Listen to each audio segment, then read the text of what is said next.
that's landing in a tailwind, isn't it? That's got to be something to do with landing in a tailwind.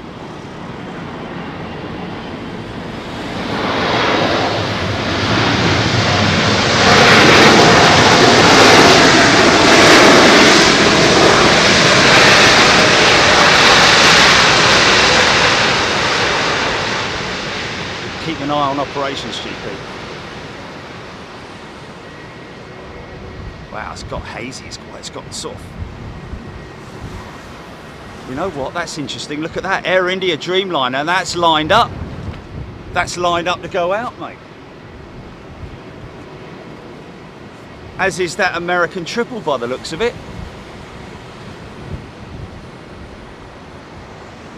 Or is it a Dreamer? Yes, American triple, yeah.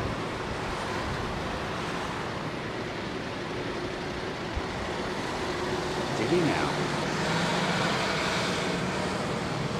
Oh, TO on the Southern, eh? Oh, look what's coming out as well, mate.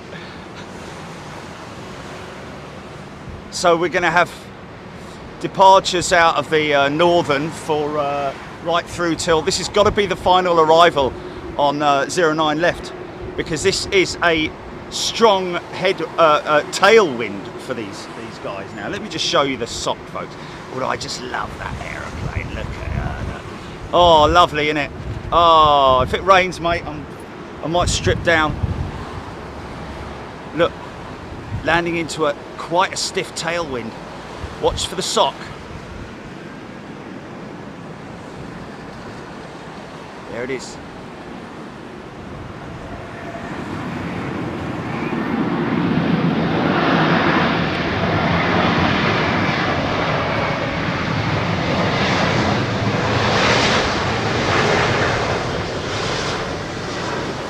Oh, come on now.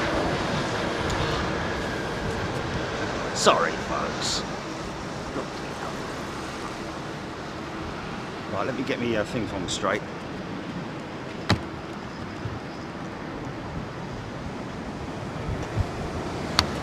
Okay, same. Okay, so how you doing? Got here in the end, folks. Oh my goodness me, what a palaver this morning. Up at 4:30 a.m. That is, of course. Up at 4:30. Got myself all set up. Well, actually, I was kind of like already set up. There's nothing coming in on this runway, so they're definitely going to go departures.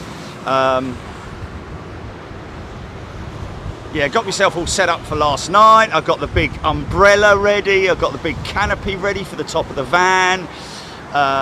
Everything was good. Arrived at the paddock in darkness, of course. Wanted to get the sunrise. Bit of a hassle with the horses, as it always is. Being very cheeky. And there's always one left. And the thing is that when there's one left, you still have to leave the gate open. So you have to multitask, keeping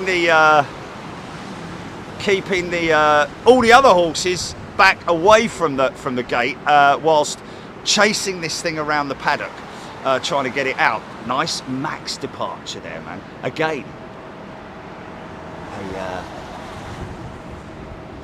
so yeah, got into the paddock, got all the horses locked out. You know, they're all in the main field now, and get myself to the position, line myself up, get all the gear up onto the top, put the canopy up.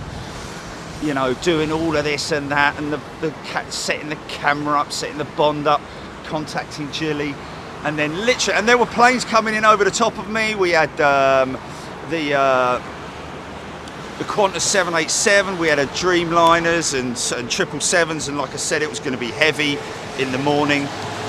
Beautiful sunrise. You could see the sun sort of doing its thing, coming towards the horizon, and it all looked so beautiful. And also, not only that, but because of the cloud formations, the cloud was quite wispy, and therefore would have given us some amazing visuals. But listen, folks, we're going to get it in the autumn. We'll get it in the autumn. Don't you worry about it. But yeah, I was very disappointed because they switched to 09s literally as we were about to go live, just around about 6 a.m. this morning. due to go live at 6:15. We were on time, everything was ready to go, and then bang, ATC called it. And that was ATC, Nats just coming off their, I think it was Greenwatch, coming off their,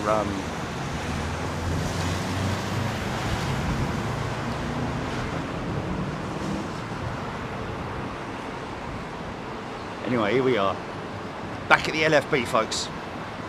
I may, we're going to get Arivals, aren't we? So I've got a bit of tree. Now you see, I've put the camera here because they were on 09s. So theoretically, really, I should have the camera a little bit further down the roof there, where that there sat is there. But at least we'll get to see the Dreamliners do full climb out, I think. But we've got a bit of foliage there. Now, this is going to run through till, it's only, is it worth doing while we're, if there's a gap, if there's a lull in departures, perhaps.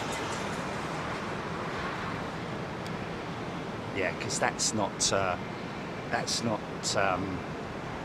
acceptable. I'm not going to do it whilst waiting for this beautiful 757. Interesting what Rolls-Royce have said about the UltraFan engine. We're talking about many, many years ahead in terms of development. Of course, the UltraFan itself, the first variant of it is the big boy, you know, the big fan, super fan, that I think is even bigger fan diameter than the GE9X, which is amazing. But what Rolls-Royce have said is that they will be developing engines across the field in terms of regional aircraft. Well, not so much regional, but medium to long haul, because even the likes of the A220 is capable of they call it, I mean, long haul for me is across Atlantics and oceans and stuff like that. But there are some land long haul wow.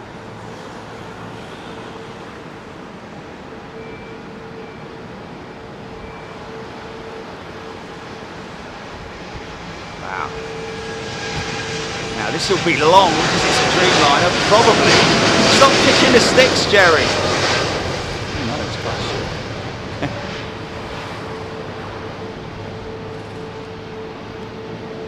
Still feel sweat running down my back, man. No, people don't need it. No, don't do it. It's not very pleasant, man. It's not very pleasant. It's quite muggy still, but we're expecting rain, folks. This is why when we went off, when I shut everything down earlier on, it was a case of figuring out when will be the optimal time to go film. This should turn left any moment now, I think. Now let's just see how high that cloud is. There, she's disappearing into it already, or sort of like thin, dense layer coming up. I would have thought. No, it's just. Oh, look at this. Look at the condensation in the wings. In the engine, sorry. It was only on spooled up, unfortunately. Condensation. There it is, there it is, there it is. Wow.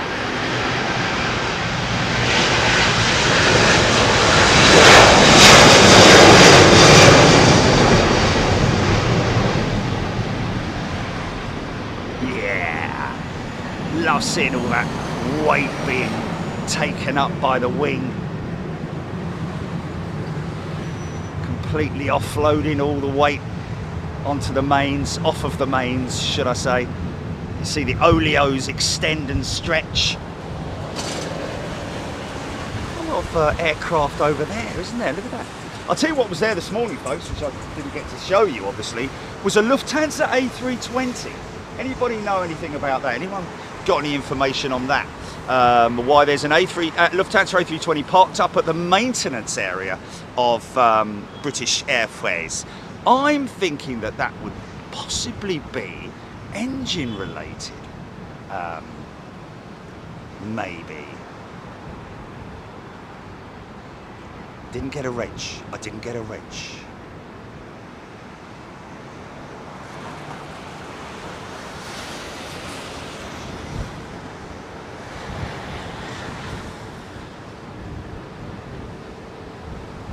I don't know if Gareth Lydiat is watching, but Gareth, thank you for the email. People are not obliged in any way to send us these emails, but they are just very humbling when we receive these lovely emails from people, and they're genuine as well. They're genuine emails. They're not just sort of like, you know,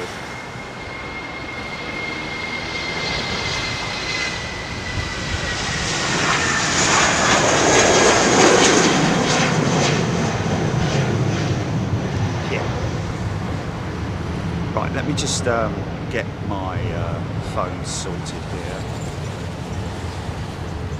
I'm sure they can you hear the wind?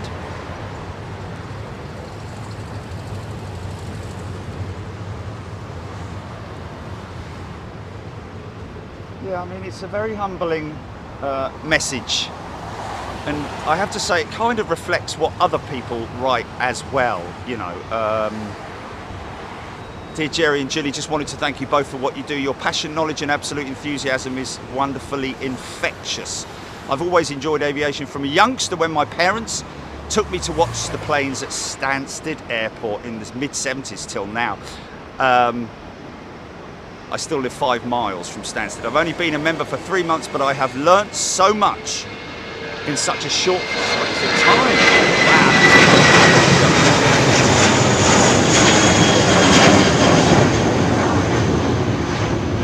Yeah, because, you know, at the end of the day, I love my engineering. I'm passionate about it. I'm not saying that I know a fraction of what you guys know. You know, very knowledgeable technicians, engineers. Rolls-Royce engineer who's a member on here.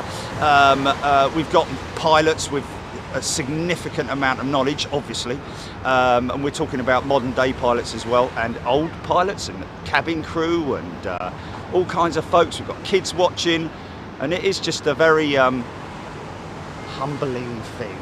Okay, 7:57 after this Dreamliner. See if we can get some condensation. Well over 3 tons, is it 5 tons of air being ingested into these engines per second, ladies and gentlemen, per second. That is nuts, isn't it? Hard to even fathom it.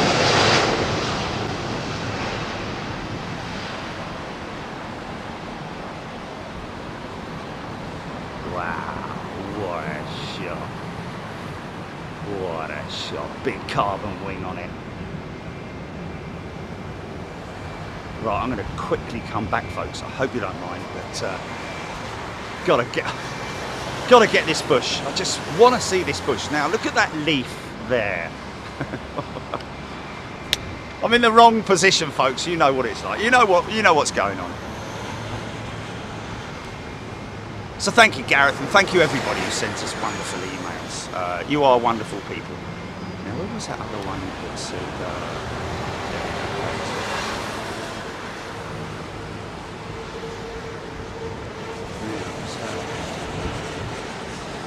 Do know that at least one person from Nats in the tower watches us. I'm sure we got more, but as a okay, RB211s, folks. Here we go. Just close your eyes, and I'll miss you tomorrow. Oh no, I'll kiss you. I'll miss you. Sorry. Rolls-Royce RB211s. Here we go. Just imagine it's a 747. Well, half of one anyway. Favourite livery right here. Can't burn it, mate. Can't burn it. Big spindly thing.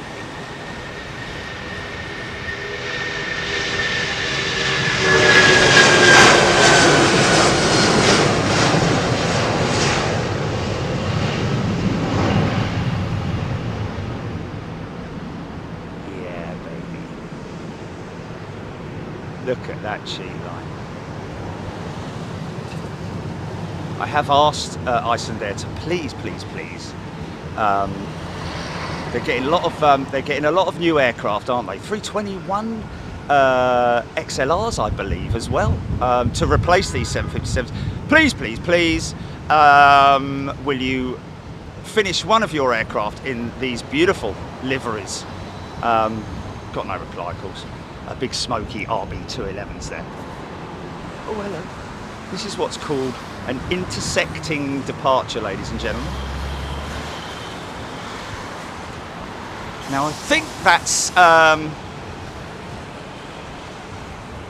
got Titan up the far end is the main run-in. Pluto, I think that is that turn on point. I think that's Pluto.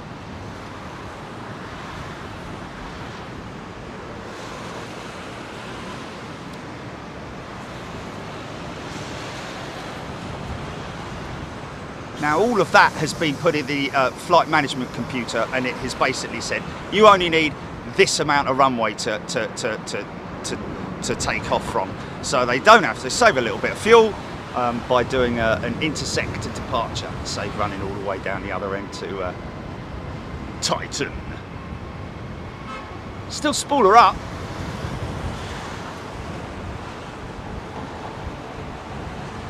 Pure Neo. 321.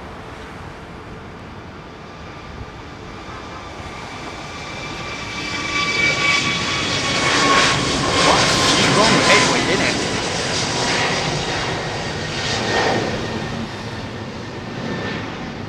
Is that now 12 knots?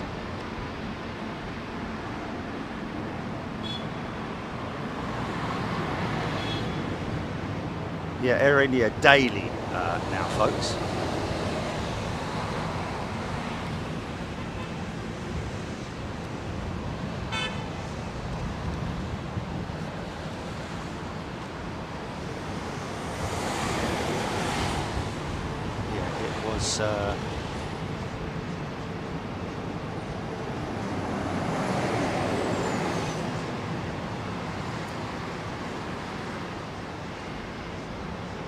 We missed Ben Randall arriving this morning.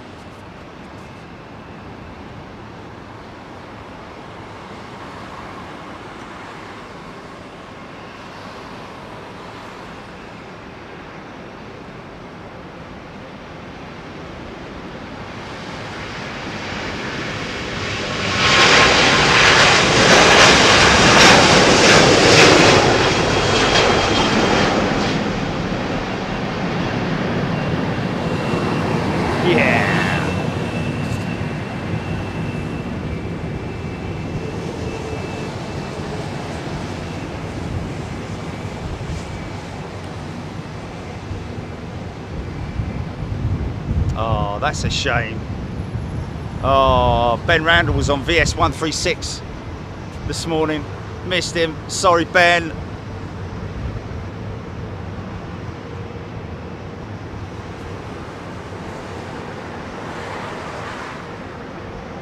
Wow.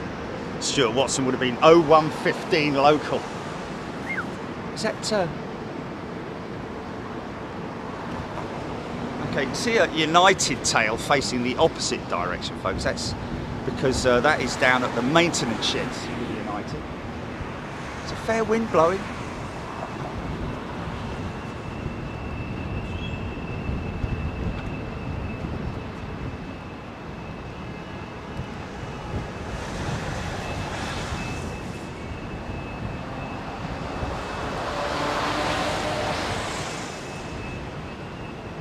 Elliot Jones 350s. It is just a beautiful aeroplane, isn't it? It's definitely very much the sort of like dandy highwayman of the skies.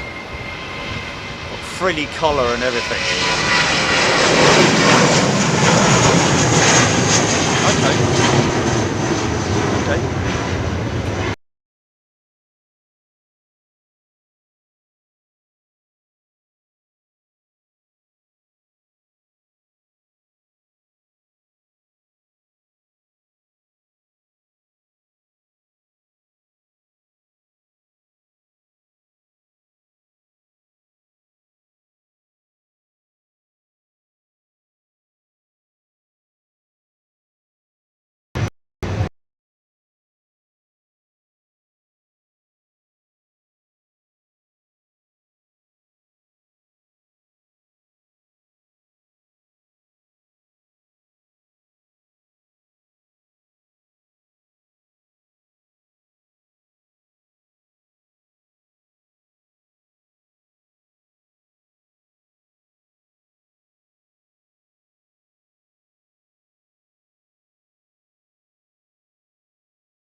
More than likely is, I would have thought.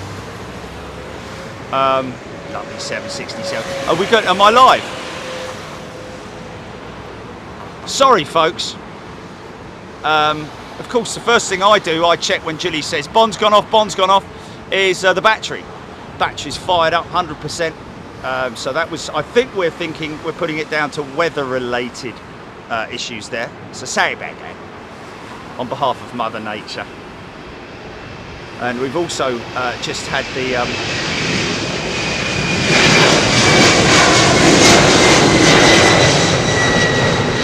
beautiful 767, man. Look at that wing flex.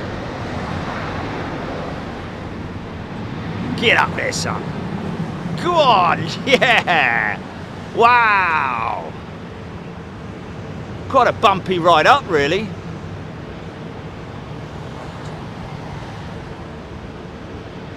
Been kicked around a bit.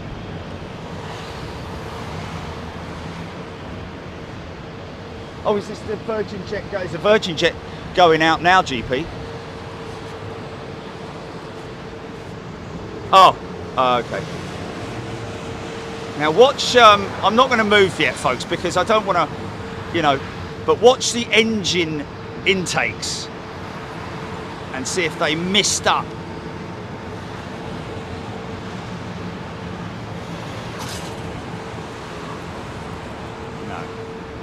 I think the wind is a factor here. Oh, what's that? That was not a lightning flash, folks. That was some kind of a bug flying in front of the lids. Did look like a lightning flash though, didn't it? Looked like a flash anyway. So this could go long. This could go long. But it is quite a strong headwind. So look at that. How derated that takeoff. Wing flexing up, man. That wing flexing up. It's very early for a Dreamliner, I've got to say. We all know now that they take. Look at the climb. It's quite a lumbering climb, isn't it? Yeah, we do have weather to our west, don't we? Heading eastwards. It might miss us, is what we're hearing. It might miss us.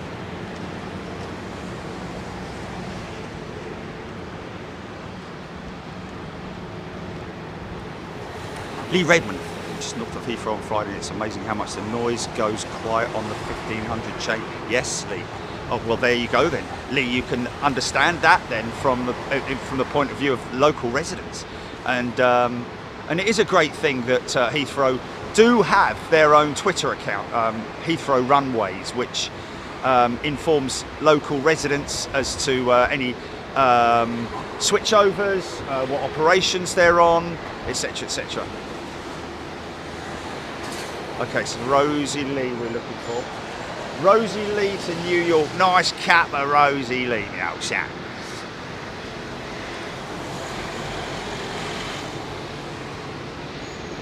Penny Haskins. I think again, I have a request from my girlfriend flying tomorrow for the first time over to Perth, Australia, Qantas Q9 flight. Maybe you can speak about nervous flying, about the routes she's watching now. Well, I'll tell you what. First of all, statistically, it is the safest form of transport. When there is an incident, it's always obviously in the press, but generally, you know, there's thousands of incidents that happen around the world, literally on a daily basis, in terms of non-emergency issues. And you know, these aircraft are so highly advanced. The amount of times I've flown, never had. The only issues that generally do come about are on board the aircraft in terms of the flight computer. The flight entertainment system. Sometimes non-operational in certain rows of seats and stuff like that. But in general, in terms of just sit back, enjoy the flight, make sure you've got a lot of things to occupy your mind. And I'm saying that from the point of view of someone who flies a lot, and I always try my very best to go very well prepared. I eat well before the flight, you know, drink a good amount of water, but you know, keep yourself calm, and it's just enjoy it. Enjoy the whole experience, you know, turning up at the airport, if you can, you know, going through security and all that. They're great guys there. Depends on where you're going from. If she's going out on Qantas, so that'll be Terminal 3, will it? I'd imagine Terminal 2, Terminal 3. They sometimes bolt the Qantas, the big roux on that stand there, don't they? So that'll be Terminal 2. Terminal 2.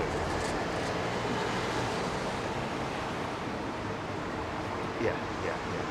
You are so safe. T3, yeah, it'll be T3, right. You are so safe.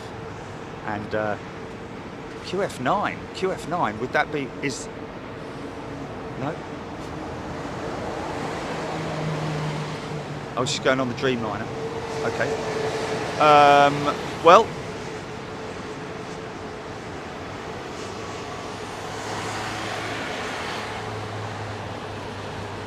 the important thing is how comfortable you are. You know, oh look, she's going to turn right on us. Well, she's not, just switching taxiways there. Another 767. Get yourself a decent seat. I always try to get the, forgive it for me saying it, but the emergency exit seat is always an extra bit of room, leg room there. Because I'm not sure how that Perth flight is configured in terms of the cabin, because it is such a long flight. Are all the seats extra wide, extra leg room, etc., etc.? You would hope so, wouldn't you? But regardless of that, I would most definitely try to get a window seat. Nice to get a window seat because you can look out the window, you can look down at the beautiful earth below you, and you know, and you know, if you look on the flight management, the flight entertainment map that gives you up-to-date positionings of where you are, and if you've got clear skies below you can sometimes look down and see. It's like when I fly to, sometimes if I fly over the top when I go to Anchorage, I fly over the Klondike and all that kind of stuff. And what is amazing is to look down and see, oh, rain, got precip, bang, there it goes. Wow, okay, and it's coming in heavy.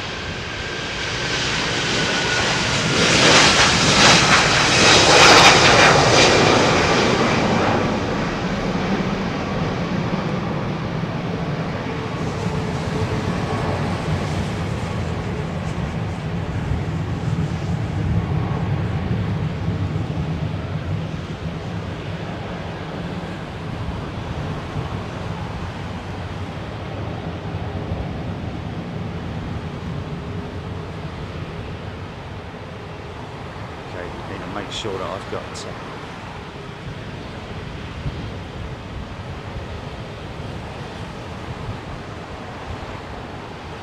George Tube is a new member with a very nice emoji. His little doggy there.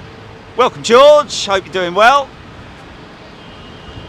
Hey there, George. Oh, is this him pushing back now, Julie? Is this maybe it? Is it her? Can't see. Here we go. Sue Taylor. Yeah, no, I just felt some spots. Some spots came in. Look at this little dinky Dash 8. 787 Dash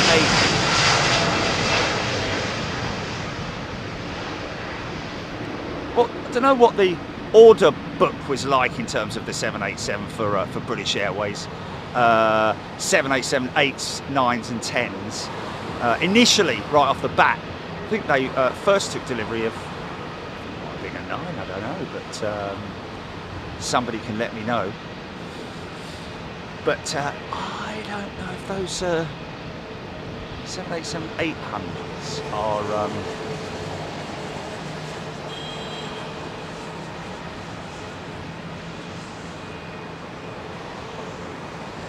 Paul Dunn, that is her.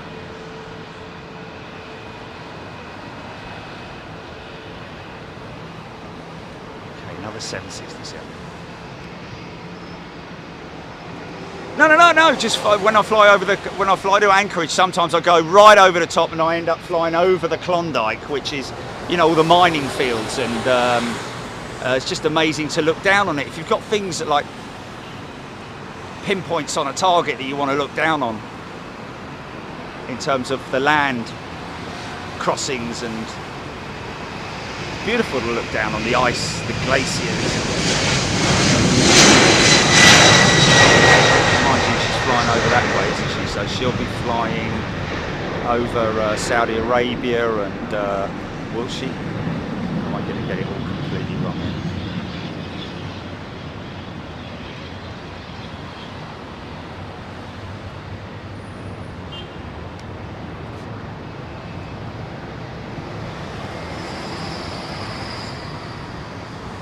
Mark Luddington. Looking like a big storm in Northants. Kevin Jackson, imagine being back on the Perth flight after 7 hours and thinking you still have 8 hours to go. Yeah, it's a big old, it's a long trip, isn't it? You just need to go very well. Try and get tired would be my recommendation. You know, try and tire yourself out the day before. Try and get yourself onto Aussie time.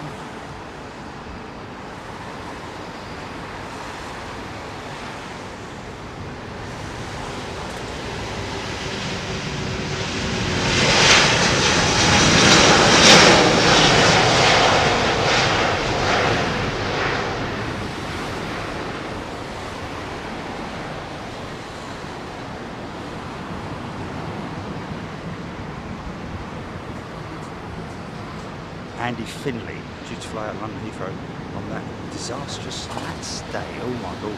Yeah, we heard that apparently after doing their research and you know, Nats found out that it was an aircraft, a waypoint or something like that, that had been duplicated. A flight plan had been duplicated or something. 2 waypoints with the same name on one flight plan.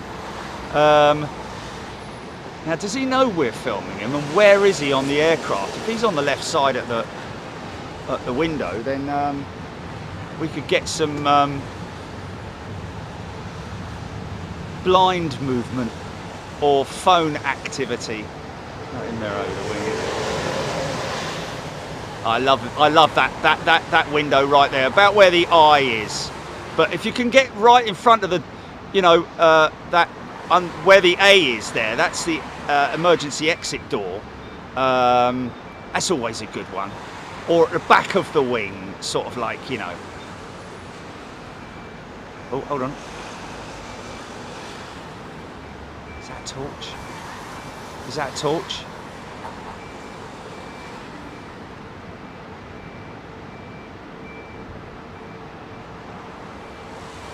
BA 438, perhaps? Stephen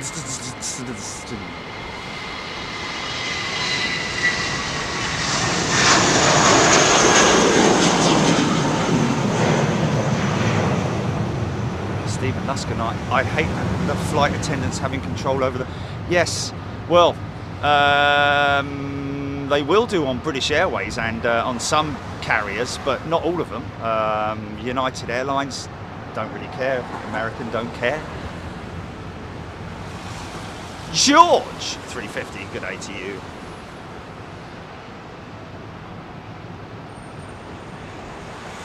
Jan Howarth, good afternoon. Rachel Dickinson, Sam Robson, EGPX. It's always better in the window. I always opt for the window if I can. Hey, look, if it's a night flight coming back, I'm not all that bothered, to be honest with you. If I'm departing, like when I come back from Canada, departing in the dark and arriving in the dark, it's a pretty pointless exercise getting in the window, unless you're in the emergency exit. In which case, you got the reason why I say that is because you got free movement rather than having to disturb your neighbour, which I'm never a big fan of doing. Rob Walker, seat 23A on Virgin Atlantic 350-1000, has 2 windows all to yourself. Favourite airline and favourite aircraft? Yeah, I think I've done that 23A. I think he's right, you know. Double window. Kedin PJs, window seat for me. Ian Morrison, Rachel Van Zeller.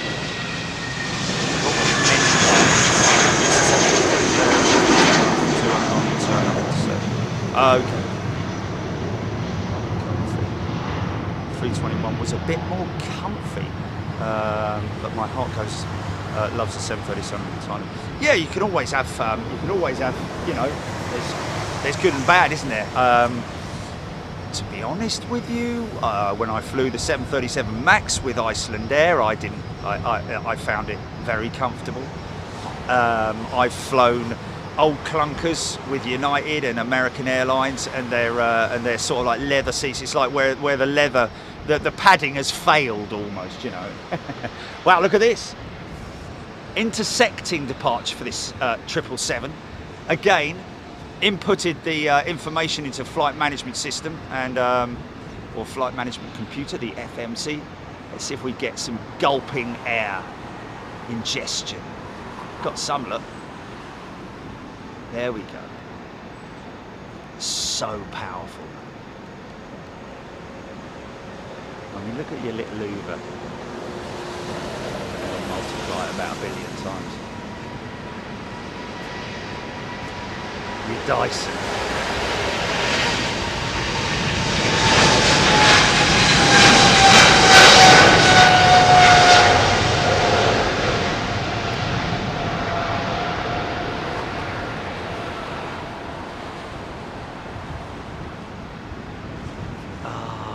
I missed it, completely missed it. Josh, if you get this, I'm so sorry. Apparently we missed your flight. Got him go zipping past. We caught him zipping past, didn't we? He zipped past. Okay. Chris Burkitt, welcome back, Chris. Lovely to see you, mate. Welcome everybody. 5,200 people from around the world watching Big Jet TV right now, and you are more than welcome. I hope you're well. Hope life is treating you well, and things are good in your hood. Diane 78, little engine floof. Always window seat for Mark Lowe. Ken Alloway, Sue Taylor, first and business. Now I'm booking economy for the next one.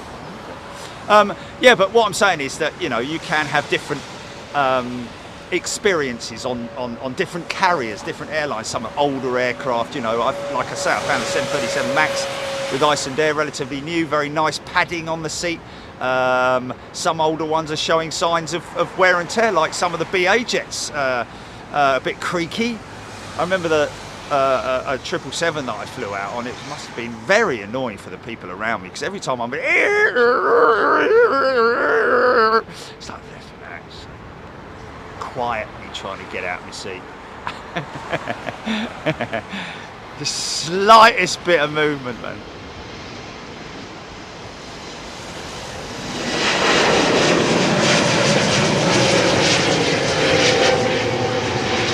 Well, you'll always pick it, Chilly. If it's going to go to you, it's going to go to anyone. It's going to go. Keith and Sonia explore. Yeah, did anyone update me on that Lufthansa A320 that's parked at the maintenance sheds? Old livery, so that narrows it down, doesn't it? A350, here we go. Sandra Wall has gifted a Big Jet TV membership, as has Mark Barr. Thank you, Mark. Thank you, Sandra. Lovely thing to do. Welcome to whomever was gifted. Sometimes they don't know until later, do they? Gifted members.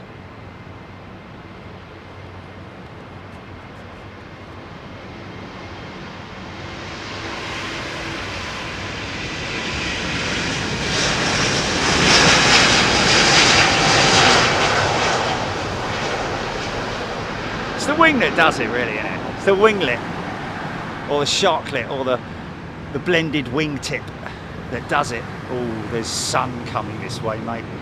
There's sun coming in this direction. Am I going to burn up again? God's sake. I was hoping for a bit of rain, man. I've had like 3 drops, literally 3 drops, mate. That's all I've had.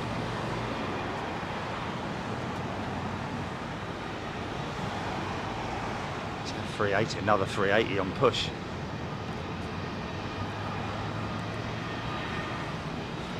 Karina Benefica, or Benefica. Karina, British A350 XWB, where to go, sir? I think she's maybe asking where is that aircraft headed to, and it is going to, oh no, it's Accra. That one that just went out. Yeah. Big old lumping tail. Okay. Yeah, there's another one. That one heading to Toronto. Flight Radar 24, folks. If you're new to Big Jet TV or new to aviation as a fan or an inquisitor, you know, like, what's going on here then? Isn't it cool? Welcome to aviation, ladies and gentlemen. Isn't it a beautiful thing to see these all different types of aircraft in all different guises and different power plants, different sizes, do their thing and watch them fly.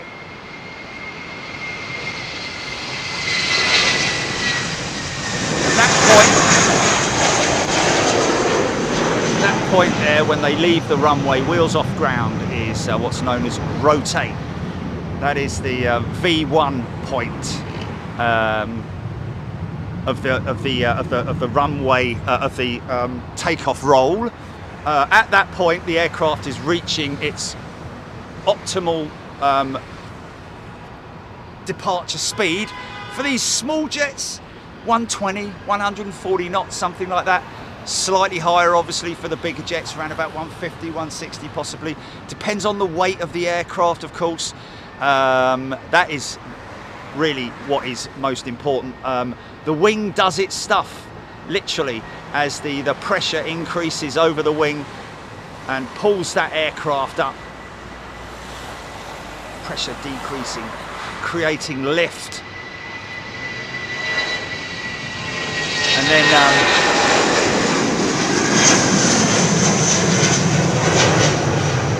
the very slightest of movement on the elevator, which is the horizontal section of the empennage, the tail section that you can see there. Still operating the elevators at this moment, get the aircraft up to a certain altitude where they will then, literally within minutes, switch to autopilot. Very, very clever systems, autopilots. Many, many redundancy systems as well that needs to be stressed with regards to safety of these aircraft. Backup systems to back up the backup systems, if you see what I mean. Ontario bound.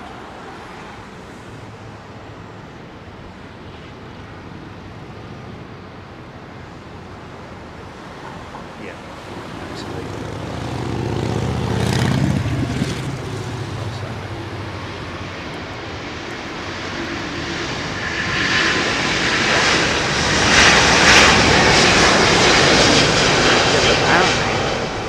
Later on, the winds are due to change again, aren't they? So that's why we picked this position here, folks, because it's the #1 position for 09s and great for departures as well, and arrivals. Of course, had we been fully clued up in terms of the weather, you don't want to be up at the courtyard, for instance, and they're on 27s, and then all of a sudden the wind changes direction and we're on 09s and we're all the way up there and we have to change position. It's just, oh, hello.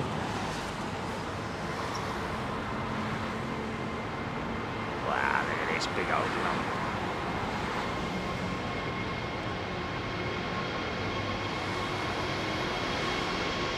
Watch this wing flex.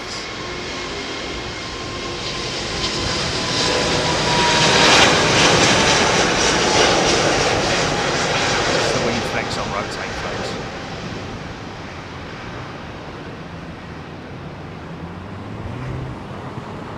That big old elevator. Look at the elevator wallowing there, man. Wow. So, you know, little incremental feeds of the elevator. You don't need to constantly pull it up. You just, once that thing is in the air, she does her stuff in terms of the climb ratio, so to speak. Is that climb ratio, the altitude? It's just, you don't want to pull it up too much. Just let it fly. Little incremental movements. Have finesse with that stick. Rob Van Roy has gifted 5 memberships. Thanks, Rob. Nice big booming 777 ready to go out. Might leave it a little while because these big, humongous A380s do leave a significant amount of wake in terms of like a boat, if you can imagine the water, the wake. Now she's moved offline. This 777 will probably light up her engines, GE90s I think, 777-3 possibly. Still waiting, still waiting. Da, da, da, da, da.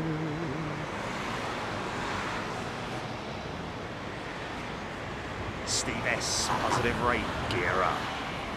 Yeah, positive rate, that's called after the rotate, where the NFP, I think, maybe even the flying pilot, will call positive rate, as in they're happy with the climb rate. And they call for gear up. Watch this undercarriage tilt.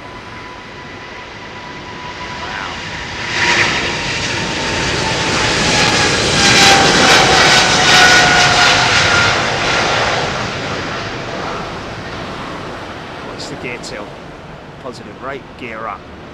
Here, there's the tilt. Everything, all that whole sequence. Oh, there's another 380 coming out.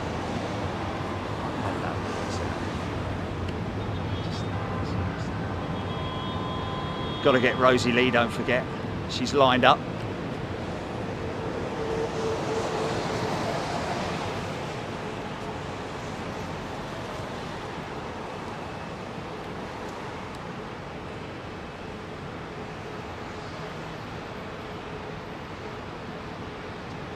Dubai bound, that 380. DXB. Engine work going on with one of the XWBs over there. There's that sun. Oh my goodness. Don't like that. Sassy Lolo. Welcome, Sassy. Lovely to see you, and a very warm welcome to Big Jet TV, brand spanking new member. Still got the cellophane on. Not literally. New package to members. Just arrived. Dun, dun, dun. You've got members. Sorry, sick of it. FPL Fozzie. I'm sat on Rosie Lee as we speak. FM Rosie. Oh, okay.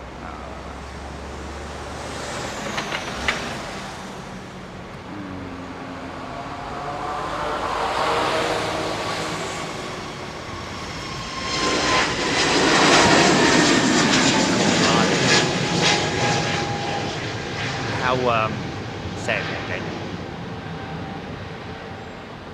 Just about now you might hear that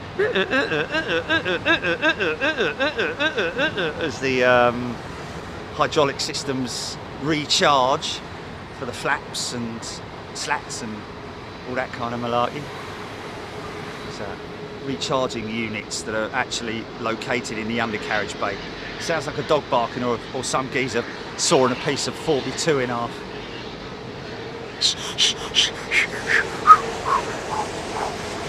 Dink. Deirdre Rabbit, Robert Wells UK, Karen Angley, RD UK. G'day everybody, hope you're doing well. How's your Sunday? Hope your weekend is treating you well. She's a dirty old girl, isn't she? The filthy, dirty girl. Qatar jet touching down, 27 left.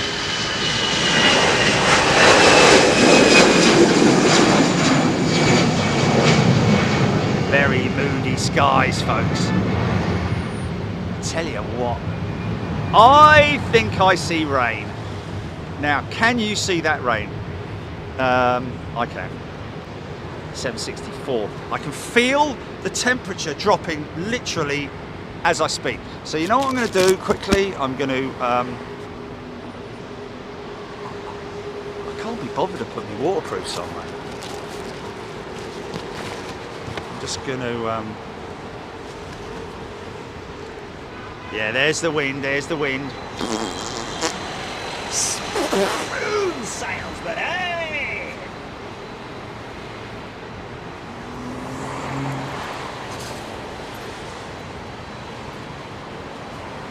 Caroline Teague. Sorry folks, just putting this, just getting myself a little bit more set up for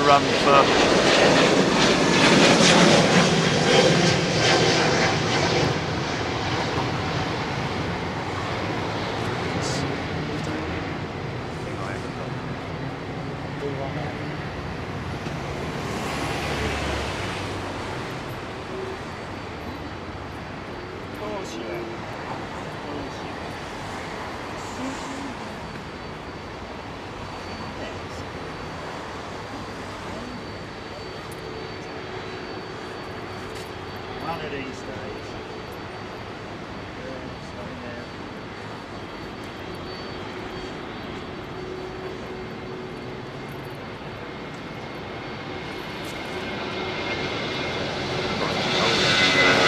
Now this is a lovely aeroplane. Old school. It's kind of got the same pitch as an A330. I think the came first, 76 or 330. 330 came before the 76, didn't it? I think. Let's just have a look here. Oh, hold on a minute. Blimey, right, slow down. We've got Caroline Teague. Thank you, Caroline. Did I just shout her out? I think I did. Gifting 10 memberships. Thank you, Caroline. That's a wonderful thing to do. If you've been gifted membership, folks, please come in and just say thank you to your giftor. Roland Street, or Roland Saint, and Roland ST, is returning member with Big Jet TV. And welcome back, Roland. And Iona Scott, or Lona Scott, my apologies. Hey Lona, how are you doing? Hope you're well. Hope everybody's doing well. Devon Sherwood, Scropey, afternoon Jerry, Gillian, Jetson flew to Toulouse yesterday. Now up in the Pyrenees, watching the flights going over the mountains. Wow. Yeah. Oh, look at that. That's interesting. It's a bit of a funny old time for the Perth jet to go out, isn't it? Okay, Rosie Lee, here we go, folks. Brian Stewart 767 came before the 330. There we go. And I will have that information somewhere in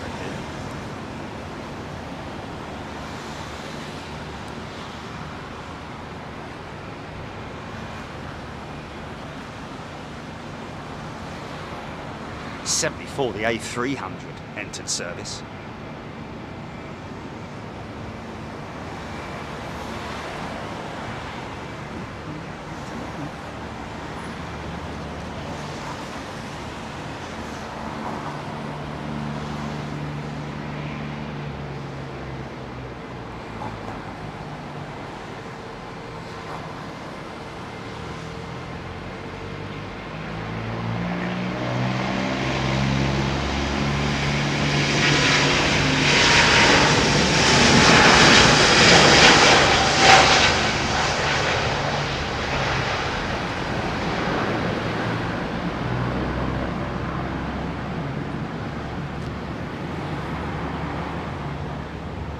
Some moody weather they are flying into.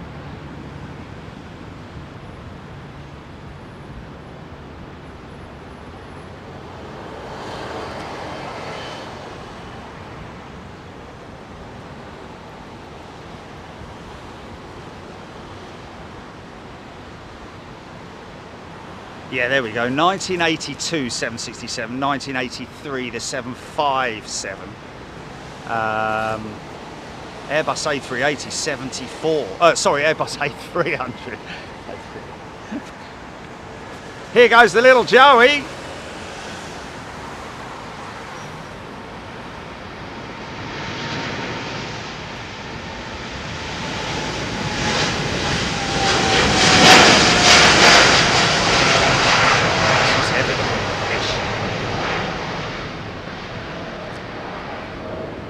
Positive, right? Gear up. That was actually a very early. I think, seem to remember quite bumpy, innit? Quite bumpy. A little bit left-hand side heavy. Seem to remember funky shot. Funky shot. I seem to remember our good friend Zane Dunning telling me that wheels off ground automatically open the gear doors.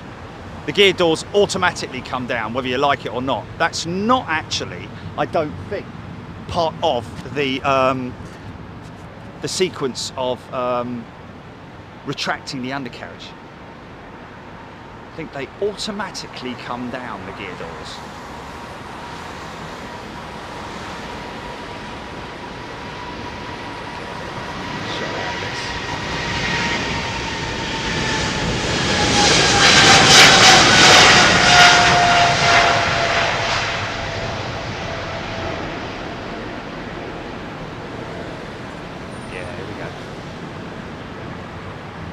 Got it?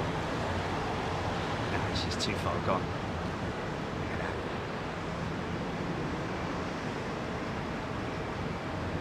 Probably taking a slightly tighter turn than normal, just trying to avoid that weather, possibly.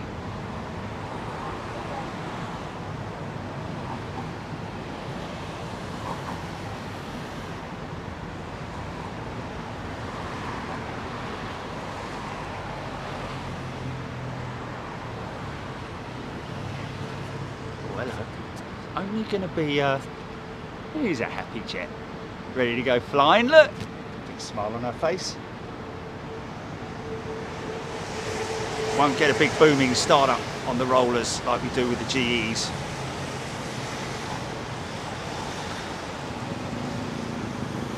Jules Harris, direct 17.5 hours.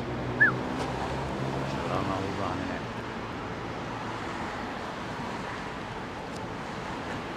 Seems to be quite a common sight actually, the old XWBs being inspected, or maybe just a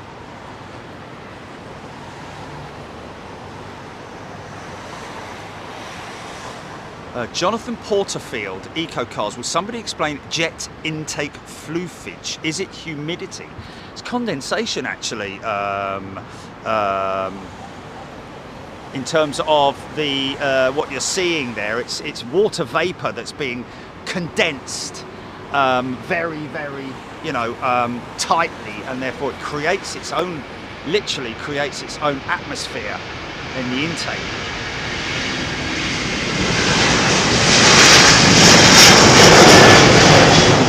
The other thing over the wing there, you might see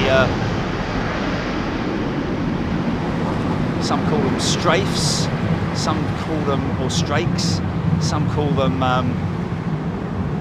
vortex generators, or splitters sometimes, a splitter for the air, aerodynamics, should I say, on the wing, sorry, on the engine itself.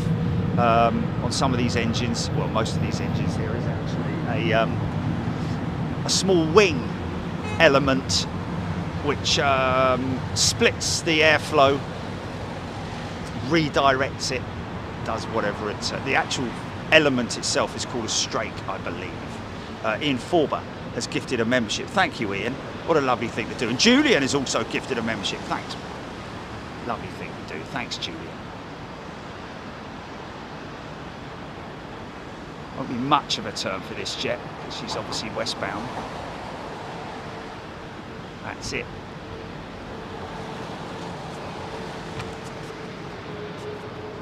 Big old 380 lined up down the end there. Look.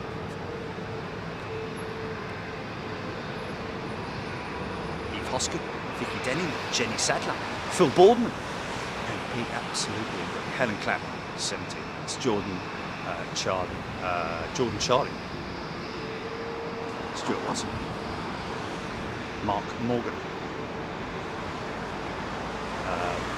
Wind has just hit hard in Northants, Avro Arrow. My longest flight, well, how long was that? Because LAX is the longest, isn't it? Direct. Yeah, 12, 13 hours. Something like that, yeah. Abu Dhabi, Tokyo, wasn't it? Yeah. See the, on the flight deck there, smoked glass on the 7-8.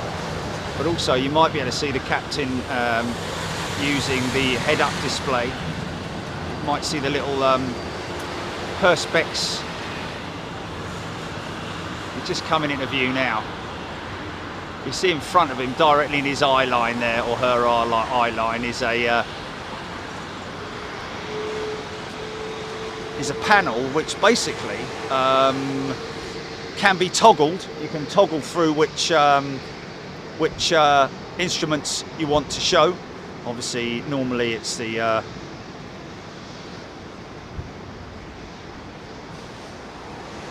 altitude, angle of attack. Now this might be quite good. Airspeed indicator. Now this could be good.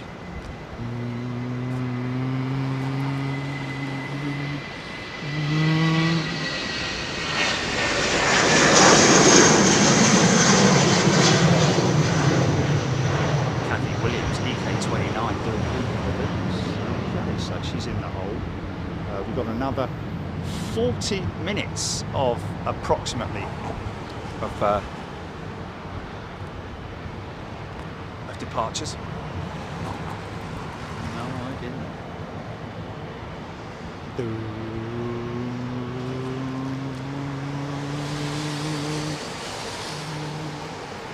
Hans Olaf Mork. Good day to you, my friend, from Norway. Yes, Mark Shelser, Jill Blake. Welcome everybody, hope you're doing well.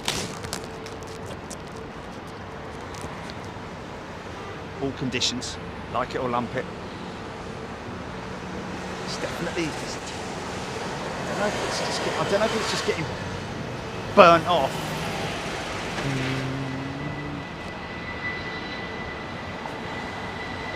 Jamie Lee McCulloch recently subscribed for 7 months and 25 days. Chester Draws is gifted a membership. Thanks, Chester Draws. Or Chester. What's his name? Chester. Aaron Singh. Thanks, Aaron. Sky 1263. Love seeing shots like that where a big and small jet are next to each other. That's great. Scale difference, especially the little 3. Well, I say little. Here we go. Start up. Where's that bus?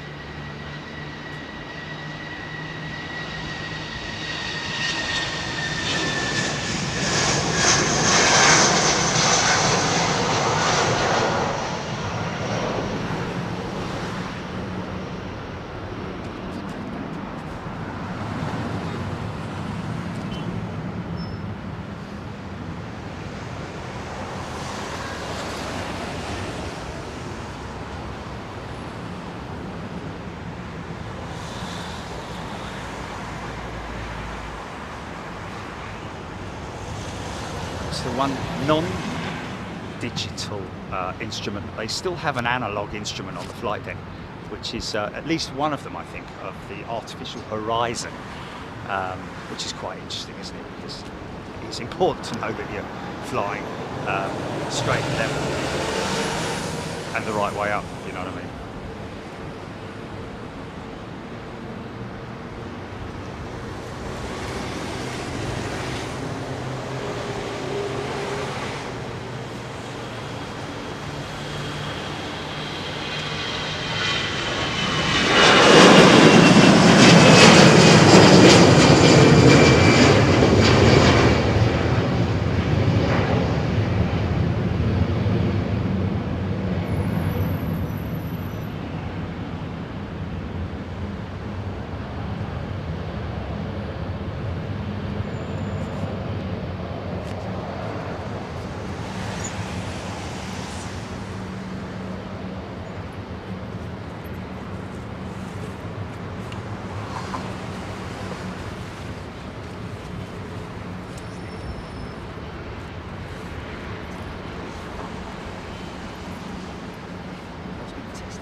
So we've got the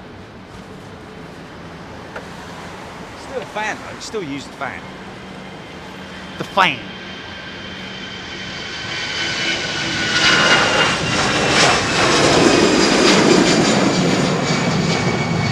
Definitely see that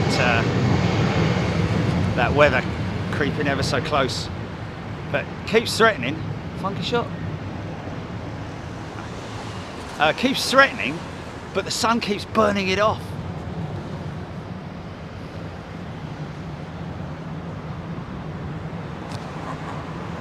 Louise Axon tuning in from Chicago. How you doing, Louise? You want another 380 then, folks? Go on then. Now would be a good time to make that move, would it? Or not? I think we're okay. Aviation in 4K HGC. LA Girl, day 2.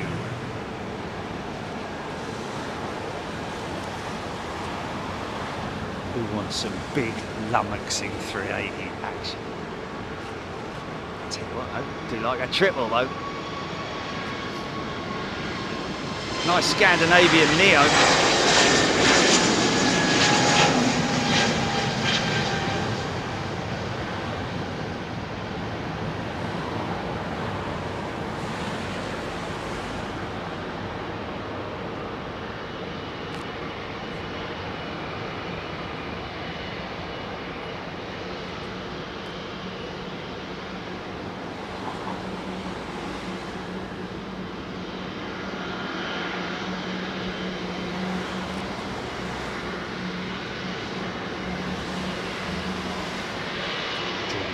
Raining Maidenhead.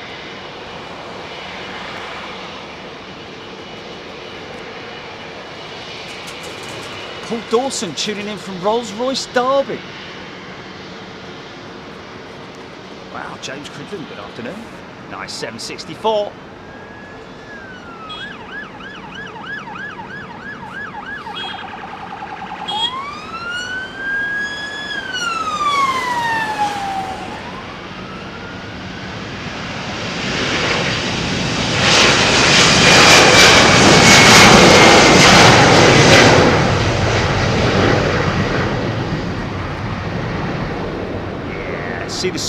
See the thin line of vortex over the wing there, folks. See it just to the left of the engine there?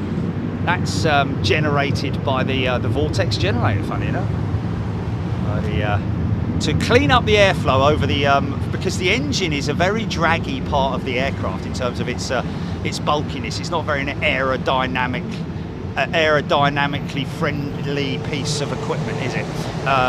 Even though it's dragging all that air in, that part of it is obviously, but they obviously design the engine as best they can, obviously going from fat to thin, like a conical shape.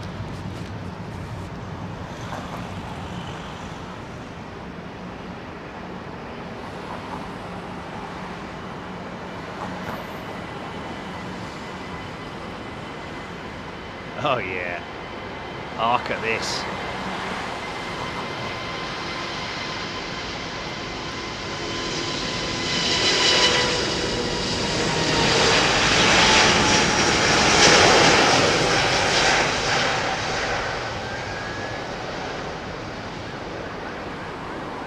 So mid-gear, body gear, goes backwards, wing gear, left to right, right to left. See the elevator still moving there, but see the gear in the body gear folding backwards. The only aircraft in the world, I believe, that has an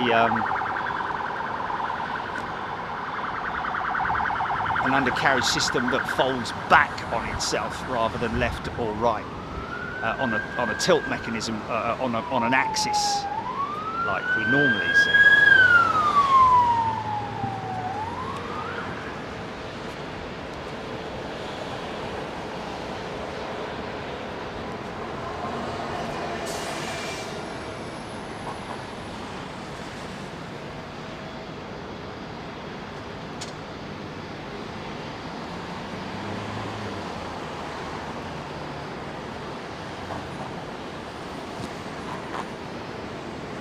Daniel Burns. UK when I saw it. Interesting. Craig Whitmore, good afternoon to you. Kathy Williams, TCC. Hence or Plathmore, that flight took 2 hours and 30 minutes. What was that? She's headed off. Looks like she's going taking the high route.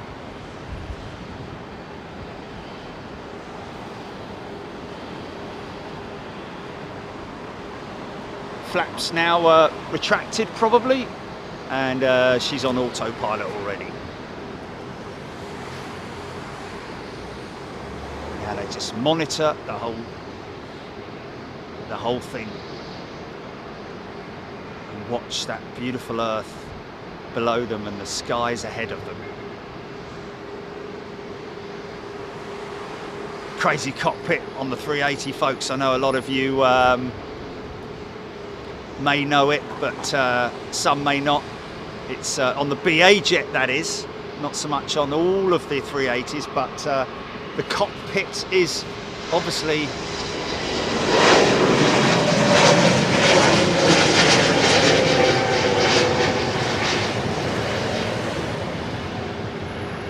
as you can see from in terms of the line there, you can see the lower deck, the lower passenger, the deck is lower than the cockpit. So to get into the cockpit, it's literally a couple of steps, which is almost like a terraced house. And in this case, it might have number 43, with a little bell outside.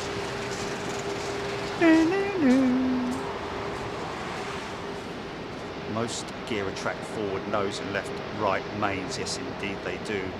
And indeed that is obviously these the undercarriage drops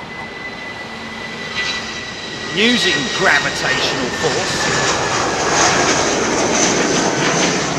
There are obviously actuators which aid in the extension of the undercarriage to get everything in locked, because you don't want it just dropping straight off its oh, funky shot.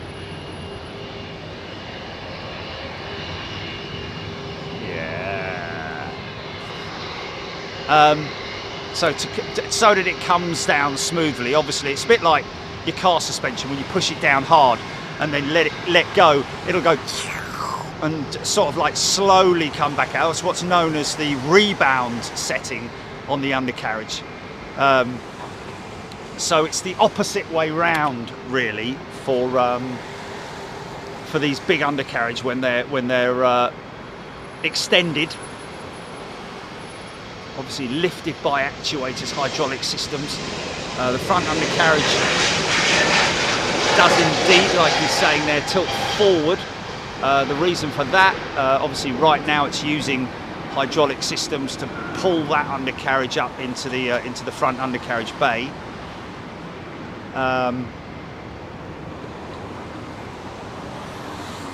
But in the case of you know, needing to rely on gravity, it's easier for them to drop the undercarriage so that it uses the wind, the speed of the aircraft to. Hey, is that 320? Actually, just check the flight number on that 320. That 320 Neo with Lufthansa. I don't know if that's the one that was in maintenance, or was just maybe over here on an overnight stop, like we had in Toulouse, where we had that aircraft that stayed overnight. Okay.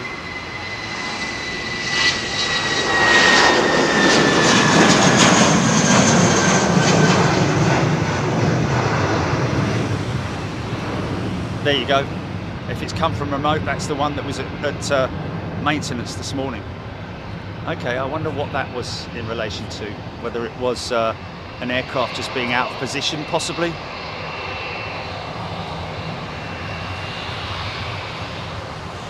Leanne Weaving, yes indeed. Arthur does have a new winglet. He has been fixed for some time now, so yeah.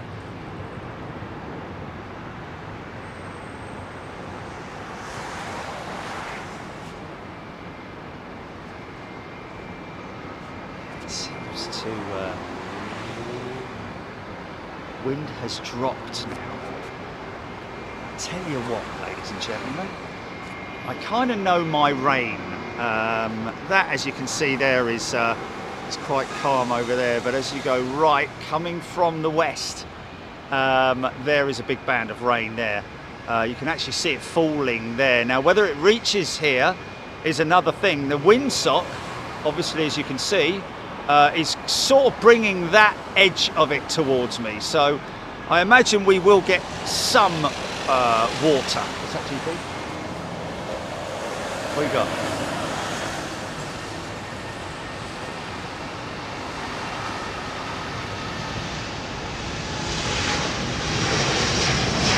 Mason Woodford has gifted 5 memberships. Thanks, Mason.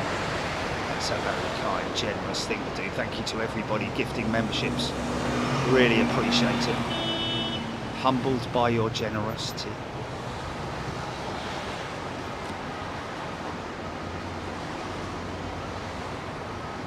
Oh, blimey, really? Okay, interesting. Hearing that this Lufthansa 320 Neo that's about to go out has come from remote, but has been here at London Heathrow. Has been here since the 31st of August.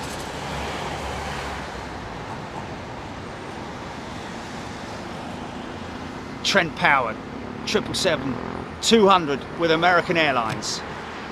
Westbound. Michelle Taylor has gifted a membership. Thank you, Michelle. Thank you, everybody. 6,300 people tuned in. Hope you're well, folks. Get sharing, share the channel. If you want to educate some people about cool aviation.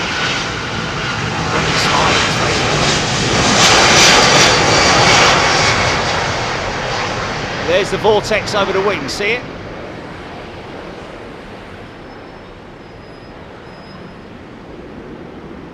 And you see the undercarriage tilting forward and then up it goes. So, yeah, what a great sequence shot.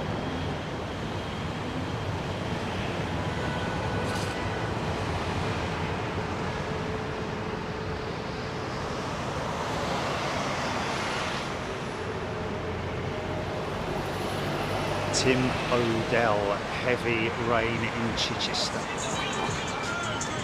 Oh, I say. Craig Whitmore, good afternoon. TCC, Derek Paxton, Adrian Vaughan, Paul B08 Storm at that moment is saying not yet, Jerry. Keep fingers crossed that you have rain there. Yeah, I'd like to have rain. I'm not so sure about, you know, intensity in terms of lightning, because you don't really want an electric storm. I've got all sorts of lightning. Is it an inhibitor?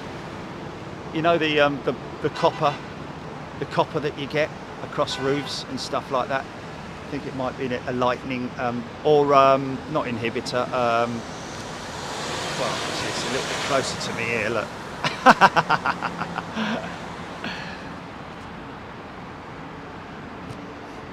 Jerry, do BA and Lufthansa have some sort of maintenance partnership? GN Man.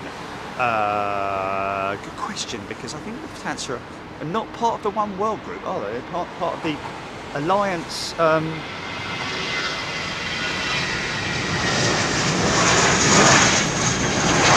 Star Alliance group, Lufthansa. I think they are, aren't they? Oh look, one ray of sun.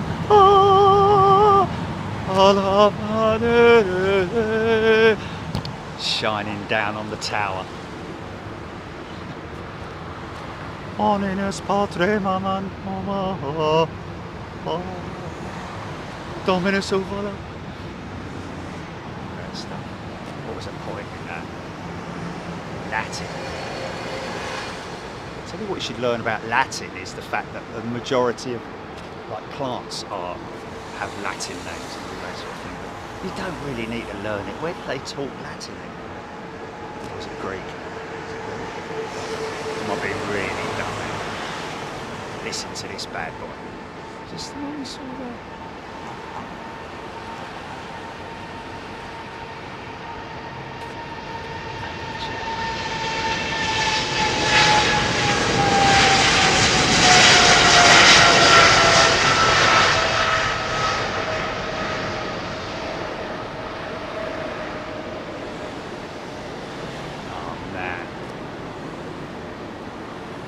Don't you just love shots like that, man? Come on now! He's gonna miss me. It's definitely the air temperature has dropped quite a lot, which is really nice.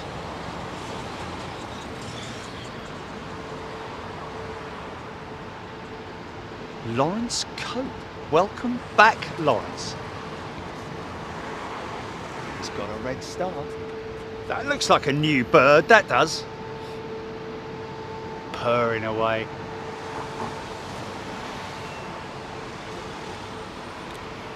Welcome back, Lawrence. Good to see you.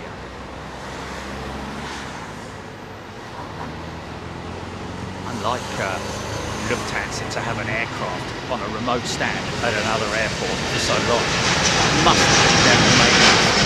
Watch the elevators, folks. Watch the elevators. Just the slightest movement there, look. You can hardly notice it, really. You know what you're looking for, obviously you can see it. You can see them flapping there, look. Well, not flapping so much, but pilots sort of like readjusting back, because there is always a certain amount of lag when you're flying these big jets. When you make a left turn, you're kind of almost coming back on yourself to counteract any sort of like tightness in the turn, and also working with the conditions that are out there as well. That's where the skills come in. Lufthansa have got cooperation with the United, could have been United looking after that Lufty 320 Scott McKenzie. Very interesting, yes. Although it was parked on the BA stands, I have to say. Shamrock 105, yes. Going to be here for the switchover. Another 15 minutes, folks, and then we're into touchdowns. Half and half. Nice Air Canada trip. Liking it.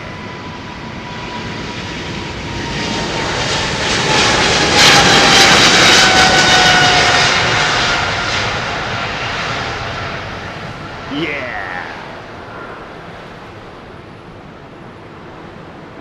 Oh man, let me just get that quick. Ah. Just love that bank shot. Look at that big wing flex on it. That paint that they use on the Dreamliner wing always gives it that sort of like look of white, pure white. And it is actually grey, pardon me.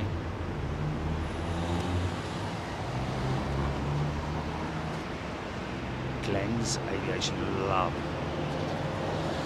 You know what I know about. Okay.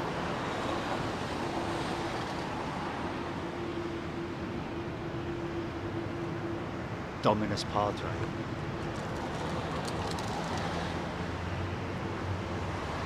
ES. $E. Yes.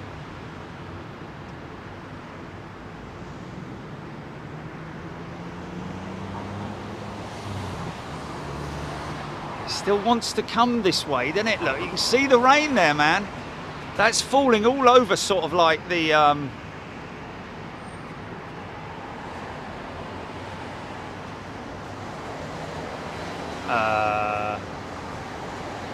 well, heading towards Kent, that sort of way, isn't it? Surrey. It's come from the southeast, hasn't it? Southwest, sorry. Sort of like, well, no, it's actually come direct south, hasn't it? In the UK, around about the Isle of Wight, Portsmouth, Southampton, that sort of thing, isn't it? But I tell you what, it's a welcome break. Oh, I'd sooner have this any day than boiling hot sunshine. It's not much fun, folks. That American triple looks like she's ready to push, based on the fact that she's got her wing lights, her wing strobes alight, as is this triple here, by the looks of it. It's like they're ready to go as well. Let's see if we've got a tug attached. No, air conditioning units are still attached underneath, as you can see.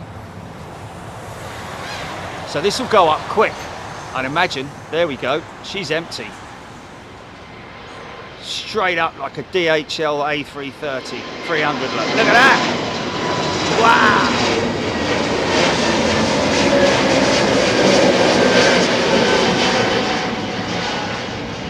I wonder what that was all about. Because, you know, short of aircraft as it is, you wouldn't just plonk an aircraft at another airfield because of, you know, delays or something like that. You want to get that thing back in service ASAP. ASP.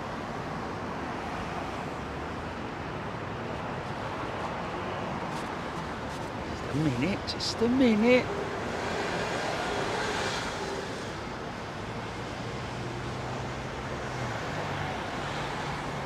$35 tons of undercarriage, 500 plus tons of aeroplane here, folks. Hardly flipping struggling.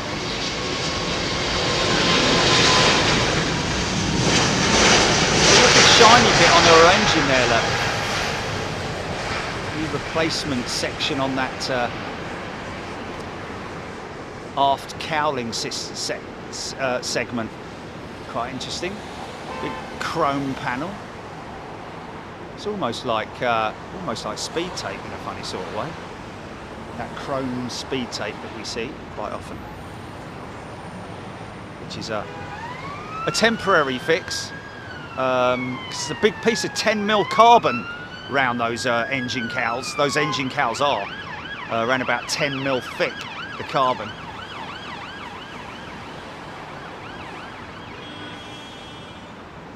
Probably still quite a bit of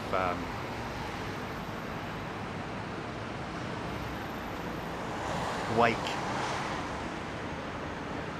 to deal with for this aircraft behind.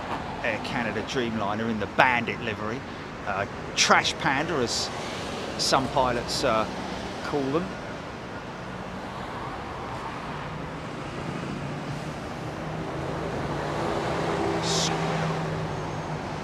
Extended range. Probably somebody asking, what does ER mean? Yeah, some aircraft have different terminology, different letters after their names. ER, extended range. LR, long range. ULR, ultra long range. And the XLR, the extra long range, 321, which is incredible feat of engineering, isn't it? Twin engine jet that small, flying across the Atlantic.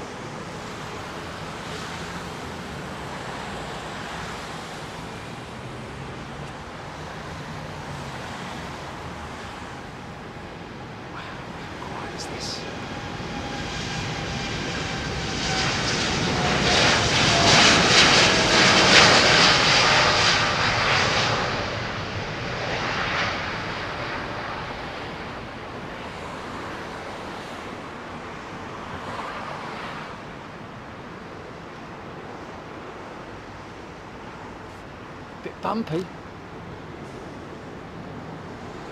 I like that when I take off and it sort of like rocks from left to right. I don't know, maybe I'm a bit of a sadist, I don't know. I just like it. Especially on approach as well. It's all boom, boom, boom. Wow, look at that in the distance there, man. Look at that. She's still quite low, isn't she?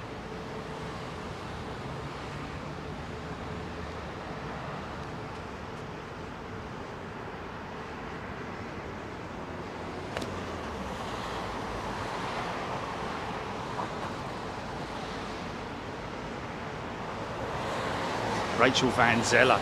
I prefer this Air Canada livery to the old one. I'm going to be honest with you, so do I. I mean, a lot of people are very sort of like patriotic towards the old spearmint livery, or whatever you want to call it, dandruff, not dandruff, Head and Shoulders.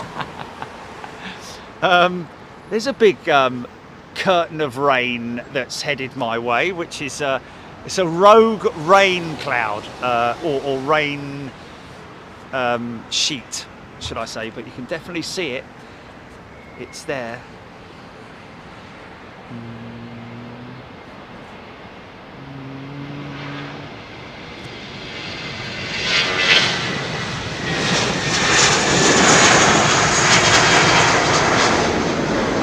Never wavy, never weather, Navy weather CPO. Navy weather CPO, welcome as a brand new member on Big Jet TV. Good day to you, my friend. Get involved in the chat, folks. Don't feel shy or anything like that. Come in and talk to me. If I miss your comment, I do apologise, but obviously I'm trying to keep everybody entertained, multitasking with shooting these beautiful aeroplanes all around the airfield, whilst also speaking to you lovely people. Good day to you. Glenn's Aviation, Ben and Amy, Beverly George, Alexandra Wood, Louise Bess, Jordan, Charlie, just wearing my house. Funny seeing it take off in live and watch it out of my window. Yeah. Lots of people do that. Lucy Patton, good day to you. Lots of people tuning in from Australia. Good day to you. Kathy Williams, Singapore Slinger, due in at 3:30. There we go. BST. Thanks for that.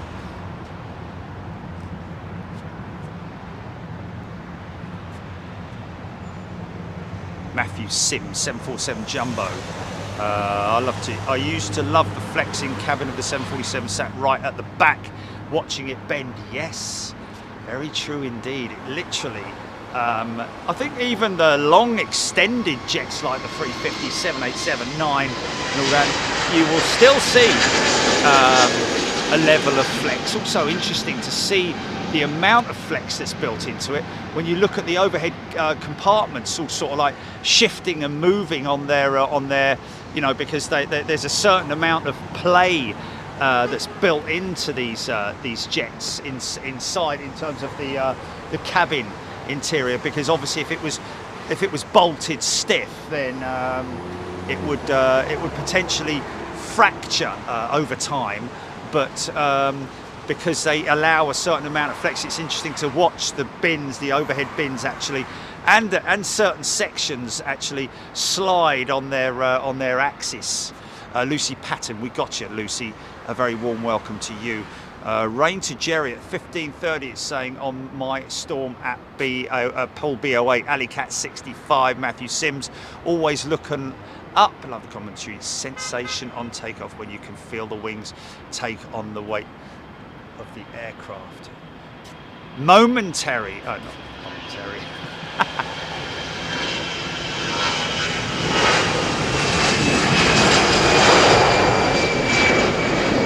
CFM 56 powered A320. Funky shot.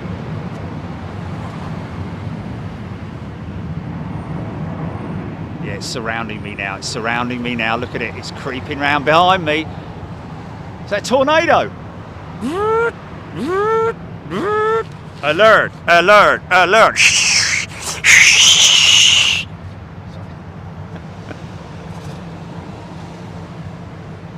747 was called the SP, if my memory calls correctly. The SP was for Special Performance, Robert Mendez. I think Special Performance. American had them. I just love them. Flying on them. Actually, my first flight was on a 747 SP, yeah. I think it was Special Performance. And had a range of 7,000 miles. I think that American, when they took them off of TWA, didn't actually end up using them for ultra long range because their deal didn't come to anything. I think they were due to fly long range to Japan maybe, and it never happened. Like inside Heathrow, it's beautiful.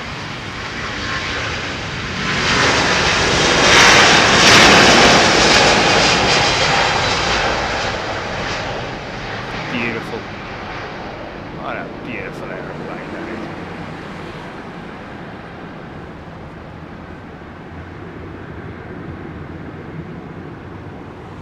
Momentarily hit some precip, nice funky shot. Hit a bit of precip and then climb out above the cloud and then bosh, straight into beautiful clear blue skies. Come on, rain, man. It seems chilly just to be going north. It's not. Is that a funnel starting up there, look? Is that funnel starting up there? There's no place like home. Come on, rain, come on. Imogen Lightfield. I've just had a warning on I've just had a warning come up on Met Office. Of yeah.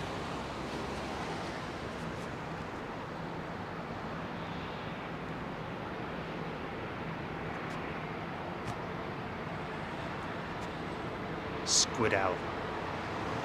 Mark Luscombe. I'm not wearing my high heel red shoes today though, that's the only thing. See, look, he's avoiding weather.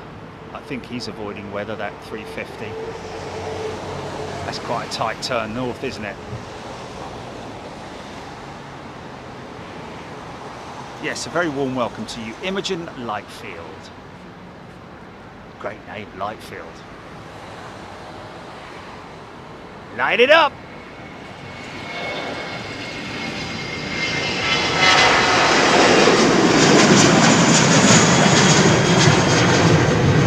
Definitely heading this way, man. Good thing is that at the moment we're not seeing any electricity in the air, which would not be a good thing.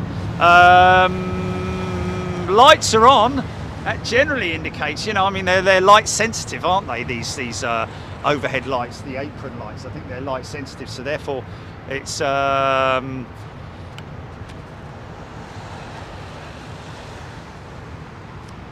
an astroplane. A350, best wingtip ever, Michael White. Oh, I think you might be right there, Michael. It is a thing of beauty, isn't it? It literally is, and it's handmade as well. Iran Air also had the 747 SP, Stephen Luscombe. Yes, they did, as did Saudi Arabian Airlines, I think. Well, at least the royal flight with Saudi Arabian Airlines, I believe. Swiss 220.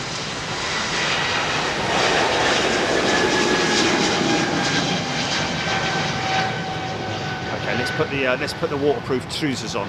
Let me put me Donalds on. Hold on a minute. I'm not going to bother with my top. I'm just going to get soaking wet. I've got me John McEnroe wristbands though. You cannot be serious!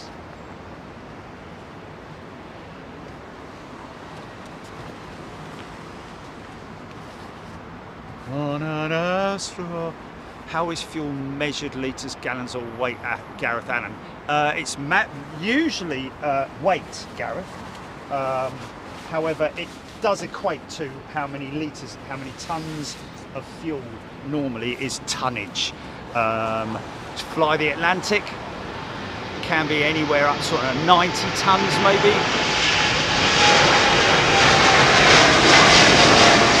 Maybe even less than that. maybe 60 tons for a jet like that.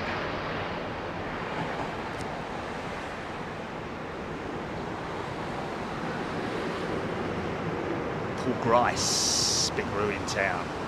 Yeah, she's always there, Paul, normally. She'll come in the morning, early hours of the morning. Deplane, and then she will make her way over to, not on her own obviously, she will be towed over to the remote stand there, where she will remain for the best part of the day. They'll cater her there as well, I think. We've got a runway inspection. That's kind of helpful, because it allows me to pull my trousers up.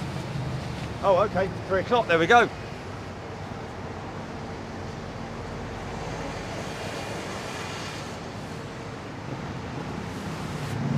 Rick Chaplin, big spots of rain at Maidenhead. Basically moving north to south, south to north. Yeah, it's a shame. Because it is definitely, and these, I'm going to sweat myself with these waterproof trousers on.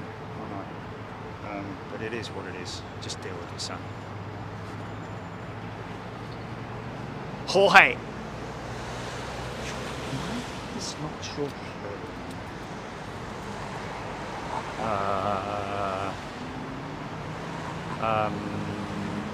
Alicat 65. There's certain parts of the hull for the animals that are slotted in, not slotted in spaces.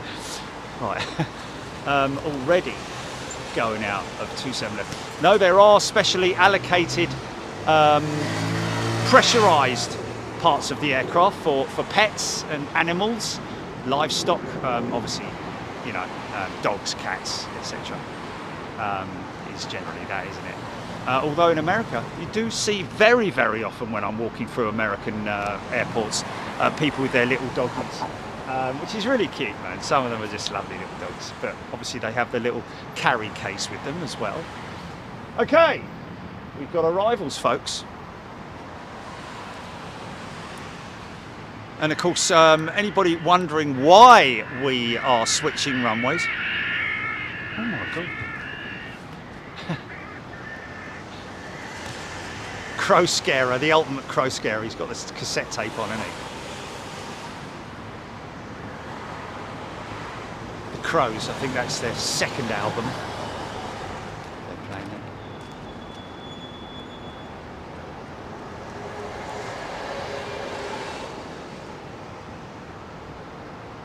Crow Me the Way to Go Home, I think that was. So, I tried to get in there, didn't I, before anybody else, but it didn't really work, did it? They're all going to come.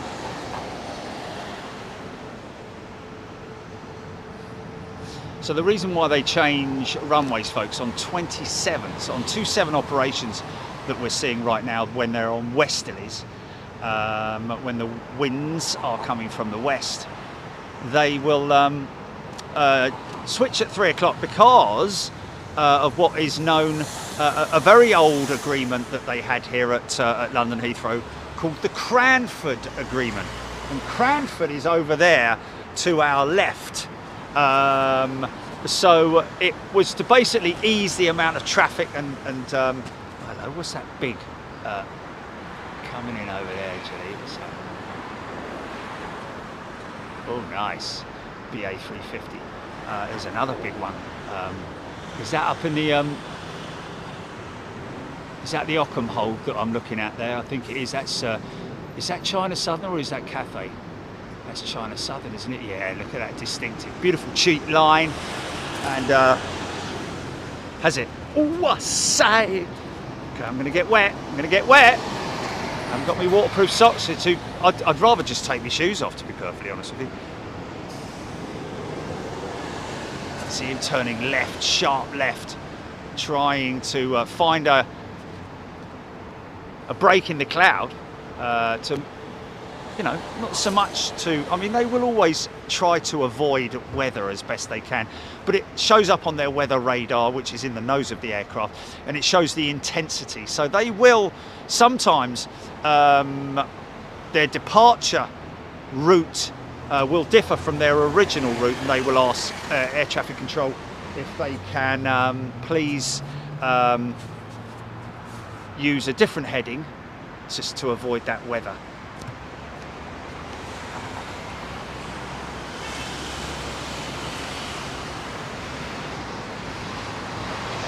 Calm before the storm, we're hoping anyway. That little blemish there looks like a bit of Lindsay DePaul on it, doesn't it? But that's the angle of attack sensor. That square thing right on the front there. Just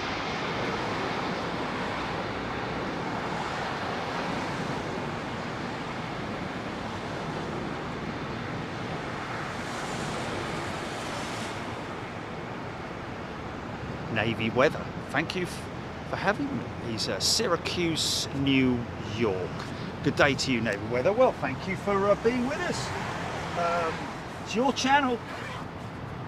It's our members' channel. Right, okay, I am going to have to move this, Julie, because I'm missing a crucial part of the touchdown. So what I'm going to do is, whilst we have a bit of a lull, stand by, folks. We're going for a little bit of a walk. I'm basically taking you over there. So stand by, here we go. Literally, as I do that, we've got Luke Reynolds as a new member. Welcome, Luke. Okay, just going to pick you guys up. Stand by. Hold on, it's all right, it's all right, it's all right. It's okay, stop struggling, stop struggling. Get the claws out and everything.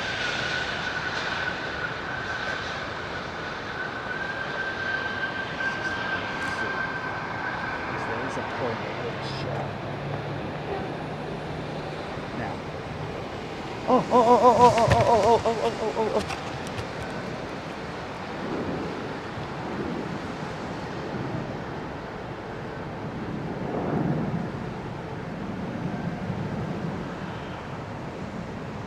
No.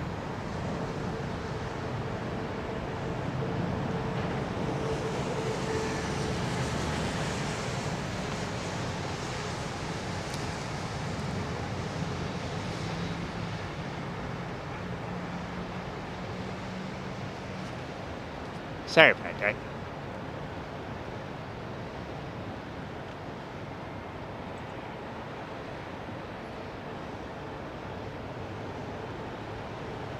Okay, right, let me get my level, stand by.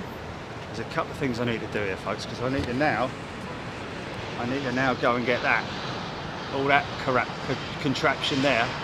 I need to bring that over here, so bear with me. Let's get this, do it one segment at a time, I think.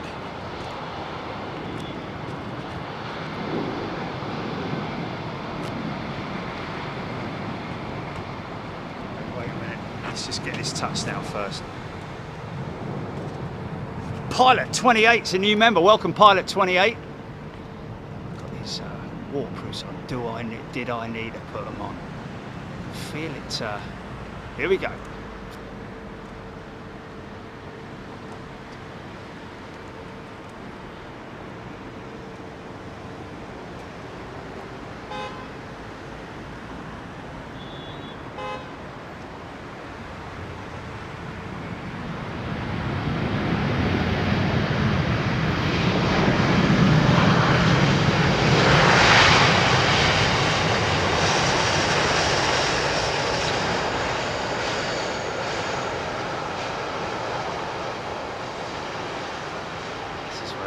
Get to see the blockers in operation. Right, stand by. I'll just go and get that piece first.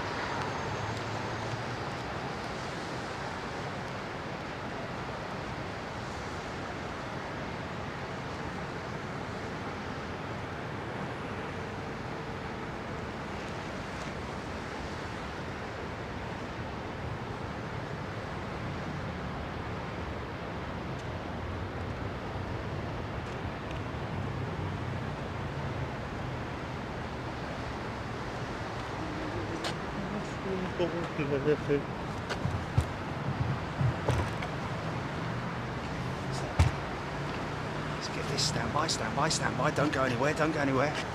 Hold it right there, Shim Shin. Beautiful. Thank you, everybody, for your kind words. British Airways A350.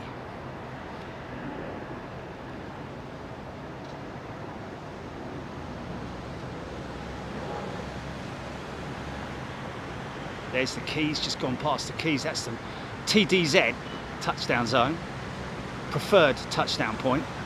All your braking distances are based on that touchdown zone.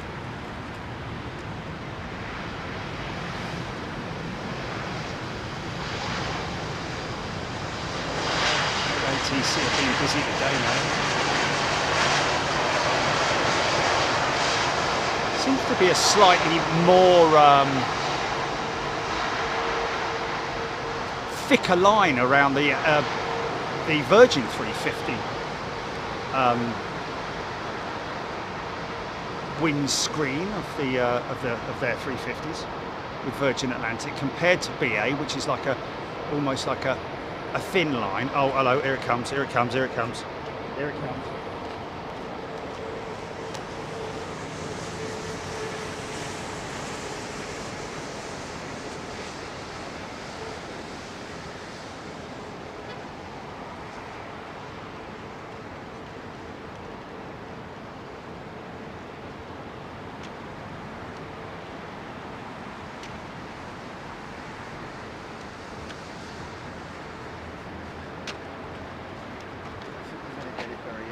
That's the only trouble.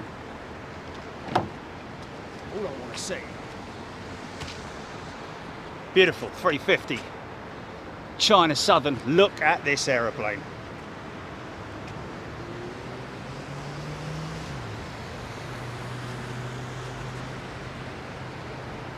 Mike James, China Southern, then LATAM. Such a beautiful aeroplane in this livery. Go on, son, light it up.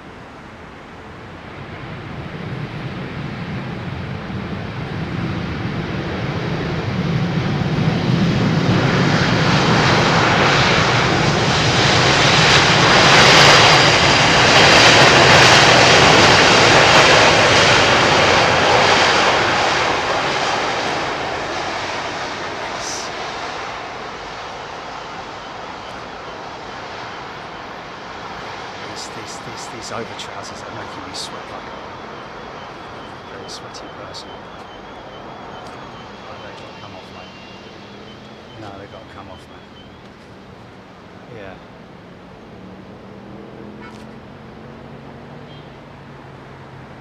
Beverly George, very nice. Oh look, old Alitalia livery.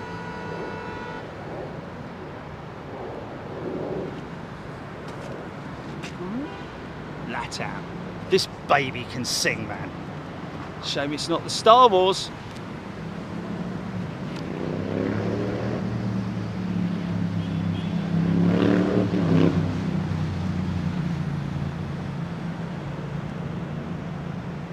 Nice.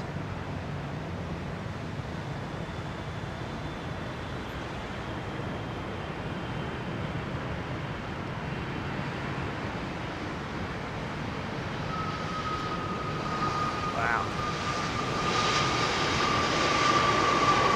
All on the brakes.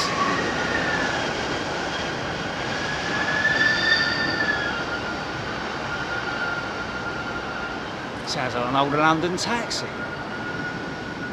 Where to, Governor? Houses of Parliament, please, my man. Right you are.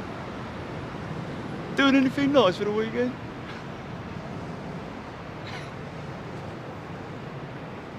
You one of them politicians, are you? Spoilers, lift up. Get that gravity back for efficient braking. Bird man saying yes. What he's talking about there is the ground spoilers, which are got a couple of uses actually. The ground spoilers, obviously, when the aircraft is that's literally imminently pushing back that 777, you'll see the ground spoilers lift up over the wing. But that during approach as well, I think this is Royal Jordanian, definitely, sometimes you can't see, even at this height that we're at. But the dump spoilers, they dump the, create downforce literally to maximise the braking power.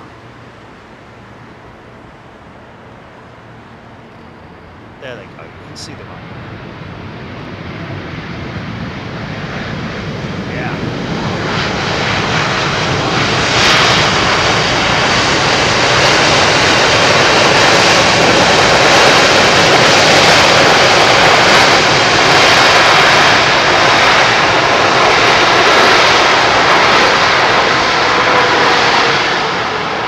Yeah!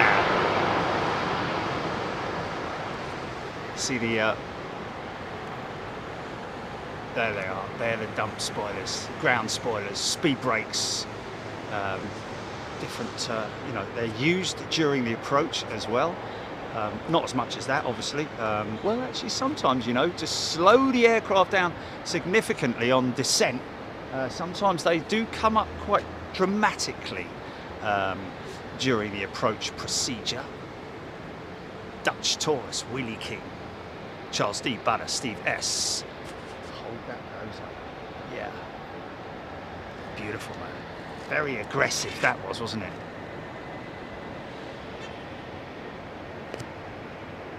BA 787 right on the key there, look. Well, not quite, but nearly. Up come the spoilers. Reversers are deployed.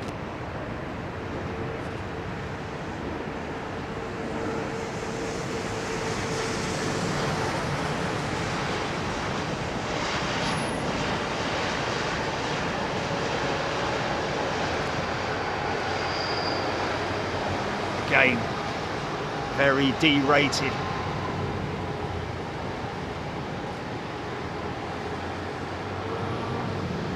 Phil Sky. Unique livery for Royal Jordanian, yeah. Popular amongst plane spotters, aviation fans around the world. Do like that livery, sort of like a satin finish in it. Looking great with that, the glazing of the cockpit window.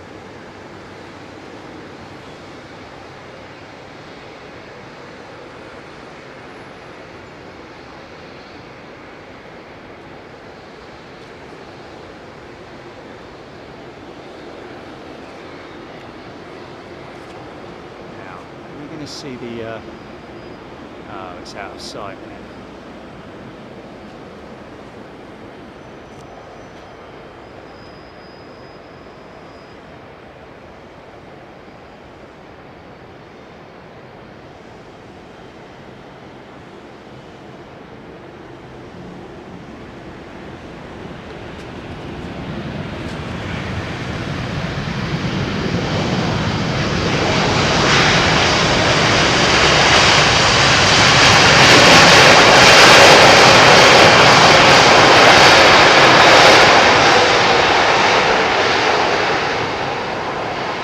Nice.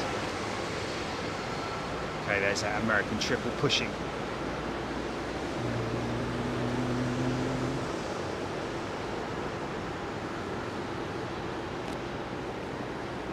Wait till engine shut down, then the ground crew can get to work. Sometimes you get pilot might take a little bit of time to sort of like ease the aircraft right up to the point where the indicators, I don't know if we're going to see that on this one here, the Royal Jordanian, oh there it is there, look. So now that is indicating to the pilot how far he's got. Oh! What's that all about, mate?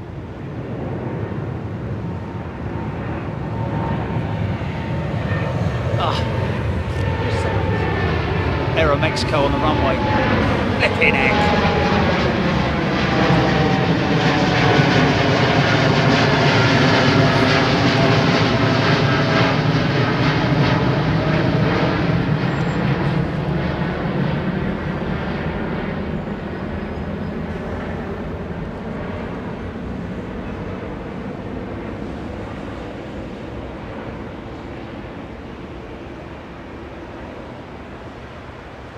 Ah, what a shame we missed that. Anyway,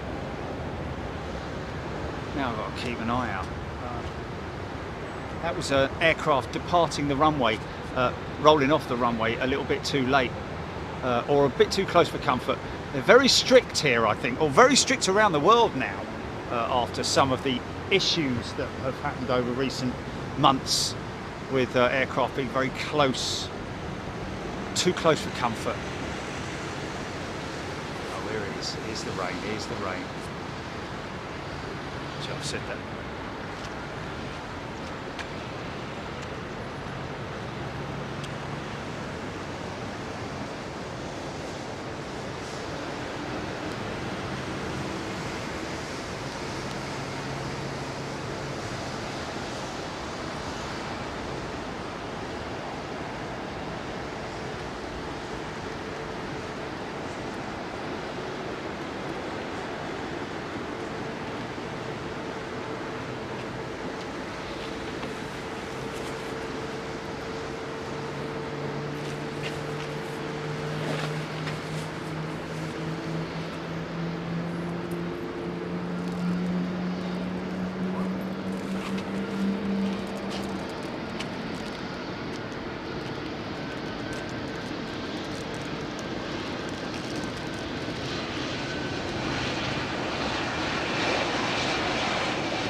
No, he's off. He's off.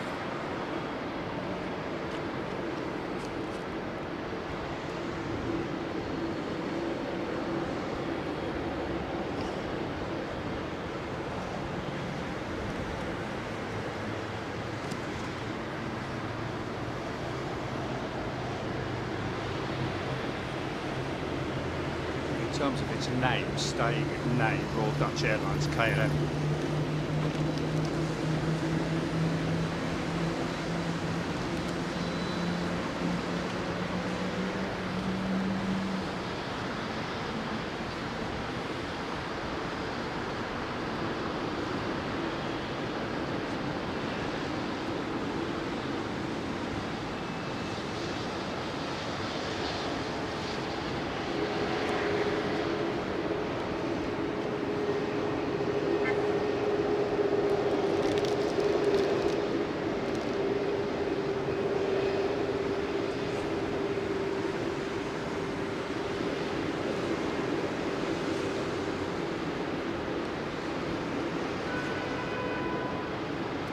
Thought it was Michael Jackson picking him back there for a minute.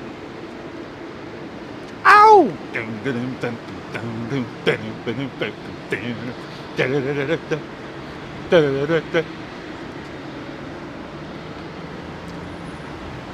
Hello, pilot. Yes? You got to be starting something. I said you want to be starting something. Yes, I'm doing that. Yeah, but you want to be starting something. I said you're starting something. I'll do the starting, you do the pushing, son. But I'm stuck in the middle. Yeah, yeah. Stuck in the middle. Yeah, yeah. Sorry.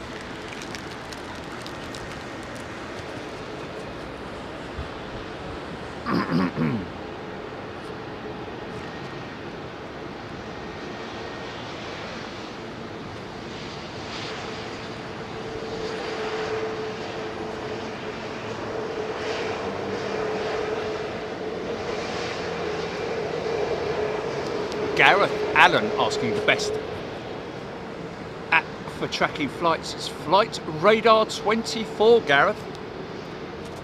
It's free.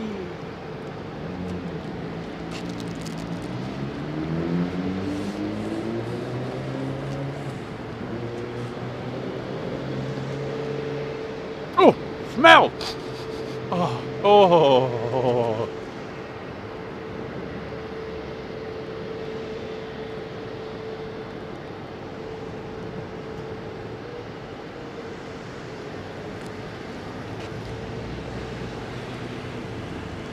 Vegetable.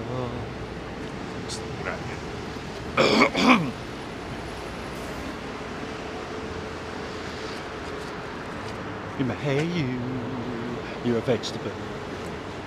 Ow!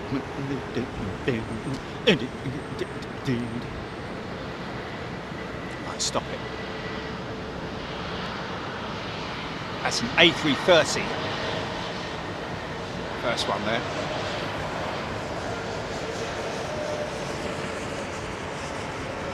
Yep.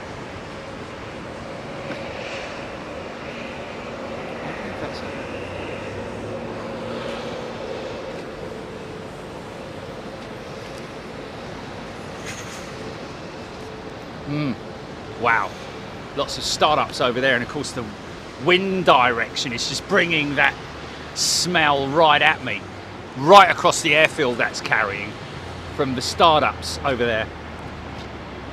And boy oh boy does it smell sweet.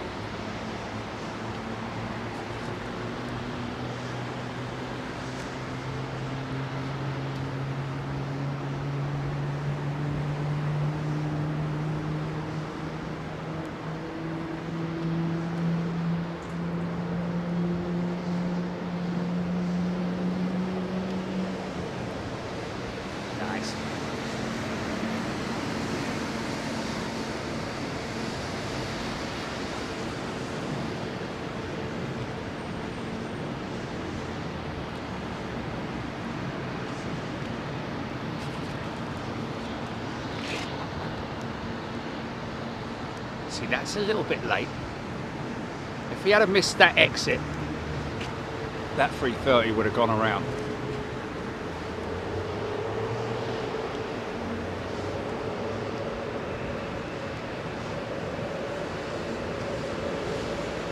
What we want is a downpour, so we can get some wet runway action. Don't worry about me.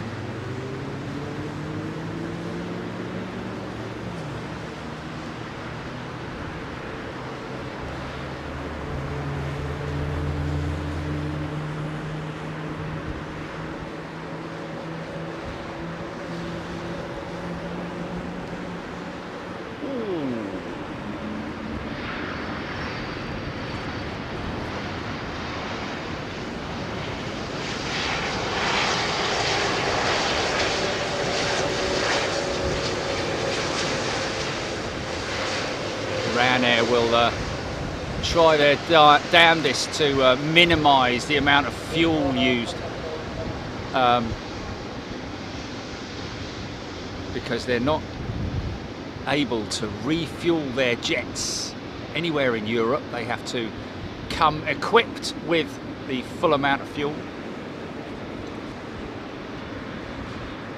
for both the outbound and the return leg.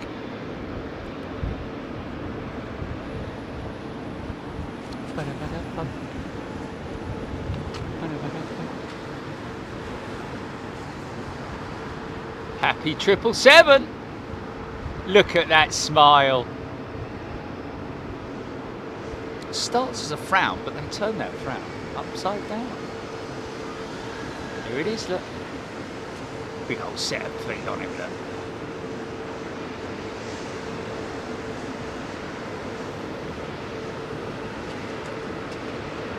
Oh wow, nice. I'll have some of that.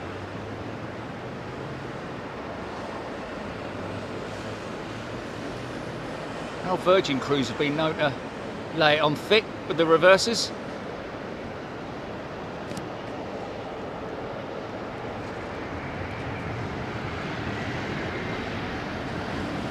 Not today though.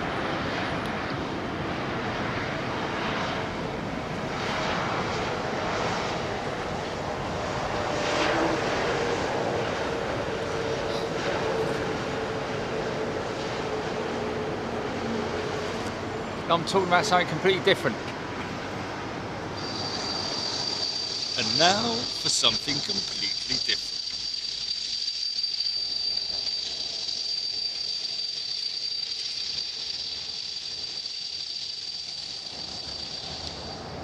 $7,200 people. Very good to see you all. Hope you're well. If you're new to aviation, if you're new to Big Jet TV, subscribe to the channel if you're a YouTube fanatic, or if you rely on entertainment. We are an entertainment channel as well as obviously an educational platform.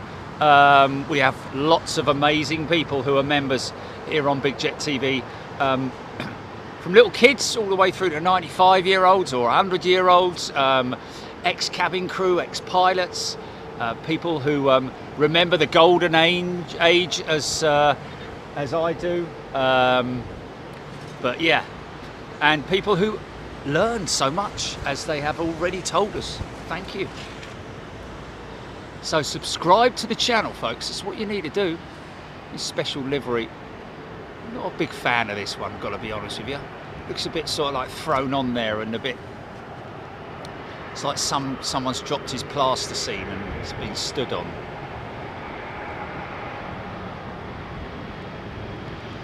Nah. I mean, if it was the whole aircraft, if it was the whole aircraft and it was, you know, and it had that pink, you know, all the way through, it looks a bit like, I thought I said mouthwash for a minute.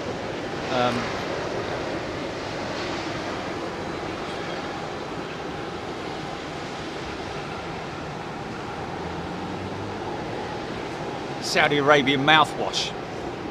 It's very unique. Singapore Slinger on its way in, folks. If you're a lover of A380s, big aviation, give us a like if you want to. Don't have to. Don't feel obliged to do it. We're not worried if you do or you don't. And please don't feel bad if you don't. You are. It's just lovely to see you watching today.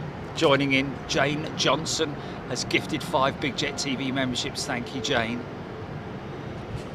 We are at London Heathrow, runway 27 right, on westerly operations. They were on westerlies this morning before I was on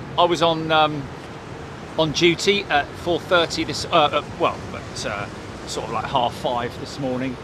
Up and at 'em at 4:30 this morning, only for me to set everything up, go through the whole rigmarole of getting myself in the paddock ready for you guys. I was all ready, and then they switched operations. So to break everything down, bring it down.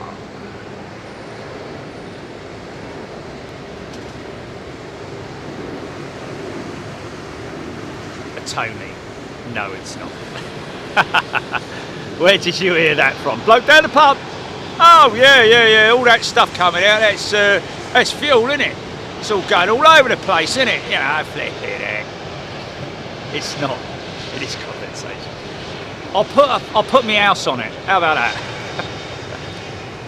Fuel being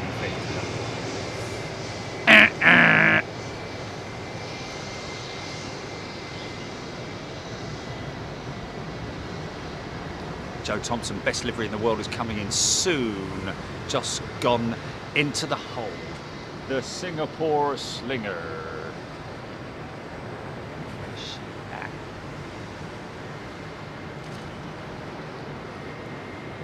Brandon Planespotting. Oh, Brandon Planespotting, I've got to come back, mate. Went back and we sort of like thought about what we're going to do. Saw the rain. And kind of thought, well, you know what?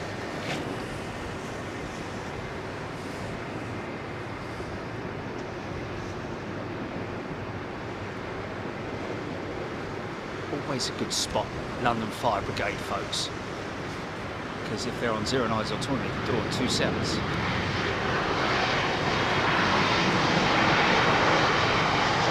Nice, got a jumbo jet inbound, folks.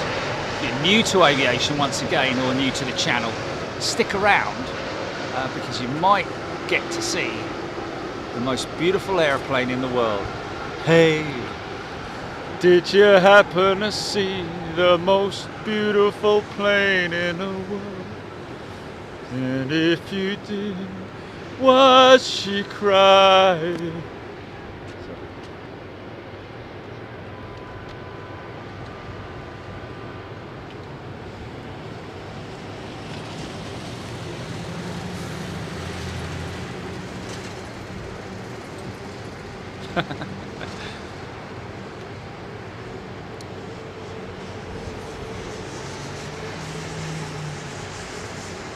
less dominant. So I think part of the runway was damaged due to hard landing. That's twice in 2 days. They had to shut it. What's that? Is that the Gatwick? Oh, it's Edinburgh, is it? Oh, interesting.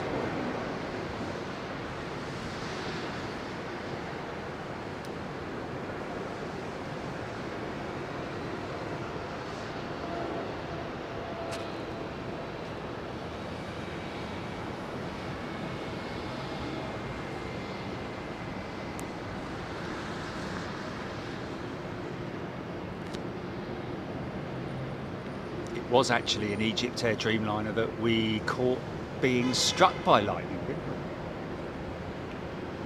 Oh, El Al, sorry. Right, okay. Chris Clark. Singapore Slinger due. Yay. Okay, here we go. Getting a little bit heavier. He's come back, is he?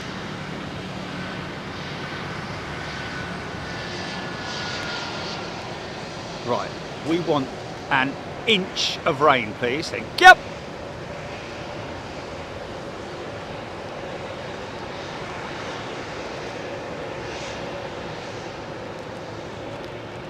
Oh yeah, more intense now. Here we go. Jesse Kershaw's a new member. Welcome, Jesse.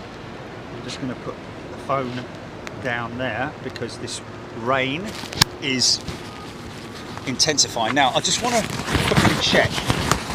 My voice, I'm going to go probably a little bit quieter, folks, but I just want to check, and I need your feedback on this.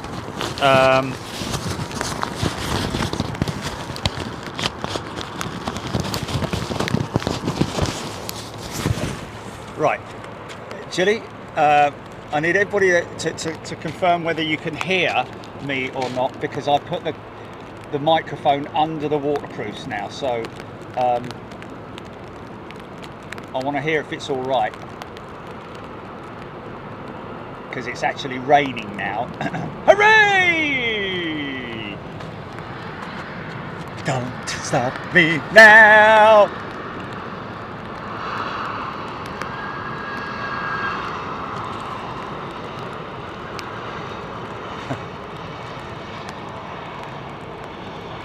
I want to make sure you hear the planes as well, Julie, not just me. But...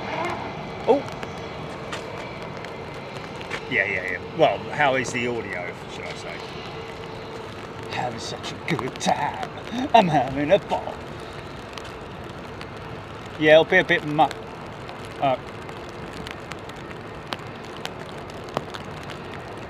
let's wait for the next aircraft to come in with big reversers.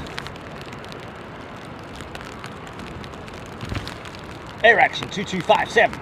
Gifted membership, thank you. That was quite quick on the front.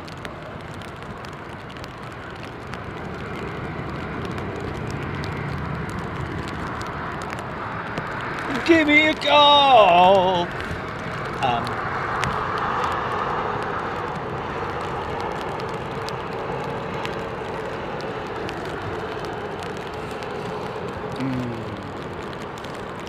I love that smell. It's when the roads are at their most treacherous, folks. If you're driving on roads that haven't seen rain for some time, then for God's sake, drive carefully, because all the road surface is obviously lots of tar, macadam, and oils and stuff like that are seeped up into the up onto the road surface. And that mixed with the water makes it very unstable and very very treacherous, to be perfectly honest with you. So be careful if you're driving.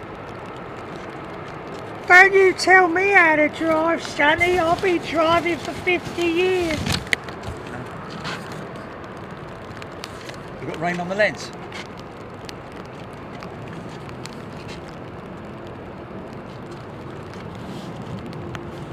Oh, you can hear it on the yeah, right, okay. Okay, well, I might bring yeah, stand by.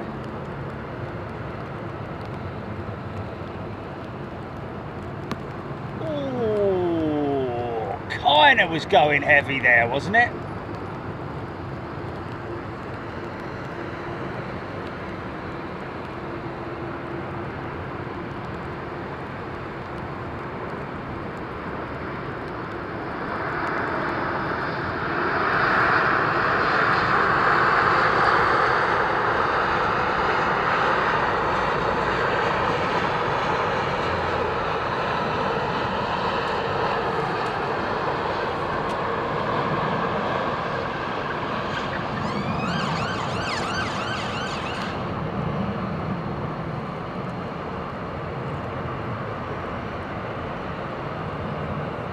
I love it if you're behind the wing as well. You can see all underneath the, well, inside all the mechanisms, the workings, the spinners operating, the little hydraulic actuators operating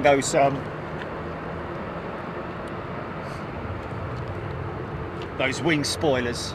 Great to see, man.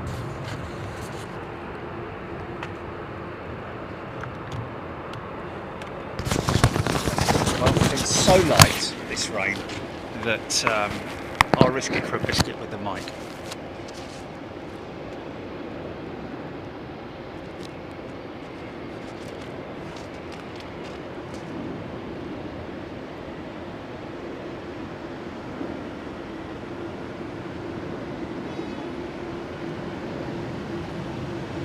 Japan Airlines.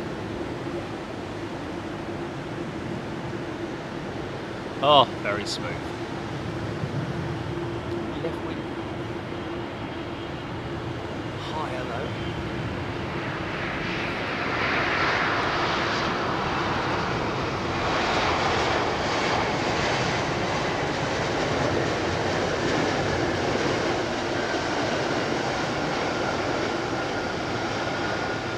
Go on, leave those doors open, mate. I want to see the blockers. Look out for the blockers.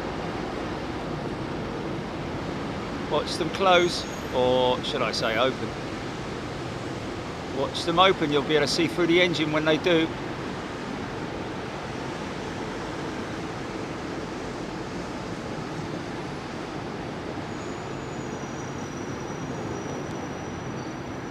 There you have it. Wow, how cool is that, man?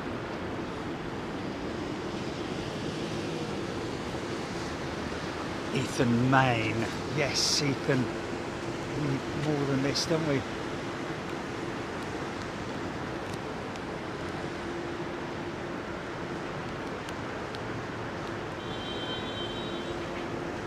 Vicky Denning, Alexandra Wood. Somebody's seeing that aircraft take off at Adelaide.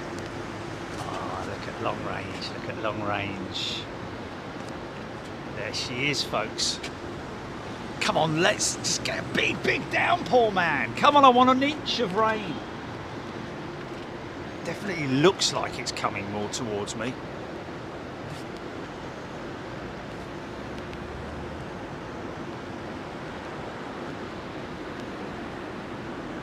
Tim Rotunda.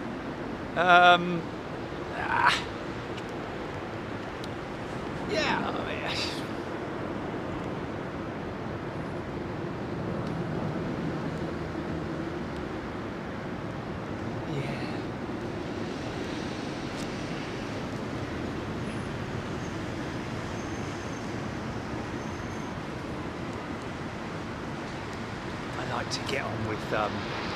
I like to get on with the job, really. Just watching planes, really. Just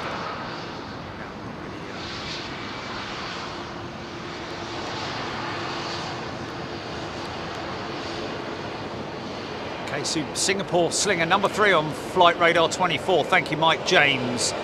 Disney Dave has gifted 5 Big Jet TV memberships. Thanks, Disney Dave. Yes, I do. I want to look down and see my van floating off down the road. No, I don't.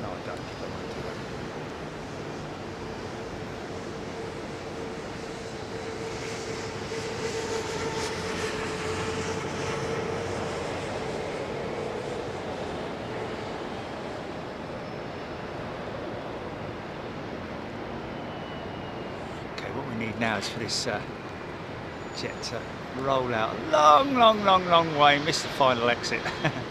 Which is not going to happen because he's going to get off here. I think he's off here. Out for 9.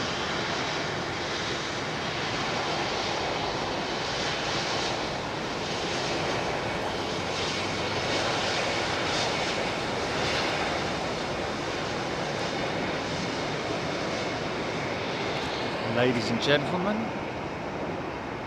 here she is. The launch customer for the A380, Singapore Airlines. First to operate the A380 even before British Airways into London Heathrow, Singapore Airlines. already been through 2 batches of 380s, I believe. Emirates, of course, the last customer to receive a 380. See those little plumes of smoke there? That's the speed up. It's either the pilot manipulating the throttles there just to maintain that approach speed,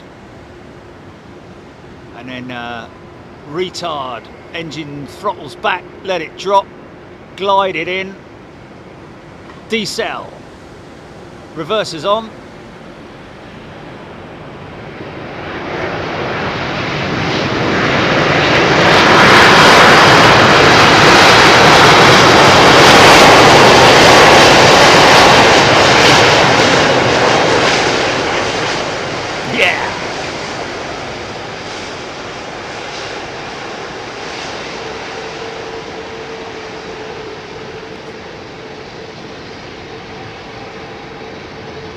Nice.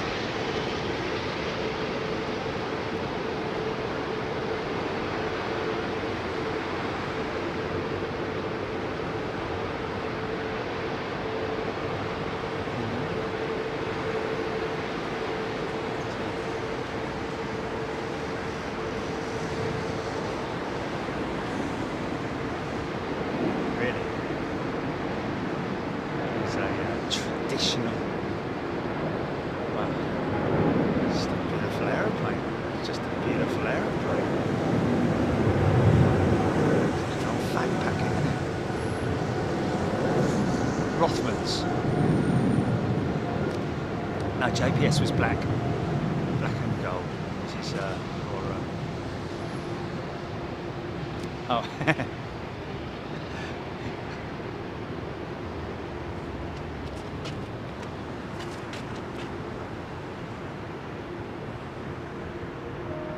Cathay Pacific. I don't know if it's their 1000 or 900. Bit of a floating going on there. Nice. Kick of rudder, straighten her up.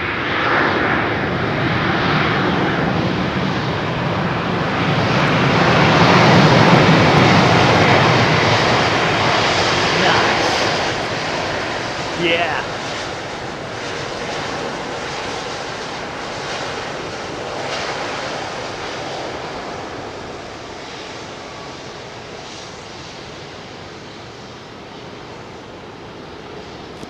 Well, hello there.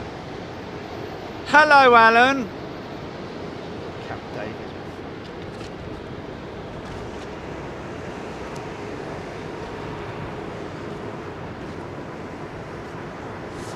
Poppet TCB 747-467 freighter from Dubai, 11 minutes away. Let's all, like the dove from above, folks, get her in on this runway.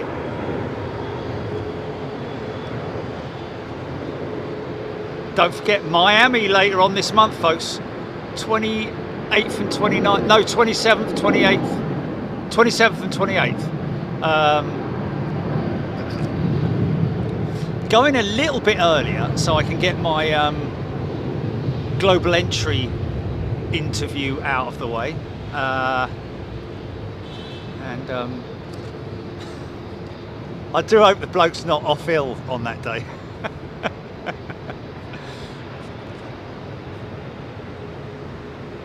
Yeah.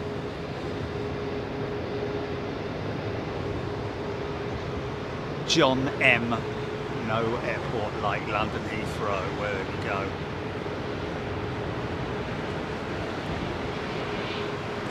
Wingnut, looking at t-shirts on your shop. That's why I was late to the show today. Contemplating a purchase. I have an alternative suggestion in Trust. We trust. Motto. Okay.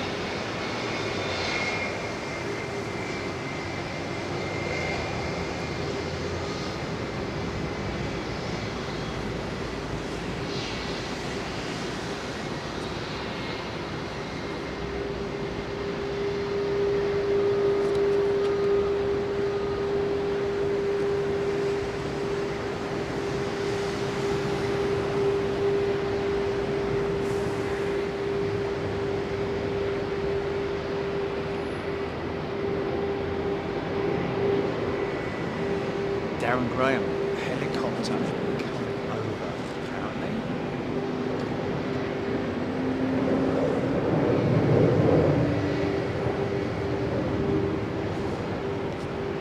Saw that this morning. Well, this morning, this afternoon.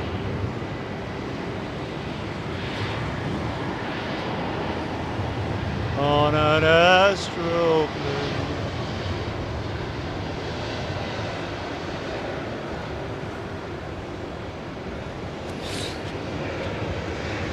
Scary helicopter. Wow, she's going quite fast, that slinger, isn't she? Yeah.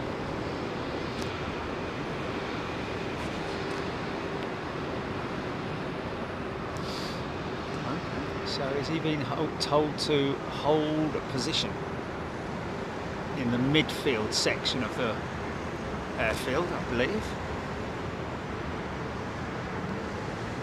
Gareth Allen, loving Flight Radar 24. Is Gareth possibly new to Flight Radar 24? Sounds like it. No, he just loves it. Awesome. Good to hear, Gareth. A to P just spotted the Cathay 747 cargo over North Land. EK31 approximately 20 minutes out, Devilfish. Well, if she's over North London, that generally means that she'll be coming in on Tis Runway.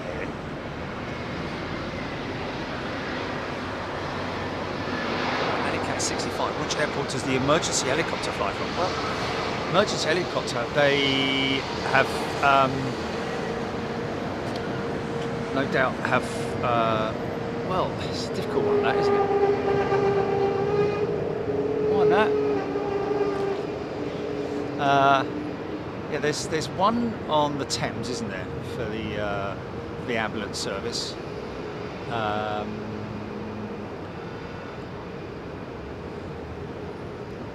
obviously most, you know, big hospitals will need to pick up. I don't know, really, to be honest with you. I'm sure there's an emergency helicopter landing pad here somewhere. Right on the stripes. 1,000-foot mark.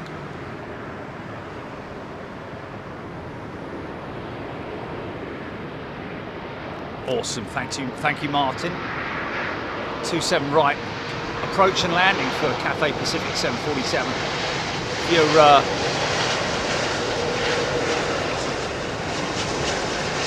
new to aviation, folks. Awesome, Gareth. Yeah, stick around, folks, if you're... Wow, look at that A380 funky shot. Is it? Qatar, I think, and BA.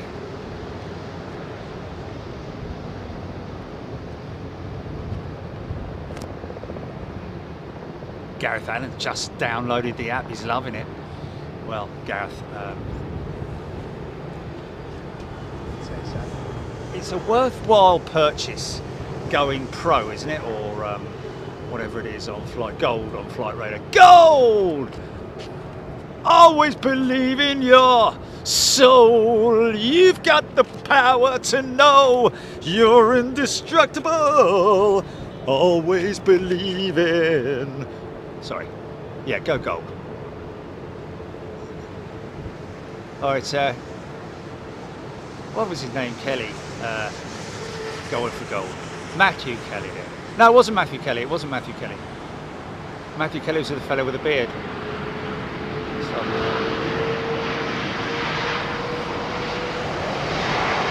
the blonde-headed fella. He's an Irish fella. Blonde-headed. Very nice fella. Looked like a young terrible.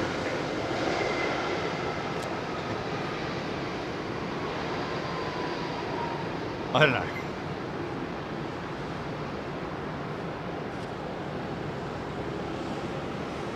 Henry Kelly, there we go.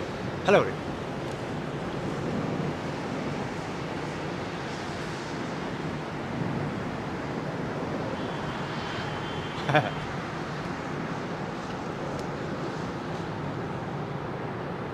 Happy?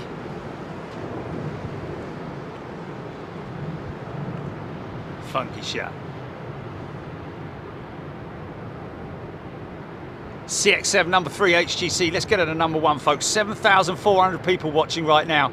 If 10% of those people have got flight radar open at the moment, select that aircraft. Just highlight it on your screen, and you will then be put down as a statistic for tracking that aircraft, and will be part of it becoming number 1 on Flight Radar 24 if you want to. Here is the beautiful Vietnam jet, the Viet jet, I call it.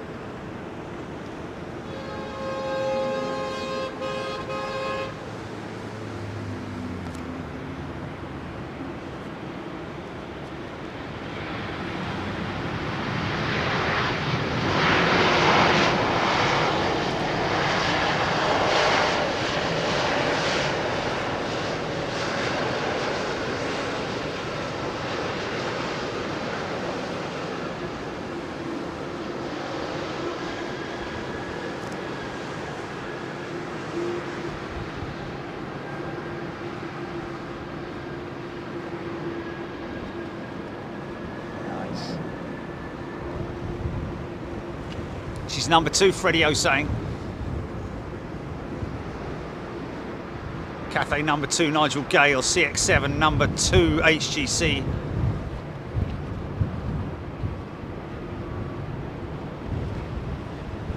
John M, I sang a Beatles song earlier, didn't I? You just missed it.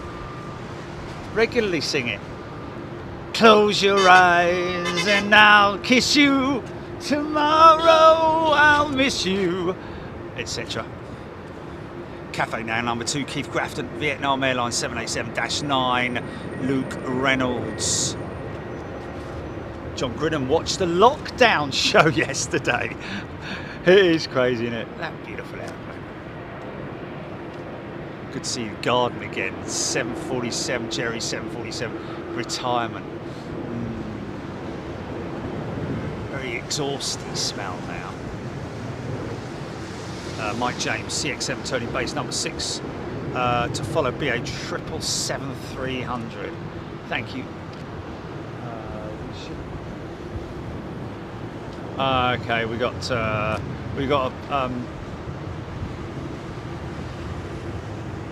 wow, 7,470 viewers. 747. Hey. 7474, sorry. Kelvin Grant over London City now. Turning still. She's turning still. Kathy Williams just seen Cathay jet over my house in Greenwich. Lovely part of the world.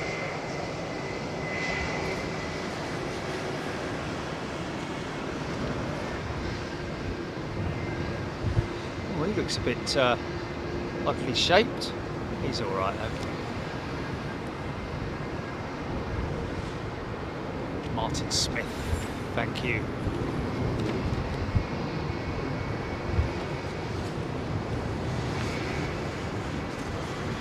If you ever want to see a Typhoon air display, folks, without any commentary, without any usual sort of like stuff that comes from an air show, we had our very own private display. Dr. C, welcome to Big Jet TV. One time when we were up at Coningsby, not by Blackjack, was it? I don't think. I think it was one of their stand-in jets, but it most certainly was the RAF display Typhoon display team pilot official did a display not for us obviously, but we were just very lucky we happened to be there at that time and caught the whole thing. And like I say, no commentary from anybody, nothing like that going on, just out and out pure blooded jet fighter action around the Coningsby airfield. Roxy Simmons has gifted a membership. Thanks, Roxy.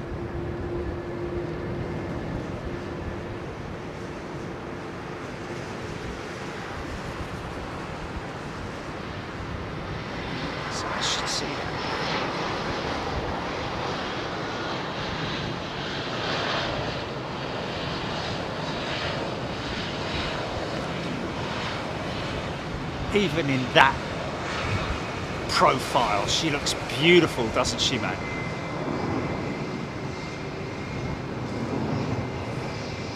John McLean has gifted a membership. Thanks, John. Craig Gerard, Painter Girl, new members on Big Jet TV, Gear Down.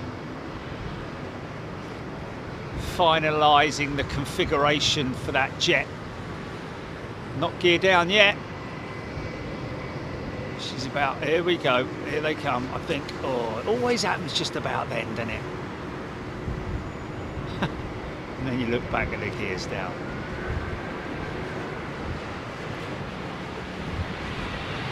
This is nice. Even though it's one of their older jets, still a good looking livery, isn't it? Hey? Tried watching an air show on YouTube, somebody saying that I had to switch off due to the dreaded commentary. Yeah, not only that, but they've made it even worse now, haven't they? Put bleeding music over the top of it. And not only that, the music's terrible. It's like, you know, terrible. It's just terrible. Anyway, I'm not going to get into that. Let them carry on doing what they want to do. They know they're right. Don't listen to anybody else.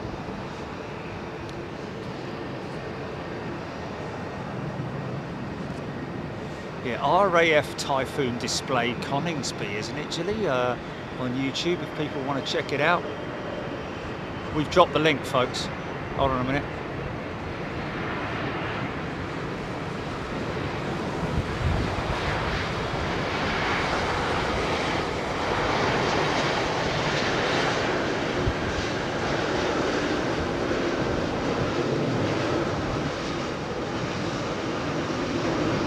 Look how happy he is, look.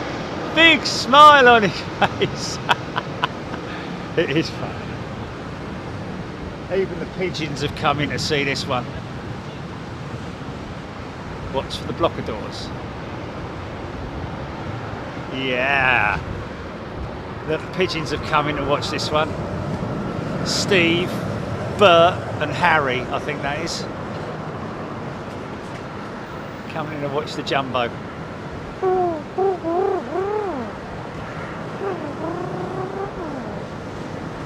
Sorry. Steve, Bert and Harry. Yeah. That's as good as we're going to get. She's going to get number 2. You folks can pat yourselves on the back. She would have been number 1 if it hadn't been for Blackjack.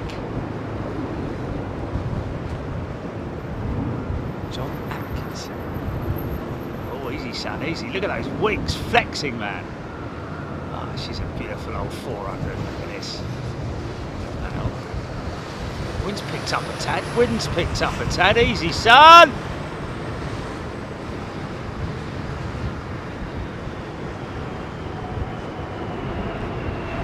Wow.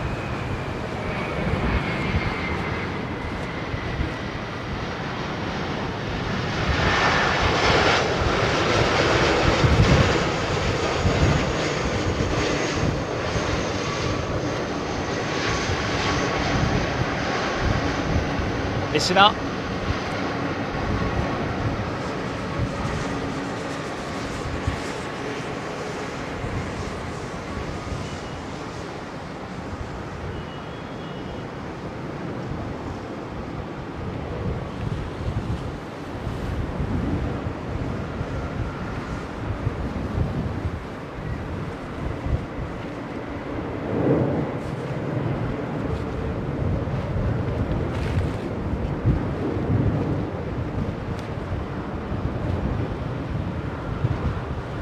Carl Ellery, UK, good afternoon to you. Good afternoon, everybody. Hope you're doing well. London Heathrow, live, 4:05, 16:05 UK time.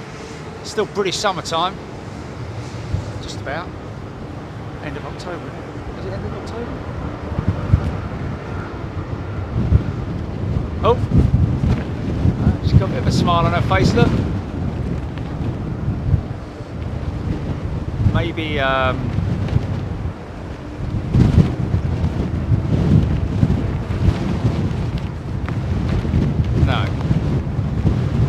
Must have been a slow news day on that local newspaper desk. Let's just make up a story, shall we?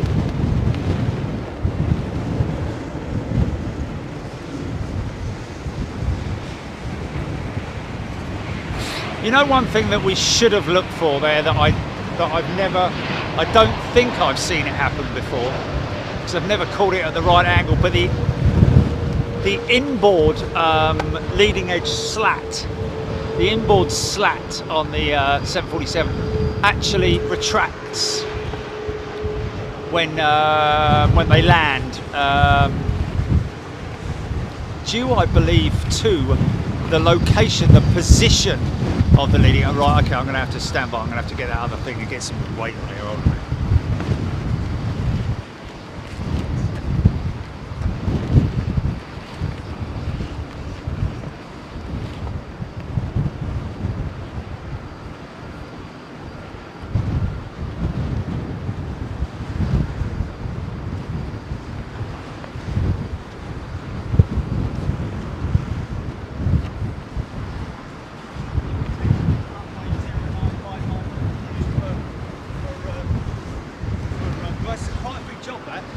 A very big job.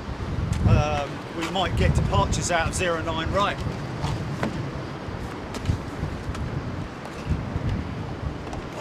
$2013, wow. Say it bad, Dad.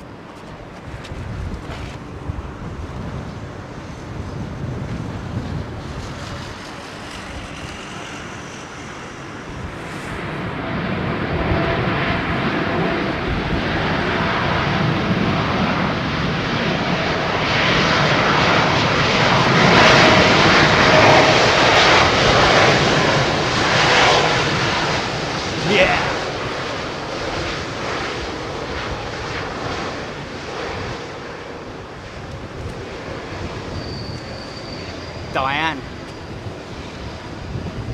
Keystone 75. Got Tony Duty gifting 5 memberships. Thanks, Tony. Lovely thing to do, eh?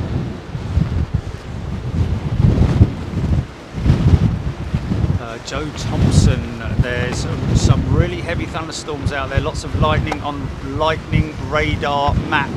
Stay safe. Yeah, it's starting to pick up, that's for sure. God bless you, blimey, O'Reilly, and all that malarkey.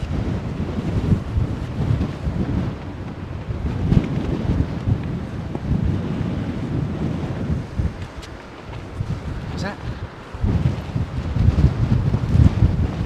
Emirates 388, number 3 on flight radar 24. Nigel Gale saying. We've got an Emirates 380 inbound. Awesome! Check it out, folks. You want to see this big, humongous aeroplane. First time to aviation. Aviation is a great subject, folks. There's so much in it. If you're a youngster, there are so many different areas within the industry that you can get involved in. My advice would be, if you want to sort of like, oh, hello, Uzbekistan. Nice coloured jet, this, like this livery. Yeah, if you're a youngster or a teenager or somebody looking for, you know, a bit stuck between jobs or unsure of what you want to do, if you like the look of the aviation sector, if you like aviation, get yourselves onto the books of your local airport. Even if it's, we got somebody on Big Jet TV who's a member, who's actually works out of Bristol. I think operating the tug as well. What's his name? Mikoto, that's it, yeah. Sorry, apologies. Mikoto, apologies. I'll get it right in a minute. Yeah, we have got some slightly, I wouldn't say dramatic, but these are definitely, there is definitely a crosswind element built into these landings now, so they might come in a little bit faster, just to maintain that speed. Lots of lightning northwest of Norwich. Well, we're nowhere near Norwich.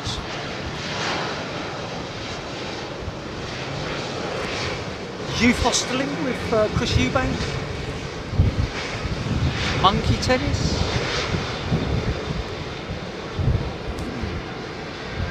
It's quite nice cheese, that. Do you like cheese?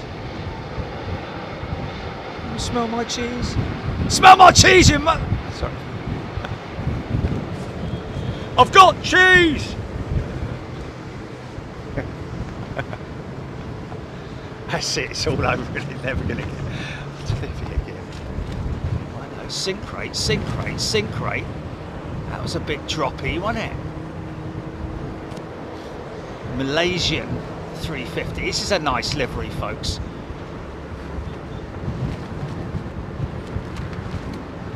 Oh, easy.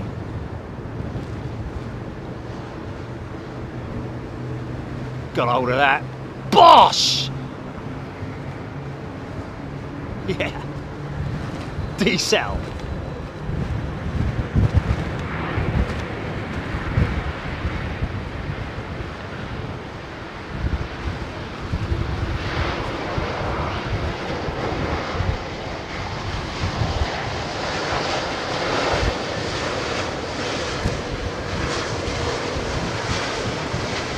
Doesn't matter how modern the aircraft is or how new it is, doesn't really matter.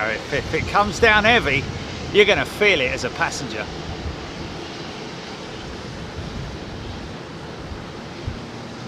Especially on the old 330, because the 330 back wheels touch first and then bang, the front set comes down. Well, if you know you're on a 330, you just got to anticipate it and wait. Hear that start up. All Nippon.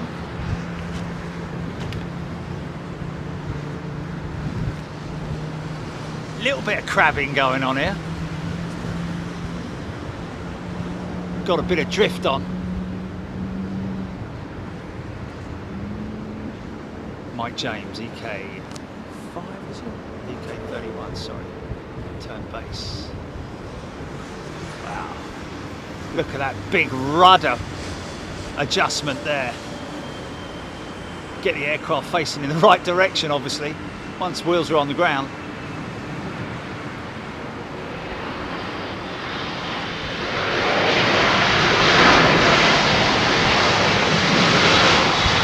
Once an early exit, brake to vacate.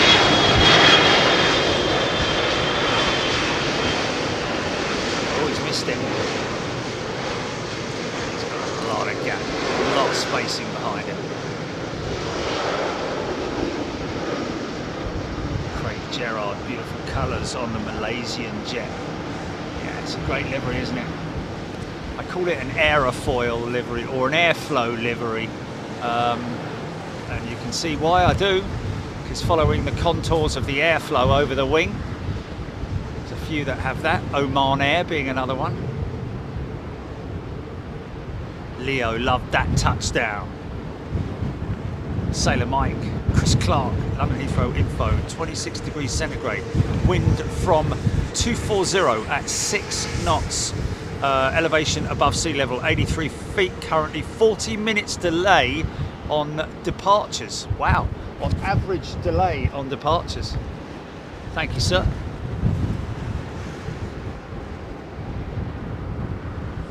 Mike James loving the simplicity on the all Nippon livery. The inspiration of Japan.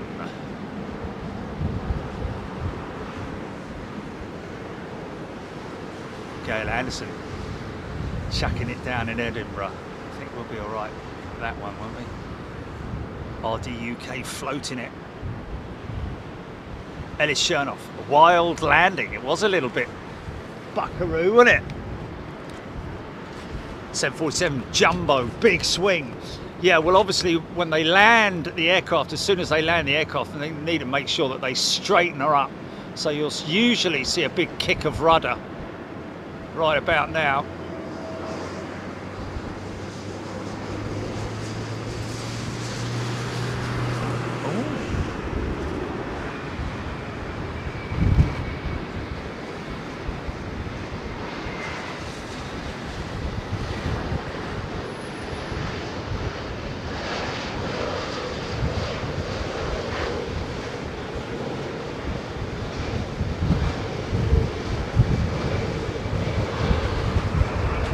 this, folks.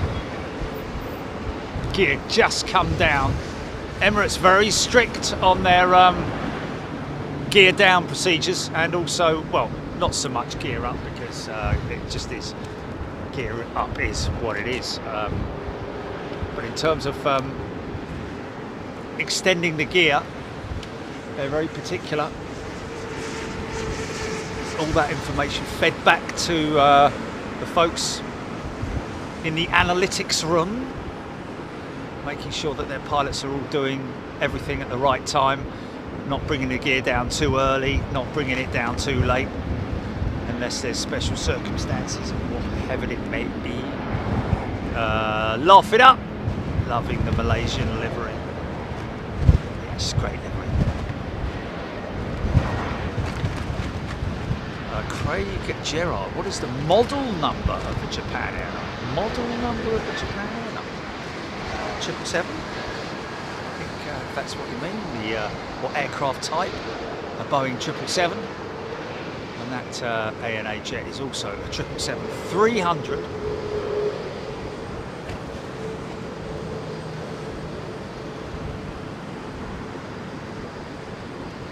.737 with KLM. Sometimes a little bit faster on approach speed, the 737, for some reason, I'm not sure. Maybe it's something to do with a tail, I don't know. Easy, son, easy. You can see that crosswind there.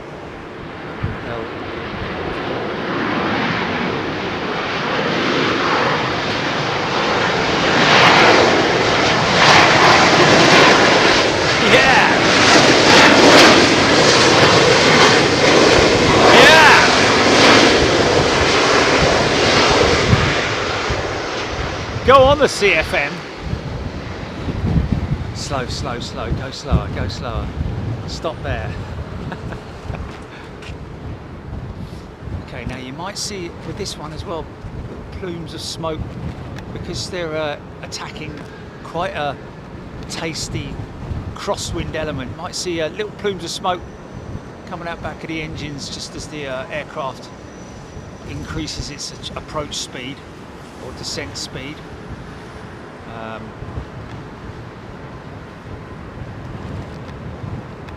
Normally towards the last sort of like 1,000 feet, you'll see it happen. This guy or girl is right on it, right on it. Watch the rudder, watch the rudder. They got it straight down the middle, this one. Watch the rudder.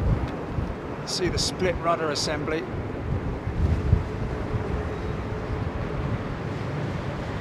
Yeah, no worries.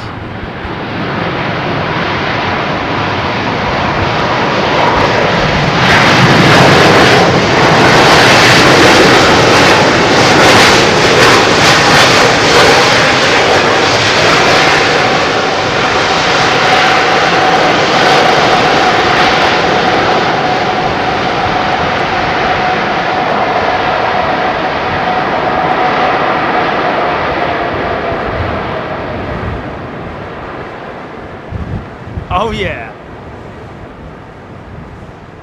Cruff giving some great feedback there. 737 tends to do flap 30 instead of full flaps, which would add speed to their VREF.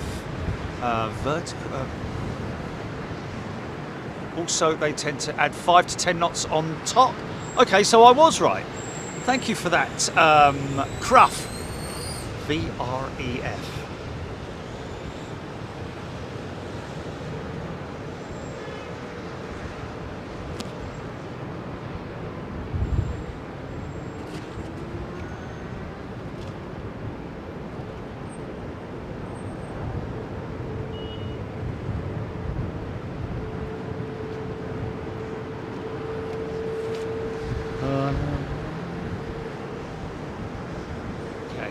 Come on, the Brits. Show them how it's done.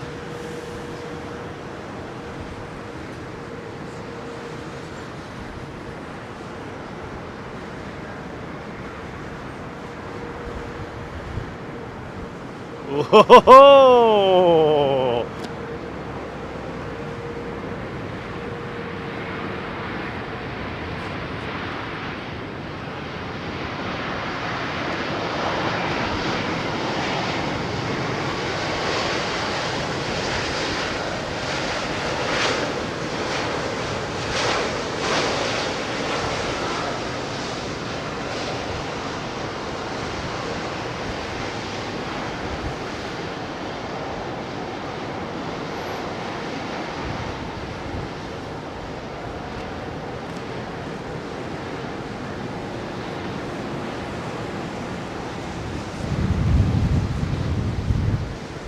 Jill Blakeney, yes, Emirates 380 did just land.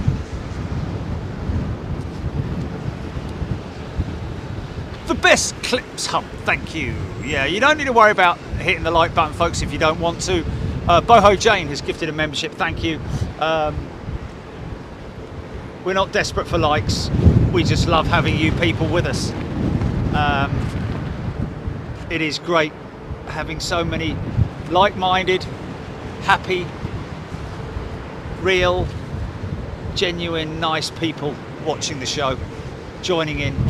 And yeah, look, if you like it, hit the like button. But you know, as I have admitted so many times before, I am not a liker of channels. I generally don't do it. It's not part of my psyche in terms of like, oh, must make sure I hit the like button. I do from time to time if I see something that from somebody who's put a lot of effort in and worked hard at it. It's a little bit odd in it to hit a like button for something that's a little bit sort of like controversial, if you know what I mean. Xander Round, loving the 350. John Grinham looks great. Chris Clark, Heathrow is probably the most efficient two-runway airport in the world. 12,000 feet and 12,790. Is it 800 feet longer, the other runway there? Wow. Didn't realise that. It's basically getting on for 2 miles, isn't it, in length, each runway. Somewhere around about that. It's the old One World triple going out there.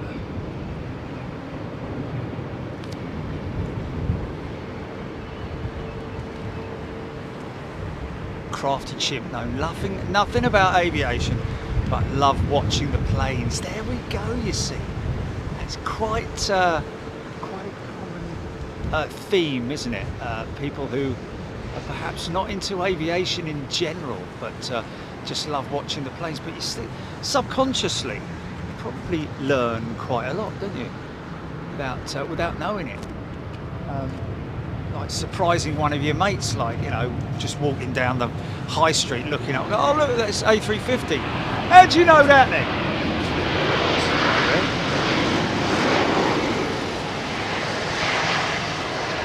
Julian has just gifted a big GT membership. Thanks, Julian.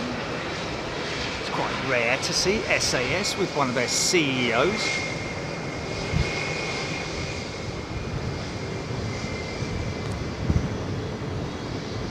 IAE International Aero Engine package on that those engines. Rock Dodger. Thank you, Rock Dodger. No better way to spend a Sunday afternoon. Good to see you, folks. Squawk 7700 has just hit the like button. Thank you, Squawk 7700.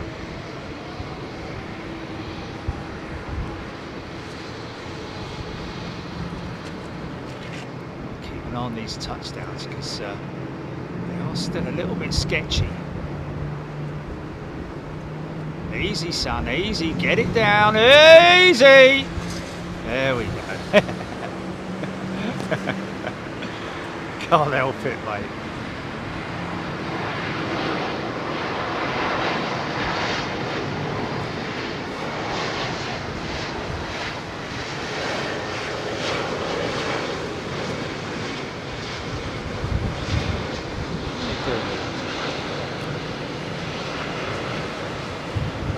Is that the honey wagon we're seeing there? Or is that water, perhaps? I know I made the mistake before. 747 Jumbo, this at Big Jet TV is so important of an experience for people who possibly are not able to afford to travel at the moment, but offers the experience of aviation to all. This is just lovely. Thanks, 747 Jumbo. Well, actually, funny enough, me and Gilly were discussing that yesterday, weren't we, Gilly, about the fact that we've got so many people in our community that are unable to travel, can't afford, you know, just not just travelling from country to country, but, you know, even travelling, you know, inside the UK, you know, or inside their own country. It's great to easy swing it. It's that rudder. See him kick that rudder, or her kick that rudder, or it, or them kick that rudder. Sorry. Don't know, it might be a robot pilot, you know. Sorry about that. Sorry, I don't know, man. I'm trying to be correct tonight. Flip's sake. Franklin NZE or NZE. Franklin, very warm welcome back to you, and thanks, Rock Dodger, for gifting a membership. Martin Cables, good day to you. David Blore. I know nothing about aviation, just like watching the planes. Did I just read that out? Aidan Campbell. Dawn has cats. Thank you, Rock Dodger. Harry the Av Geek has been gifted a membership. Laugh it up, Fuzzball. Just laugh it up, mate.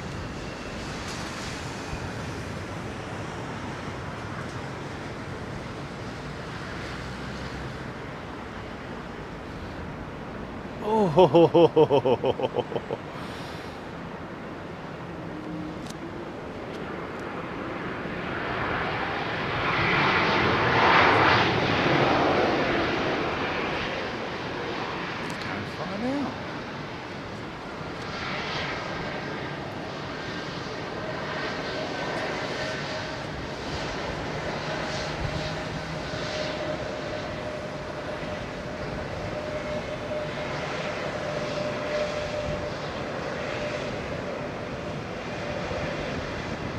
Devilfish close to the toga material, that one. You're not far off.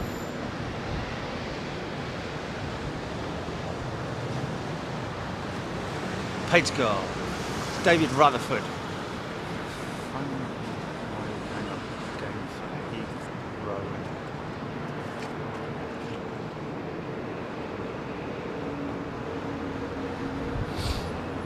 Mark BCLE gifted a membership. Aer Lingus 320 Neo. These guys know a lot about landing in windy conditions at Dublin, that's for sure. I've landed a few times at Dublin.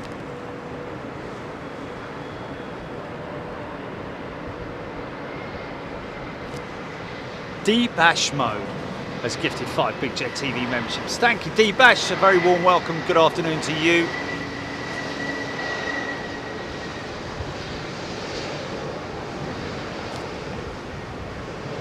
RDUK, yes indeed. There's the see that little wing element there, folks, on the engine there. That's what's called the strake. It's angular and creates a vortex. Might be able to see it on these Trents here. I think they're forward actually, but it is something that's used to deflect the air or direct it, really.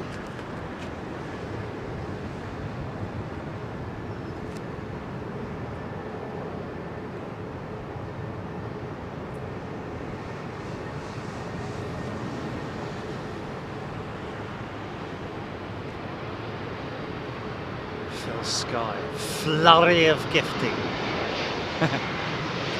Yeah, it's a wonderful thing we open up on Big Jet TV, folks. I'm not going to harp on about it, but we don't have gifting. Sorry, we don't have super chat or you know. I've always steered clear of that purely because I think it's a little bit unfair on some people who cannot afford it. It sort of like puts people in different brackets and all that sort of thing. But those folks, for gifting membership, it's far better because ultimately we get something out of it. Of course, yeah, we do financially, but it's far smaller and more manageable. But not only that, it is gifting membership to people who perhaps cannot afford it. So, and it's a wonderful thing to be able to witness, and very humbling thing to see from our members and non-members or new subscribers, whoever it might be.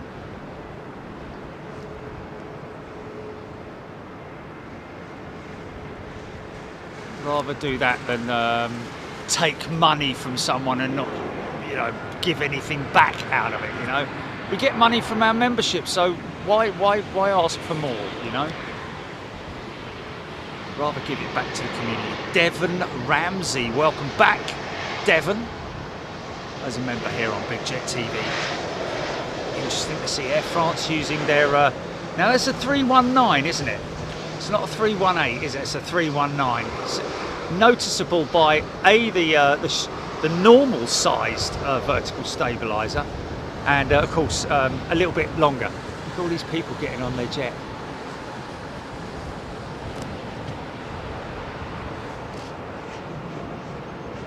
Comes to a grinding halt, doesn't it, when someone's taking about half an hour to get their suitcase and stuff up into them. I always try and get on at the end if I can, but the trouble with that is that all the overhead bins are then taken up, aren't you? And you can't find any space for your luggage. Anyway, whatever. Patrick Crimmings has gifted 5 memberships. Thanks, Patrick. Welcome, everybody. Hope you're doing well. We are on Arivals 27 right, London Heathrow, 4:33 in the afternoon.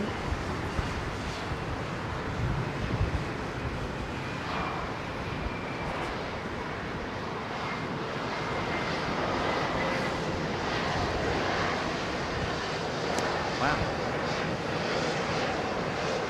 David Blore. Whatever I know about aviation, I've learned off you, Jerry, and your show. Well, there we go. Yeah, most definitely the show, because I learn a lot from our amazing team of people here on Big Jet TV. So many wonderful members.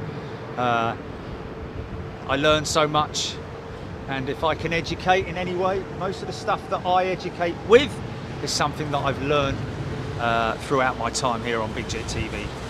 Rob Van Roy, Margaret Burney. Darren P is a brand new member. Welcome, Darren. Good to see you here. If you're a new member, get involved in the chat.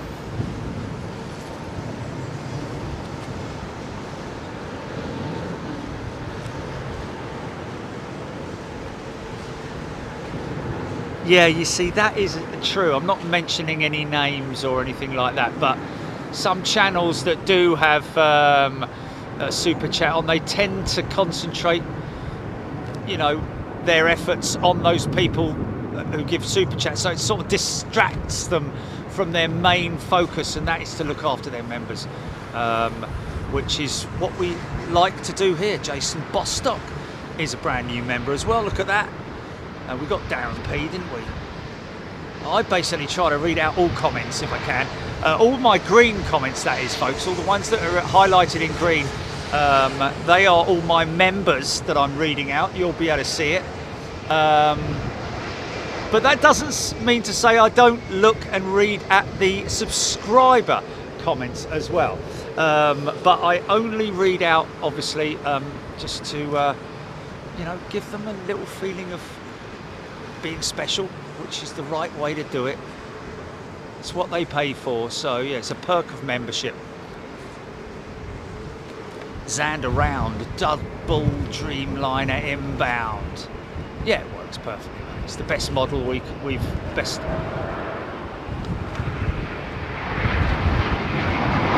Go on, son.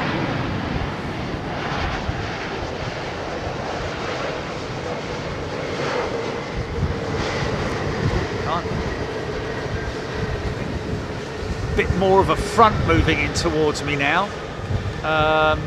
There's that rain there, you can see. Windsock, as you can see, the wind direction. It's sort of like, wow. Do you know, it was saying, Jilly, on the weather app, that the wind might change again. And you know what's happening? Look at these trees here, folks. The wind is turning into almost 9s, look. See the windsock down there is, it's definitely, so that if they start, well, we might get a change of runway operations, folks. You never know. We've got Jason. Paul Day is a new member as well. Good day, Paul. And of course, all our gifted members and first class and super class members are going to be joining us in Miami. A week later, all of our premium members will receive and get access to the Miami shows, which are always entertaining, it has to be said. Well, all our overseas shows, to be honest with you, are entertaining. It's like going on holiday with the family. Nice big rudder kick there.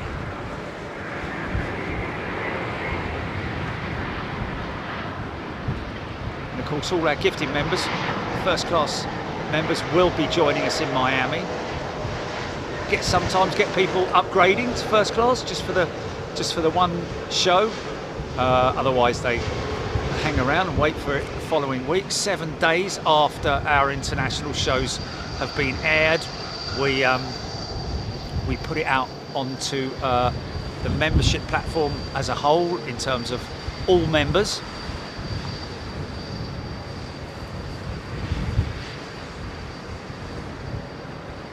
Innobex, will you do departures today? Innobex, go back to the beginning of the show and you will see, what, at least 2 hours of departures, and pretty cool ones at that. So Innobex, yes, we have done departures today. We've had double bubble today.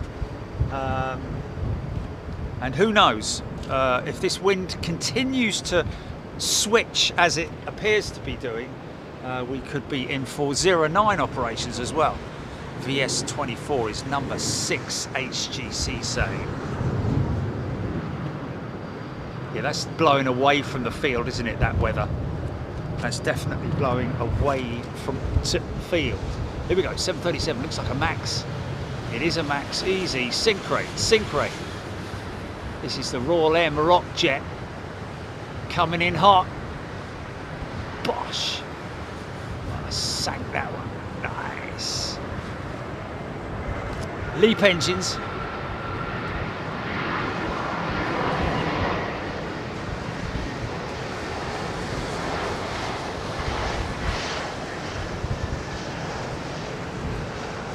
I've got to say I love the 737 because it's had so many bleeding variants, hasn't it? It's had more variants than a Spitfire. But just the front end of that 737, you know, if you look just at the front, chop it off literally, apart from the eyebrows. Oh, what's his name, Judy? Want to do a big shout out to Brindley, who's listening to us now. Brindley, hope you're enjoying the show, and thank you for watching. He's 7 years old. I think he's yeah,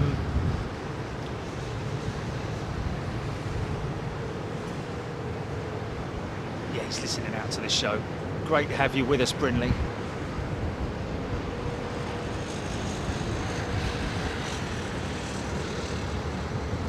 Oh, what was that?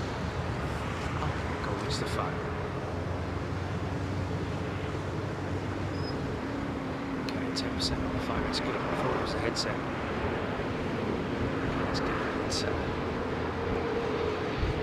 Stand by, folks. Just going to quickly check this.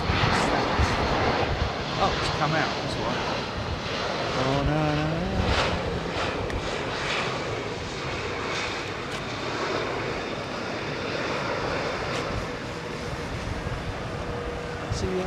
Modem on GP.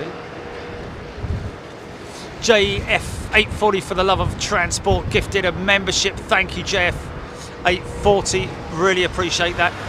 Painter Girl, that one was fast. Alex Hilton, Nick Gray, Rock Dodger, Ked in PJs. Ronald with Wings has gifted a membership. 5 memberships as it happens. There we go. Thank you, Ronald. And he's got wings. A bit high, a bit high.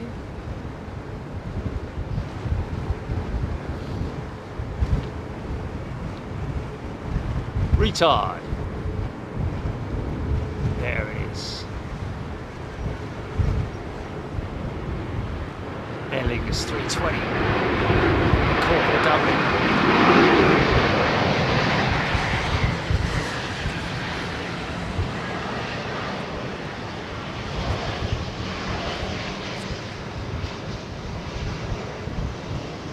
Mark white.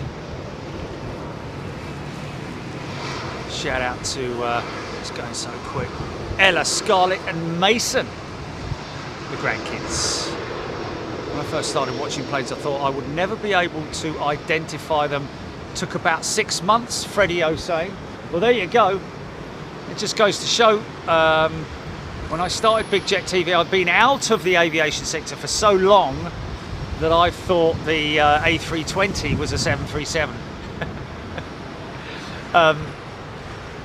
And understandably so.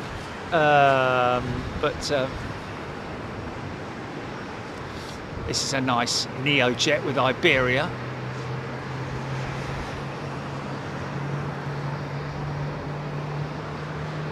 Damien Eves has gifted a membership. Thanks, Damien.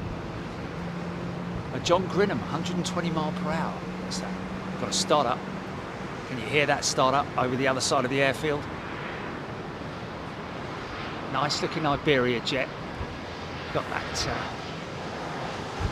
anti-glare paint around the windshield there, you see. It's an option. I think you get a set of furry dice and some mats as well, possibly, and a air freshener.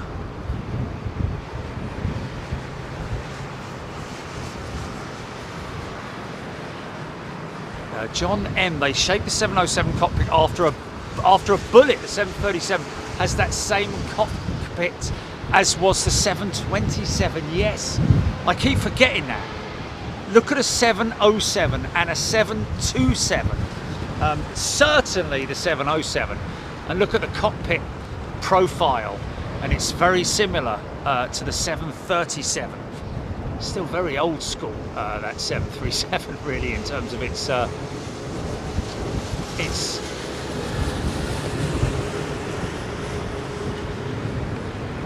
Big Daddy watching over the field there.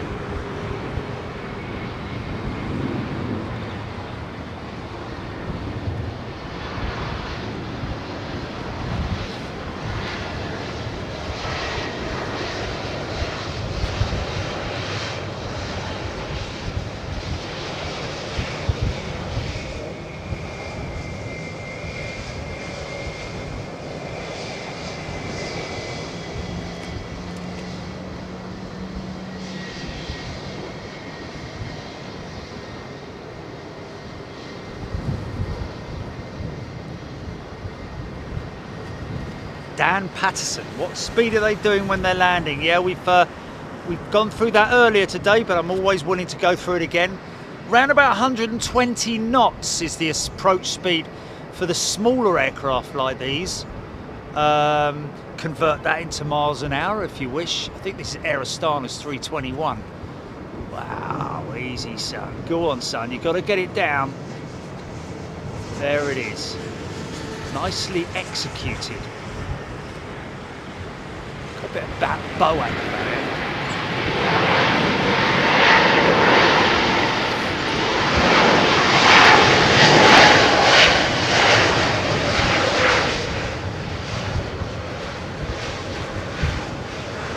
Always very calm and collected on the flight deck.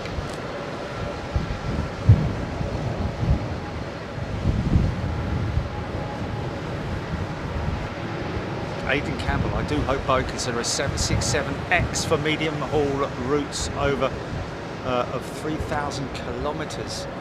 Well, 767 is still an option for freighters. They still make the 767. So, you know, again, like I was saying earlier when we were talking about the 757, of course that's a single aisle jet, that Rolls-Royce with their UltraFan program, which is going to take over the Trent program. Obviously they're kicking the whole project off with the big daddy engine. It's going to bigger than the GE9X apparently, in terms of its fan diameter. huge, great big carbon blades on the ultrafan. First time Rolls-Royce delving into the carbon fan blade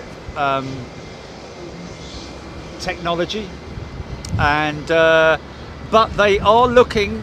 They mentioned it themselves at Rolls-Royce, that they would be looking at re-engining aircraft in the future. So potentially, you know, these 767s that are still in production as freighters could potentially be re-engined with more modern engines like the ultrafan,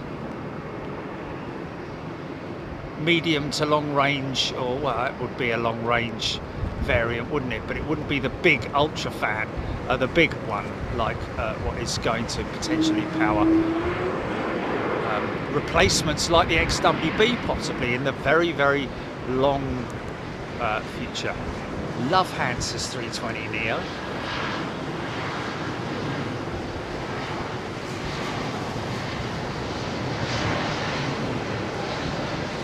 Pratt & Whitney engines. You'll hear the howl as she comes off the runway, gets taxi instructions, and then you might hear as low speed air passes over the fan blades. Here we go, listen to this.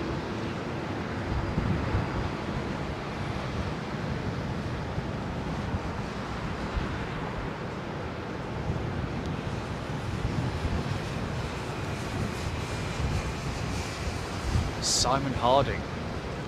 Tyres bursting on takeoff. Well, there's obviously a lot more to go wrong during takeoff, Simon, in terms of the weight being loaded onto the tyres.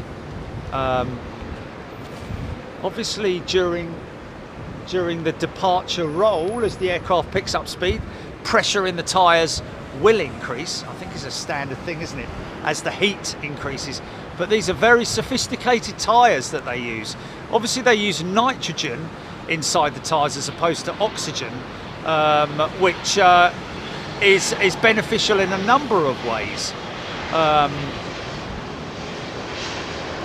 But yes, you're right.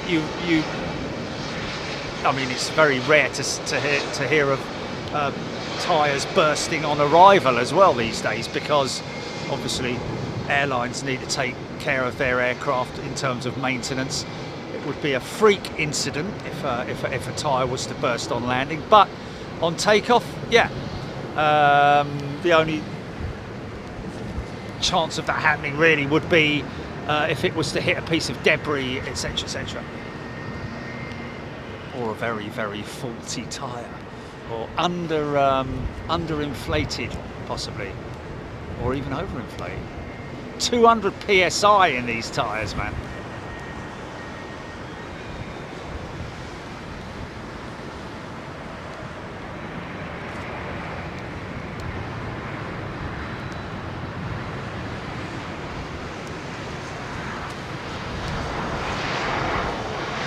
See the intakes for the air conditioning units there on the leading edge of the wing.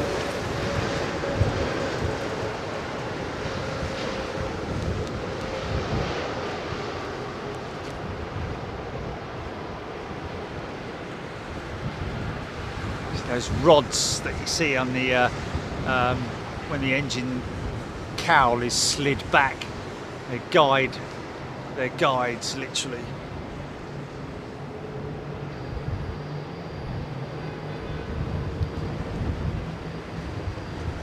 Martin P. I first flew in the 380 from London to Singapore on 13th of April 2008, more than 25 years ago. Wow. TCC, Rolls-Royce engineer.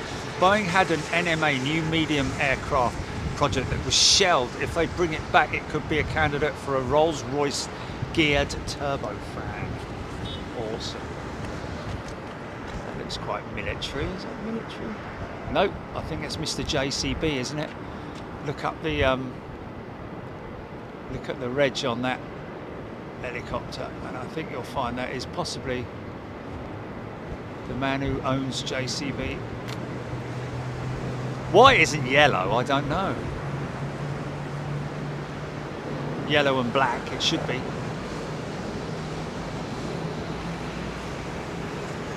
DHL 767, 26 minutes out, Joe Thompson.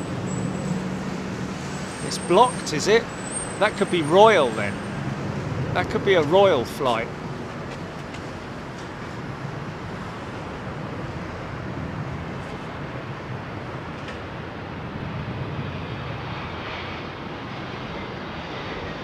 Can't see the reg, mate. Can't see the reg because I know that JCB's has got JCB on it, isn't it? Or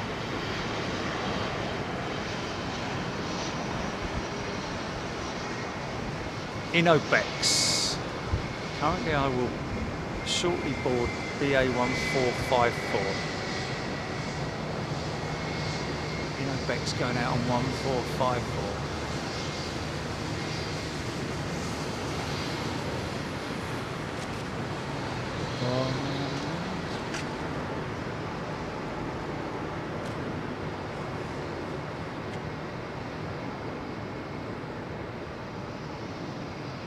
Light it up, Fuzzball. Ultra fan blades designed in conjunction with Rolls-Royce and the National Composite Centre in Bristol. I was part of the team that helped install the cutting machine. Wow. It is JCB3, is it? Thanks, Andy.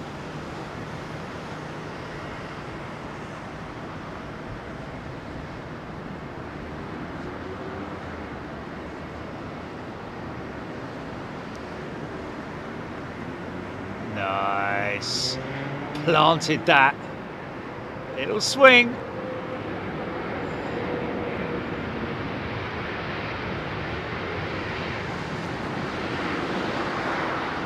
There's quite a lot of travel in that front end, isn't there?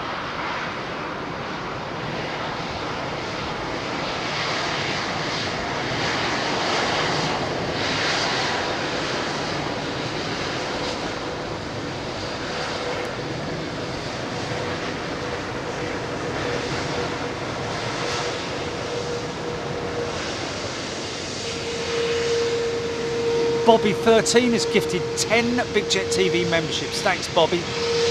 Love those engines, man. Phil Wilson has upgraded to first class. Phil's going to be joining us in Miami. Who knows what's going to greet us when we get to Miami, of course.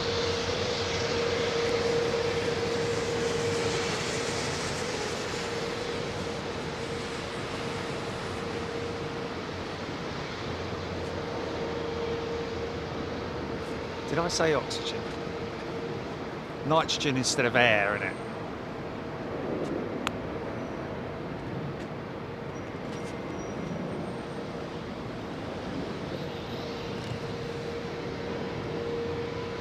Gareth Allen, in winter, do you do shows just in the day or at night as well at Heathrow? Generally during the day, but obviously with the shorter days, we generally find that we do more. Yeah, it depends on the weather, really. It really does depend on the weather. All our shows really do depend on weather, wind directions, and so on and so forth. Obviously, we've got a lot more options now, being here at the LFB. Hit the LFB website, by the way, folks. Make sure you. He's had a little dip of ice cream before he's come out there.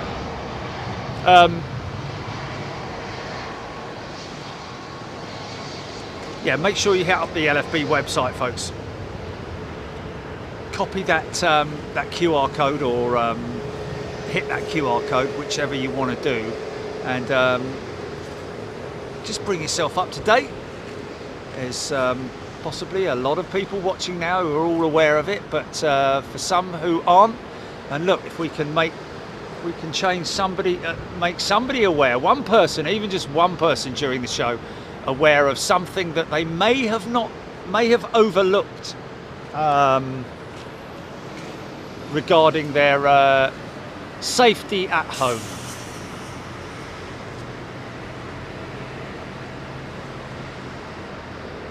Oh, got a bit of a bounce there, didn't he?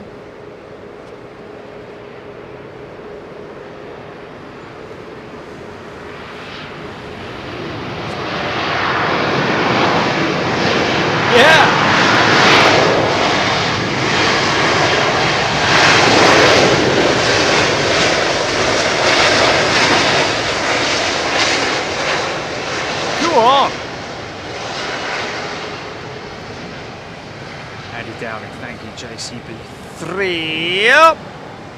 Phil Wilson, we've got Phil upgrading. Just looking across the line there to see whether there's any jets that are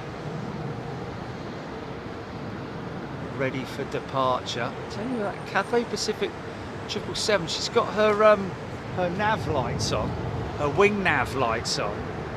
Red on the left, green on the right, always the same, just like in, well, it's come from maritime shipping from hundreds and hundreds of years ago.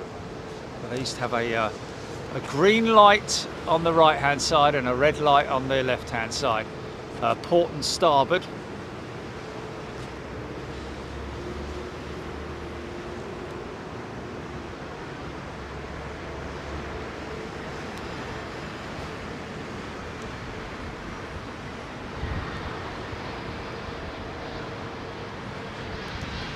Good afternoon, everyone. Doing well.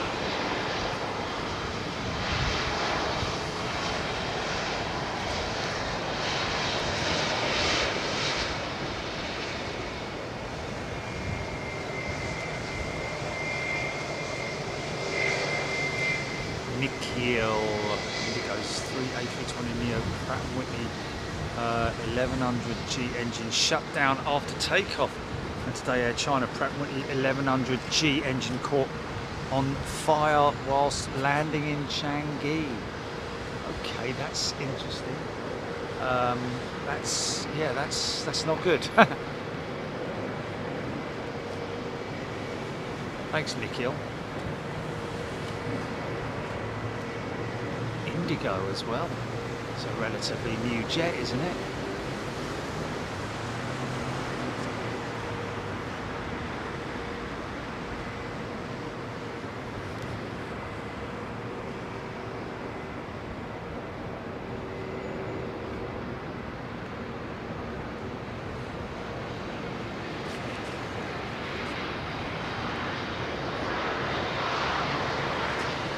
Yeah, you're not wrong, ES. Although last time I pitched myself up on those railroad ties, I got a whoop whoop whoop from the old Bill asking me to move on. So we'll just have to see if we get booted out again, and if we don't, then it's a bonus. Mind you, that roll-on shot up the top of the runway is just as good, to be honest.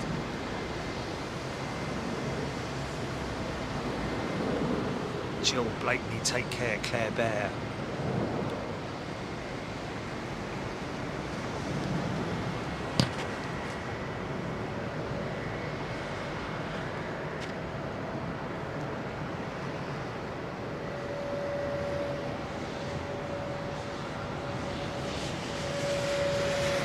Great to see Rolls-Royce engineer answering a lot of questions and getting involved in the chat.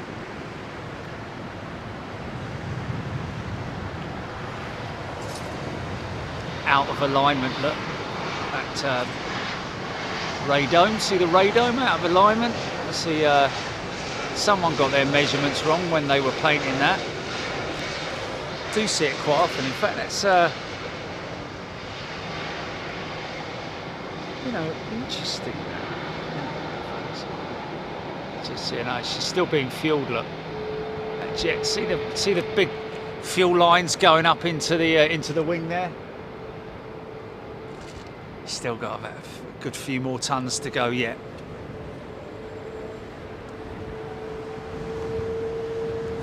Fredio just watched another lockdown show with Jerry in Munich. Fascinated with those tow vehicles. Yeah, Simon Hardy. The Munich, that will be Heinz, won't it?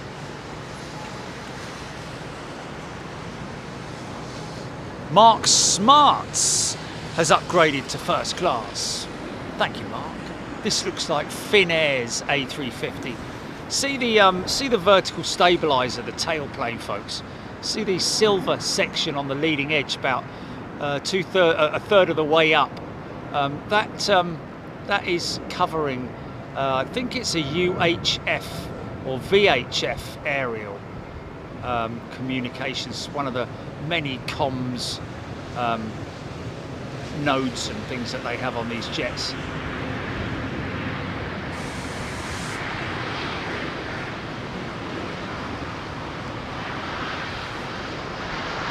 This is a 900, and I know that because of A, the length of her, but also the fact that she only has 4 wheels on each undercarriage as opposed to 6 on the 350-1000.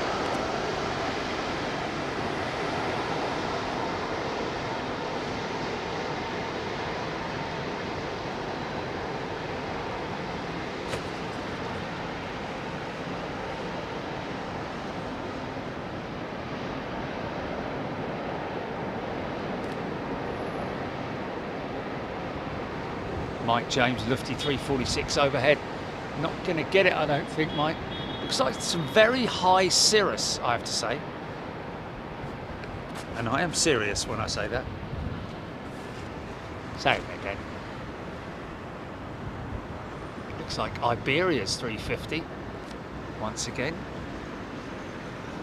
Bringing big one and a little one in. Think again. Is Boeing changing the name of the mix? Oh, Max, I think, calling it 737-800. Yes, I believe that Boeing, quite some time ago, started to retract the name Max, didn't they, from all of their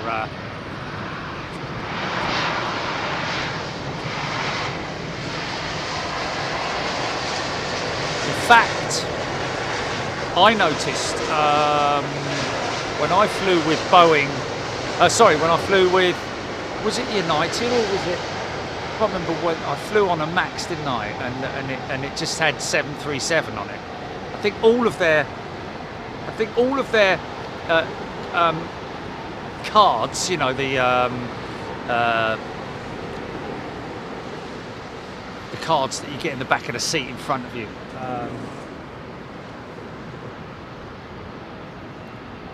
I think now all of the American carriers anyway, slowly but surely, I think it was United. Are we on for a funky shot here? Are we heading for a funky shot? I'm usually a pretty good judge of funky shotness. Yes, we are. Yeah, they've just now just put it down as 737. Not even the variant. Because really, at the end of the day, do you really need to know what variant it is as a passenger? You know, first of all, if you're an av geek, you'll know before you even get on it. But, you know, whether it's a 737, 800, 700, 900, it doesn't really matter, does it? These are the exit doors, in front and behind you, and then in the middle. That's all you need to know, isn't it? Pretty much the same on every aircraft in terms of the emergency procedures. People don't need to know that it's 737, 789 or Max or whatever it is, or -8 or -9, or, you know.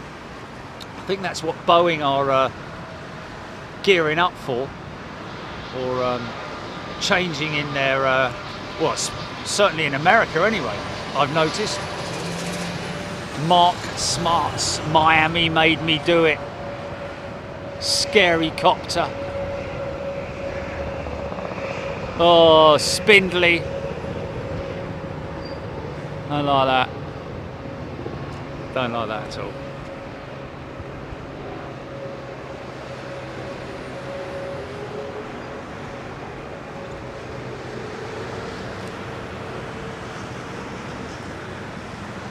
Mark Smarts has gifted a membership.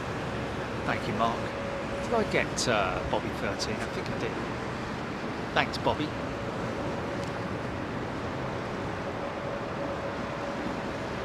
TCC, I do need to know the variant. Well, you will know TCC because it'll say it on your. You do a bit of research and you'll find out what variant you're flying on, I'd imagine. Mark is a brand new member. Welcome, Mark.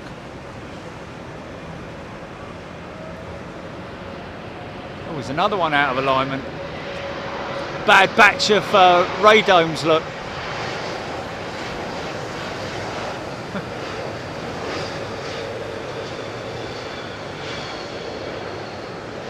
Someone got their measurements wrong.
None your business. Does that mean none of your business?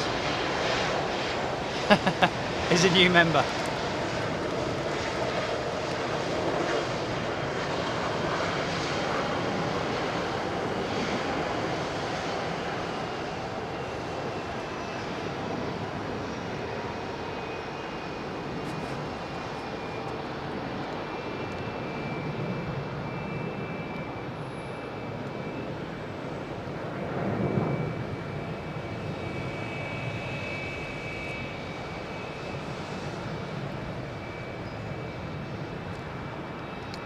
Kevin FB.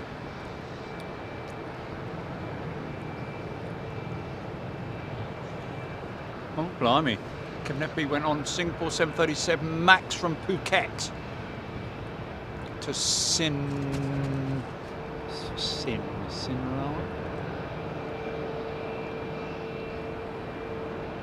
380 was the worst, 737 MAX was the best. Wow. There we go. Probably down to the airline though, isn't it?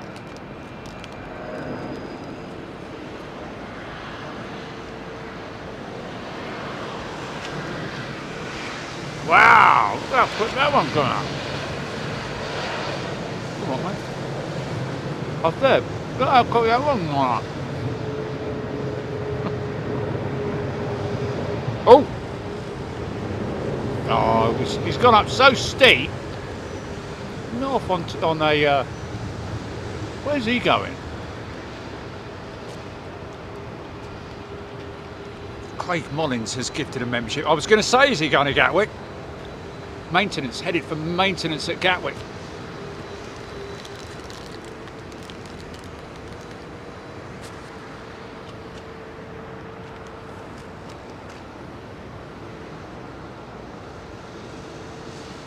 Not here, it isn't.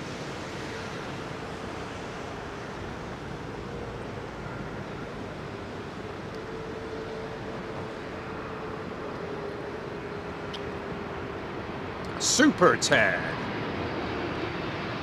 Welcome, Super Ted.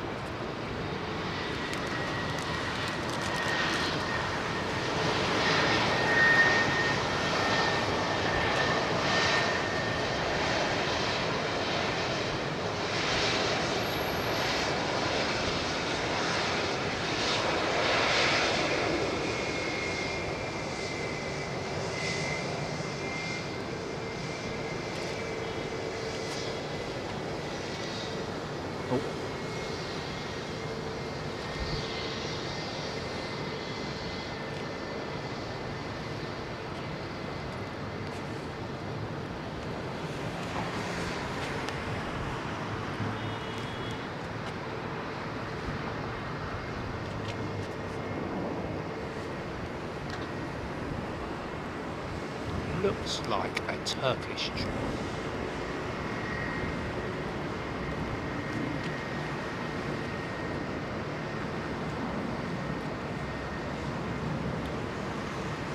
Maggie Howard flying to Orlando, Jerry.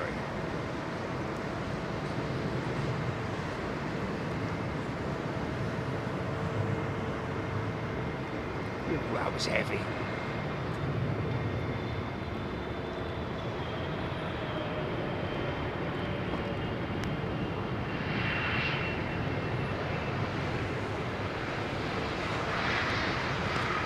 Mike James, EK30, 380 lining up to 7 left.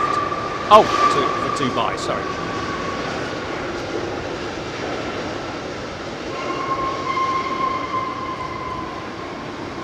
John Davies has gifted a membership. Thank you, John.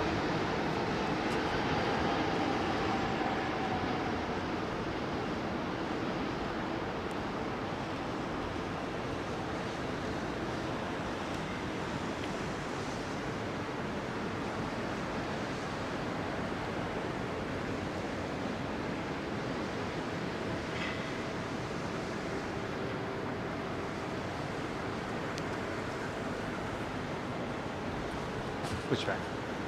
Cleared to push and start.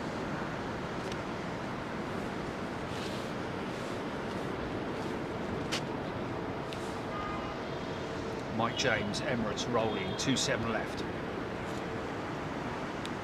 Let's get that.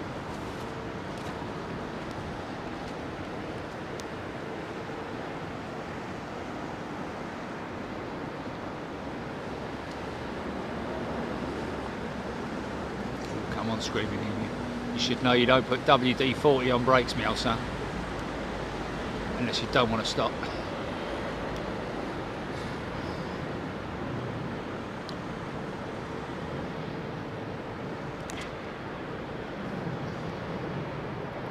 Brake cleaners what you need, isn't it? Actually, you know what? Half the time, the sound of squeaky brakes is actually the carbon components within the carbon. It sometimes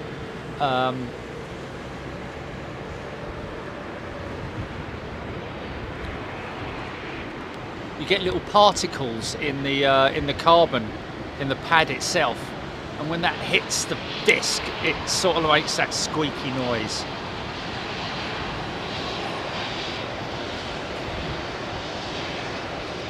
Screaming in you, whale blubber, whatever.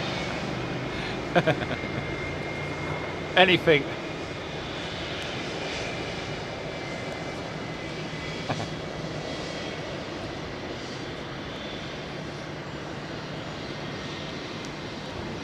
Kieran Henderson saying a thank you to whomever gifted their membership.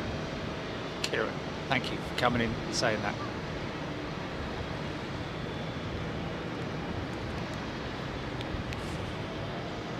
Long range there, you just see that 777 heading for Gatwick. Oh, well, could do if I could get a grip on it.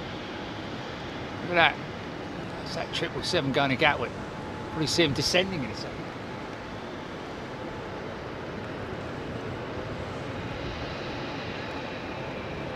Got quite so that American triple. On a plane, sintered brake pads. It's a piece of copper and stuff, isn't it?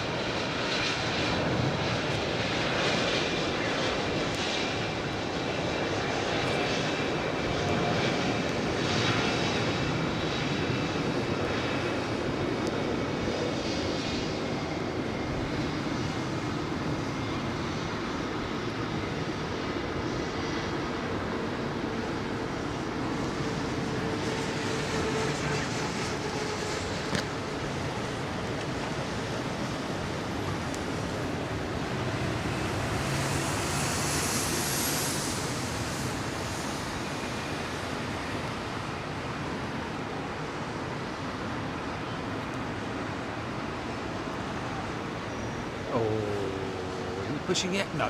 Let's get this trip. Air China.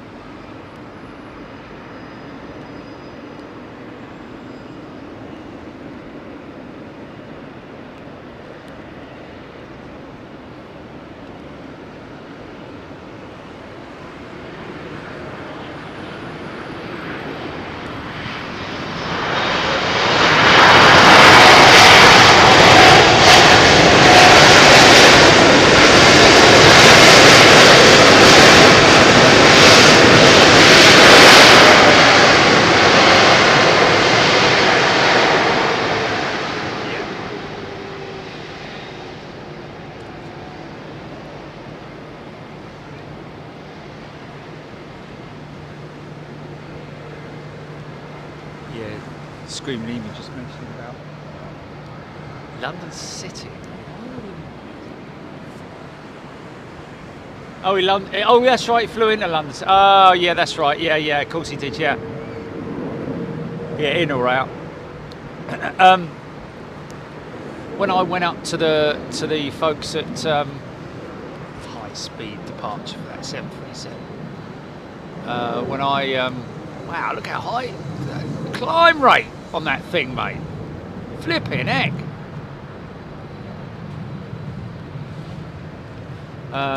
Yeah, when I went to Avalon, wasn't it? Avalon. And was very lucky to get a good half an hour in the sim, 320 Neo sim with those guys, and flew the approach for London City. 5 degrees, is it? I think 5 degrees. But not only that, approached it from sort of like the south, and then took a very sharp right-hand turn, vectoring for the runway. But then sort of like, and that right-hand turn was over the Docklands area, and then descended and put it down straight down the middle without any help, it has to be said, from my. I just managed to do it really, and it was fun. It was great fun. Very short runway. I've flown a few sims, but never one with such a short runway. And if you fly an aircraft that is not supposed to be landing at a short runway or a short airfield like that, you will get the onboard systems calling out, "Runway too short!" Literally. Very Alan Partridge-esque. Ah! This, ladies and gentlemen, is a 767.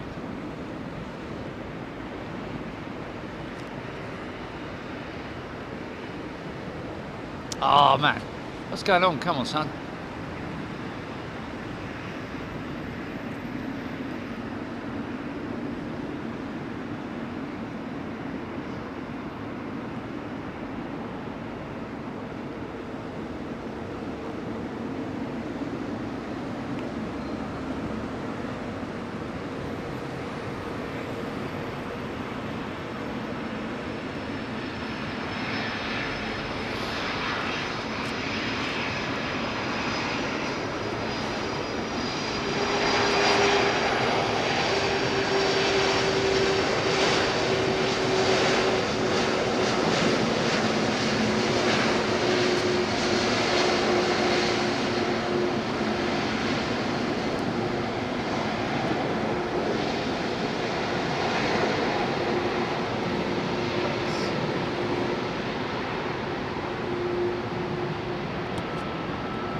Screaming Emu, Emma, Jock Day, Diane 78.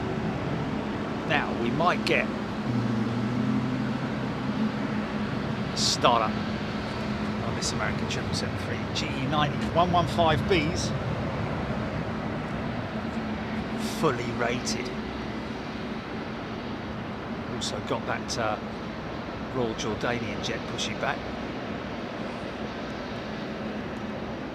Sailor Mike, DHL with winglets. No, you're right. You're right.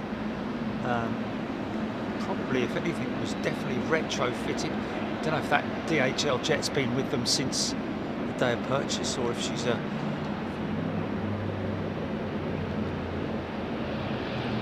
conversion or what. Philip Lowry loving that. Michael Singh. Luke Reynolds.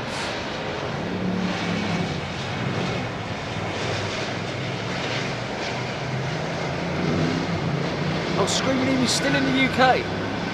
Is he still in the UK? Oh, he's in Norway, is he?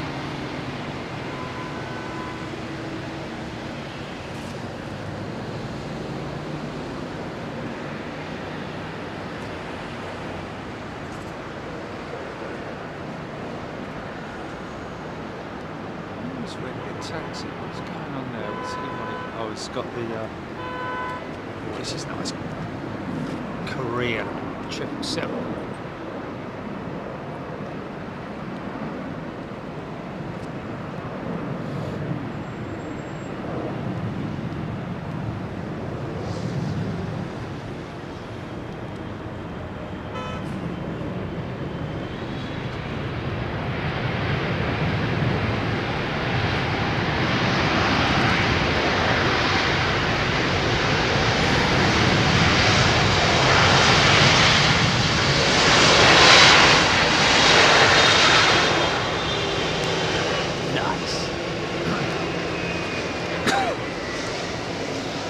Active windscreen wiper indicating the captain bringing it in.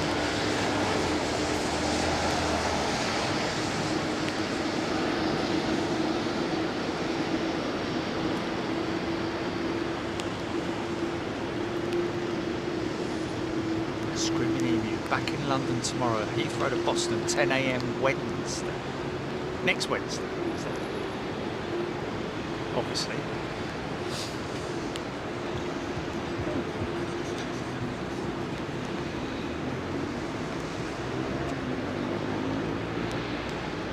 Okay, so we could potentially be catching. Okay, we'll have a go, Screaming Emu.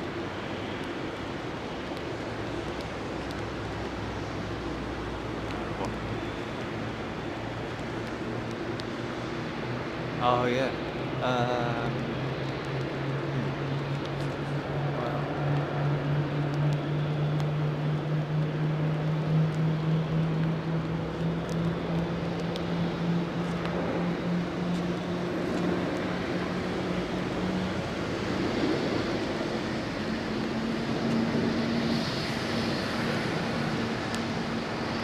None of your business. Yes, none, yeah. People do often talk about the Korean jet having the very similar logo or livery or, well, logo, yeah, icon, should I say, to the Pepsi logo. However, the folks at Korean Air don't like it. Out and out don't like it. Which is why, yeah, they find it offensive, which is why I don't say that any longer. Oh, there's Mr. JCB going out again, or has he just been dropped off and that's his chopper going out?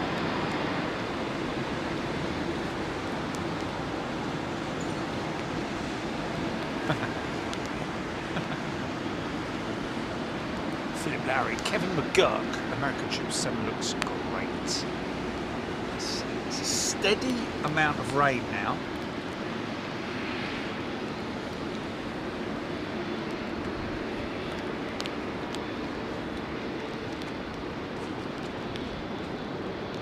Copy, GP.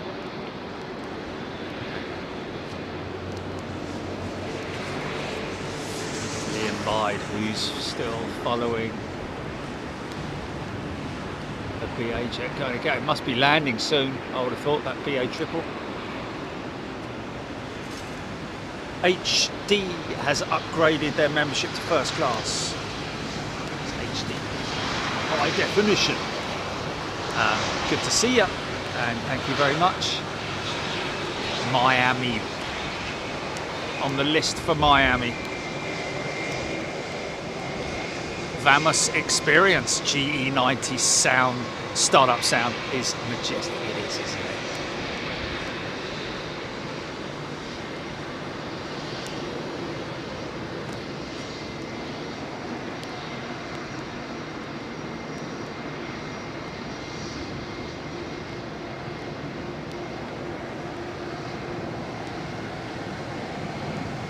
Liam Bide on finals now. What's on finals?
LFD is a 747 at standstill.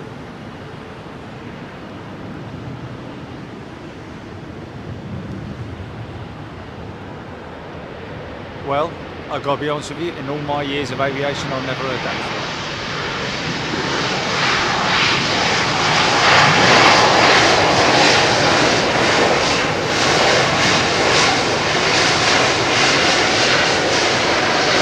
Wow!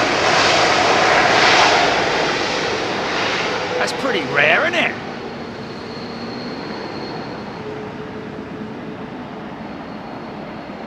Yeah, somebody's saying that, well, I mean, I'd imagine it must be amongst the folks in Scandinavia, isn't it, that call it SAS. I mean, like BA, British Airways is known as BA, isn't it, by a lot of people. But SAS, I've never heard anyone call it SAS before. I've always called it SAS, and of course that is Scandinavian Airlines Systems. Wind has dropped right down. Conditions are much calmer now.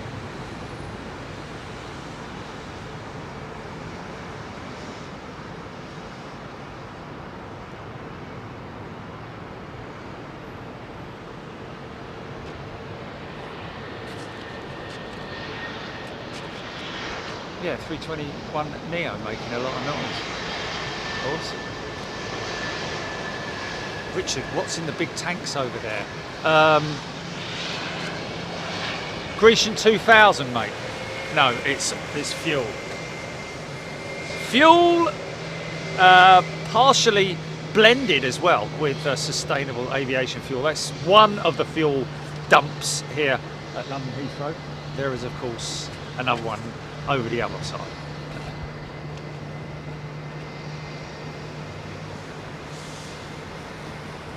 No, I don't like calling it SAS. I don't like that. I've never had any stick for calling it SAS.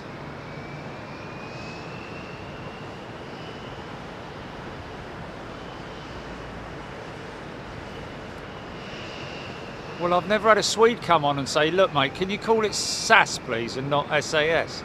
I've never had anyone ask me that. You know, if it's always been SAS.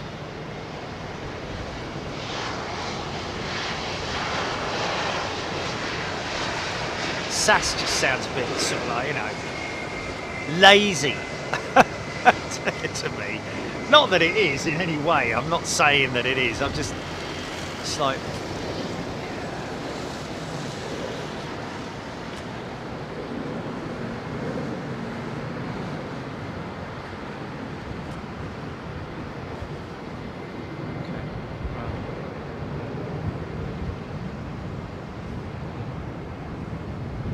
it's like some people say ANA, all Nippon, ANA, they call it ANA. It's like, no man, why? It's all Nippon or ANA, one of the two. I refuse to call it ANA.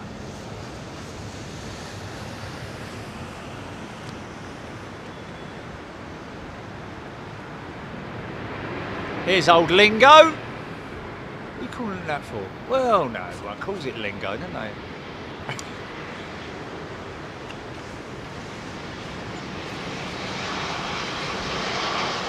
Oh, there we go. There we go. Yes, so apparently the natives call it SAS, but in English they call it SAS. So there we go. So I am doing the right thing, thank you. That is coming from a native from the land.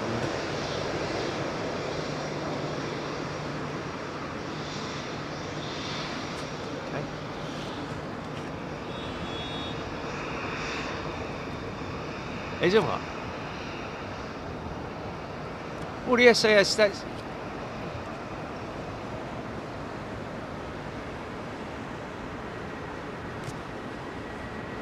Yeah. Okay, thanks for that. Yeah.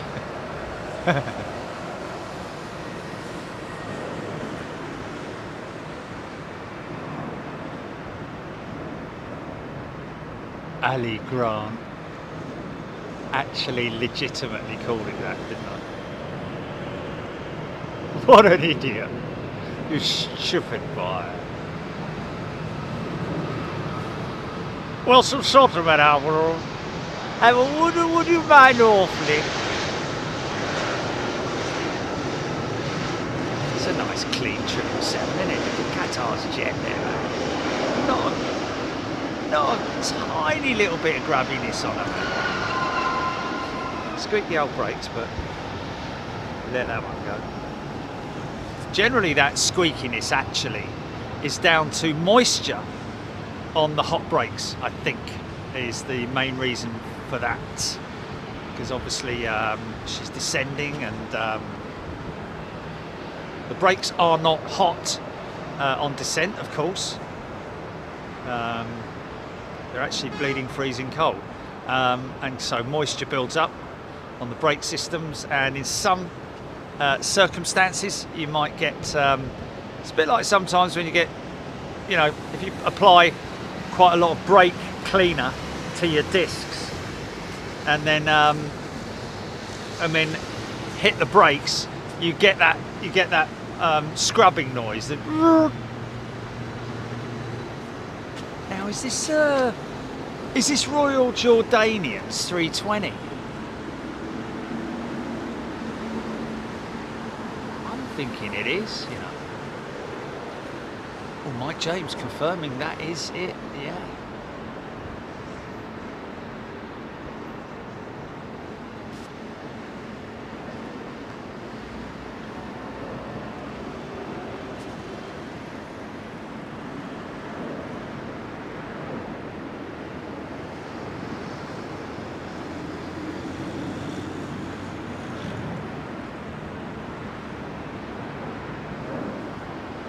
Got there eventually.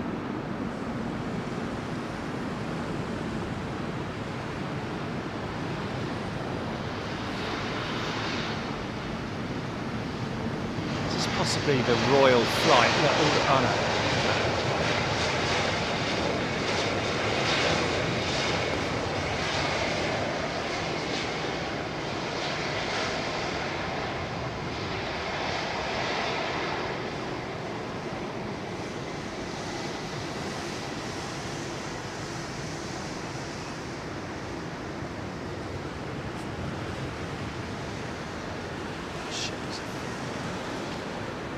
Yeah, Josephine. Oh no.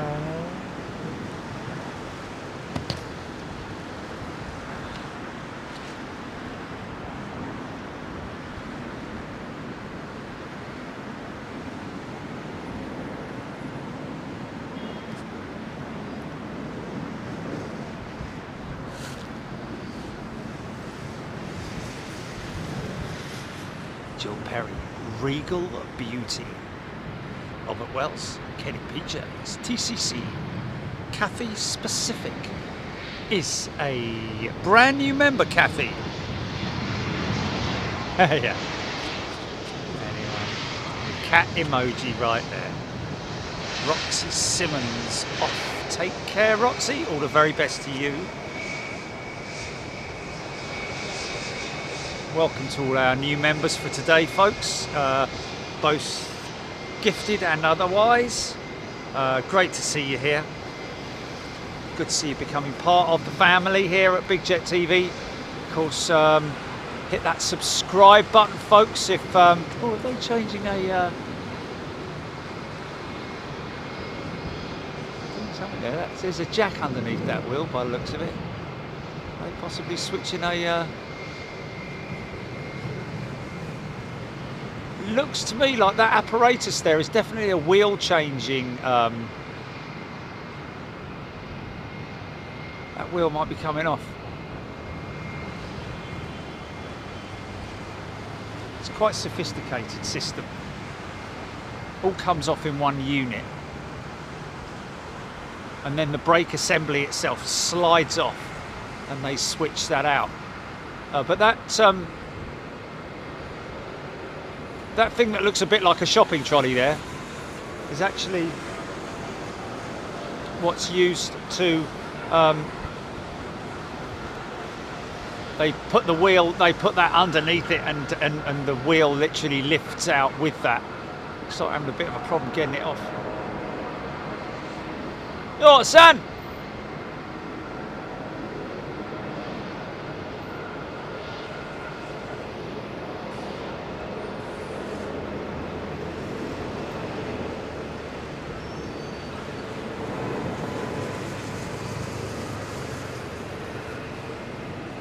Someone sparked up the barbecue.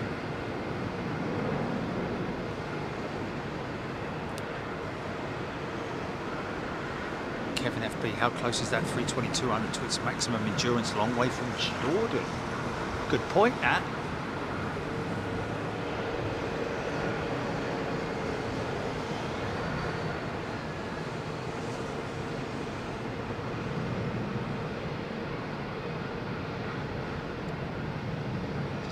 See this thing come off.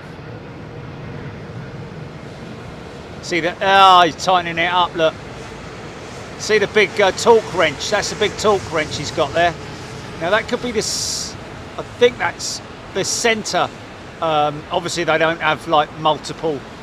They do have multiple nuts, so to speak, but that is to split the wheel apart, because the wheel itself on these aircraft is a dual assembly unit. It's a split assembly, and that he's tightening up there, I think, is the main fixing bolt or nut, torquing it down till it clicks.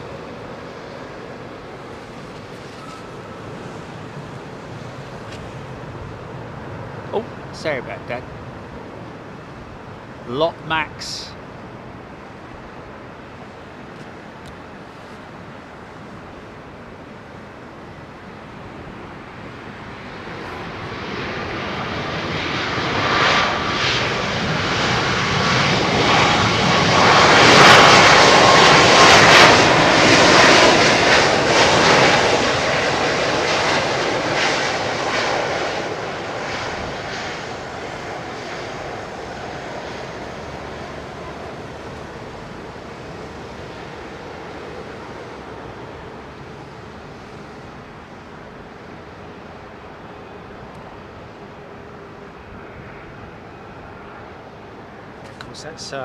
That could be a wheel and tyre change. Obviously the entire assembly, the whole unit comes off, or it could be a brake change.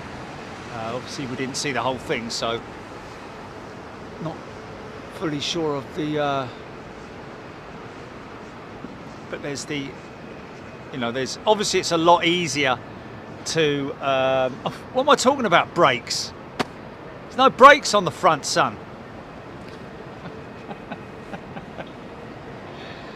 Oh dear. Should we just rewind that bit? Right,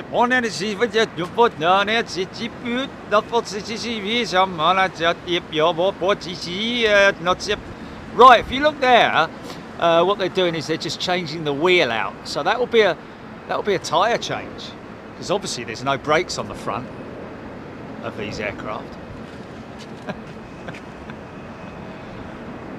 Surprised no one brought me up on that. Snacker Jack. Welcome to First Class Snacker Jack. It's Thursday, it's 5 o'clock, and it's time for...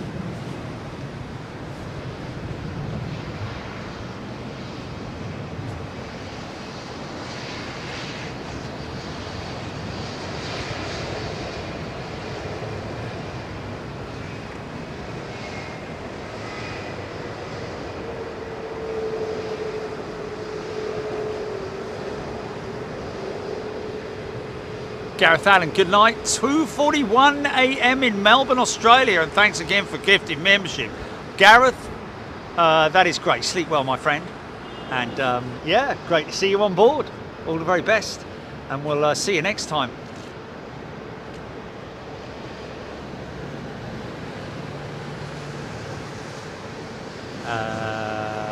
Alex McCarthy, inbound.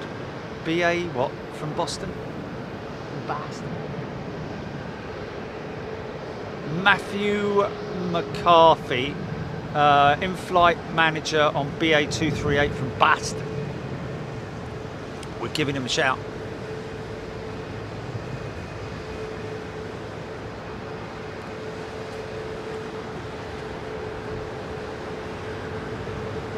See, just gotta love that front end on that.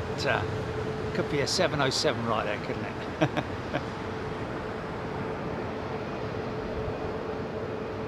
I don't know if the 707 had exactly the same window elements to it. Certainly not that far off. But you have to come right back. Right, now you know it's a Max.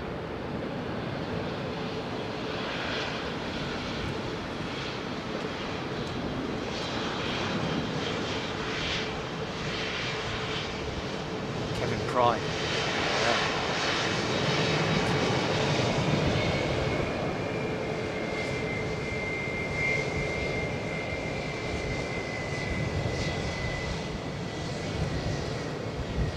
Mauritius 338 possibly.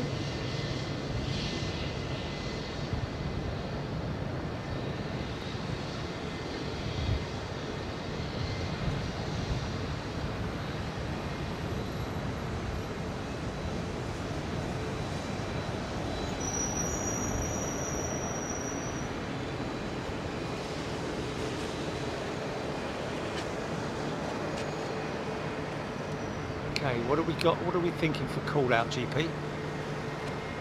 The curtain.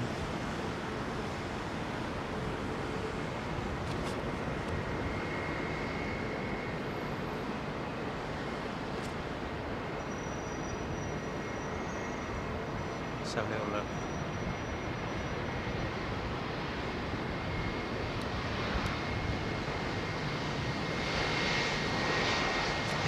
Oh, sorry about that.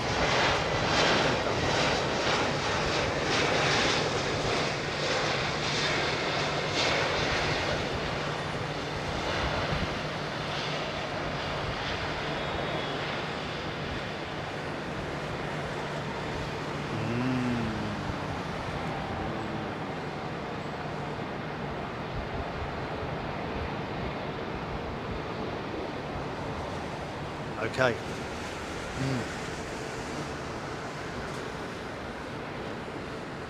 Well, it's got to be that then, hasn't it? EK3. EK3. EK3, folks. That's going to be our curtain call for tonight. Due in at 6:40, 6:38. She's going to be a little bit earlier. Okay, she's got a bit of a tailwind by the looks of it. So we're going to be closing in on that one. Let's just see where she's at right now.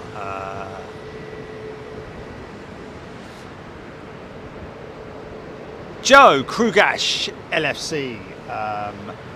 Shout out to you, Krugash. Oh.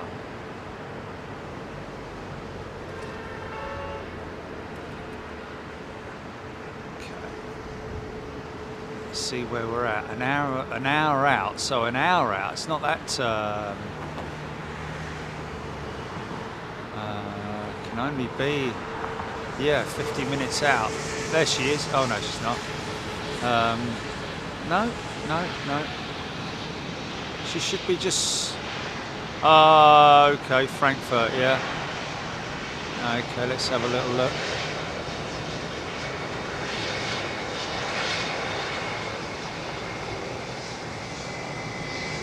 Got it.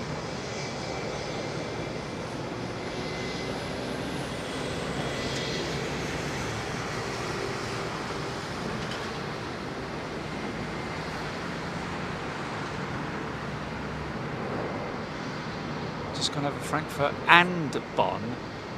Frankfurt's. Oh, okay. I've got you. Right. Okay. Oh, there she is. Yeah, we got her. There she is, folks. Okay, arriving in 47 minutes. EK3, Emirates A380.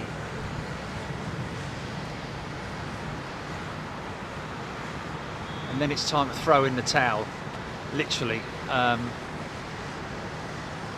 lot of activity around that real jet.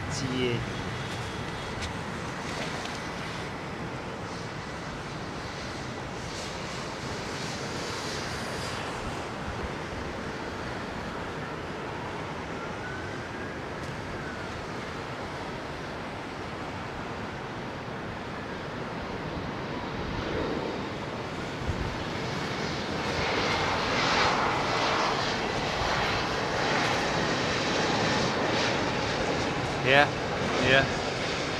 I think the heat overpowered it.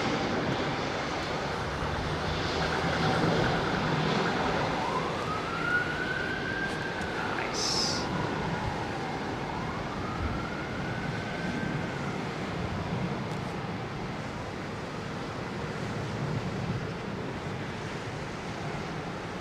Freddie O, she's number 9 on Flight Radar 24. We'll probably get it at number 1. I'd imagine that the Typhoon is no longer a threat to us in terms of the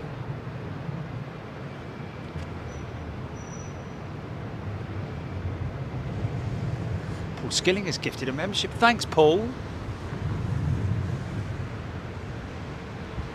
Okay, I can see anything over the top if you've got any cruisers. Any Donald, where's your trousers?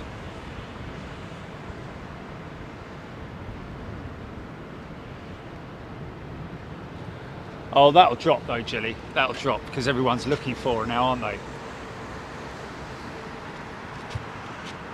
LATAM A319.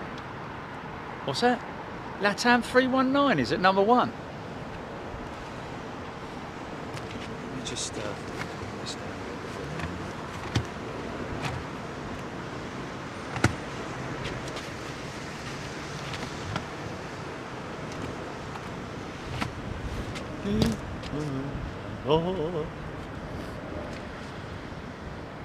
Wow, very warm welcome. Can't individually shout you all out, but 116 new members. Welcome each and every one of you.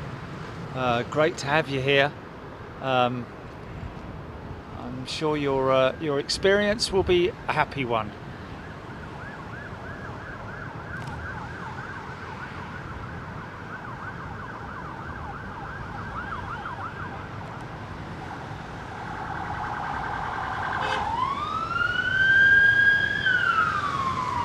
Oh, I miss the old mind you, they do have what's that turning on at the back?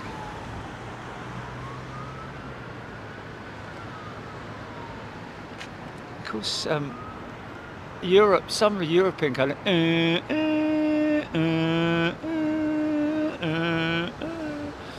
I don't know. I love the old best ones, of course, is the ones oh,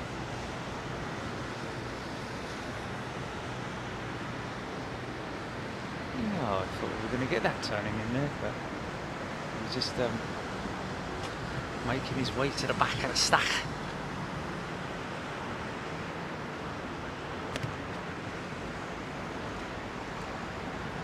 Might be able to see a lofty 340 coming over a bit behind.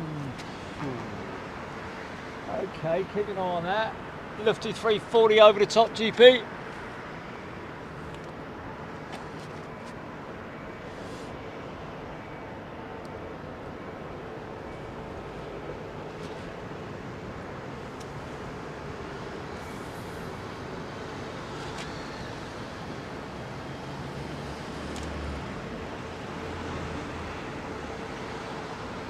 I reckon he's going over to pick that 330 up, is he? Is he?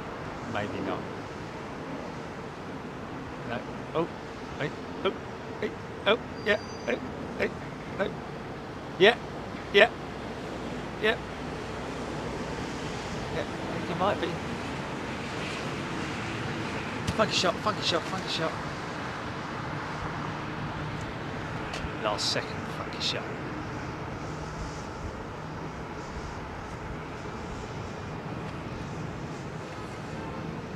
Rob Sutty 123. Good afternoon to you, Navy Man 76.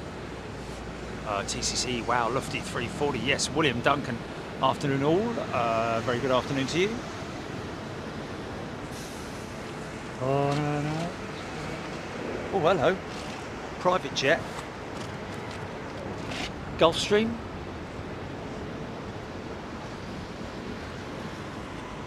Beautiful, look at this, man.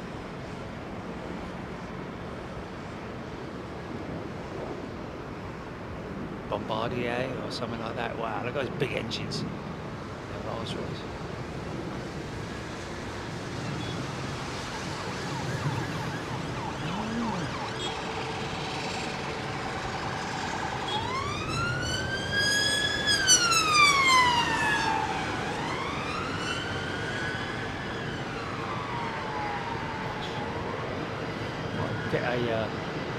Might get a good thumbnail out of this GP like that.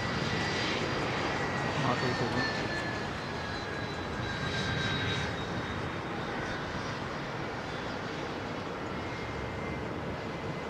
CS Global.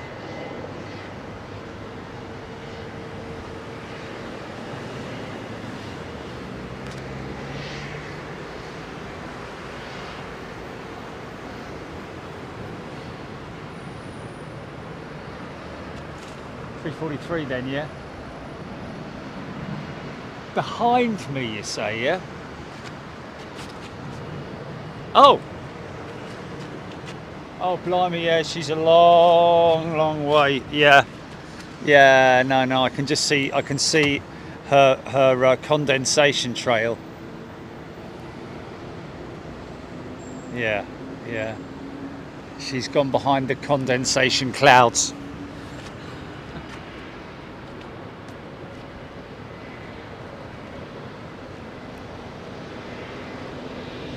Wait a minute!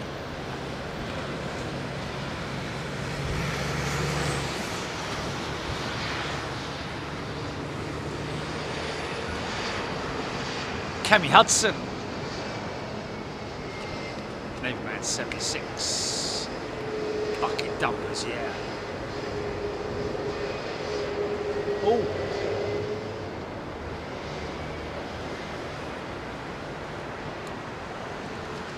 Is it CS Global? That private jet just came in.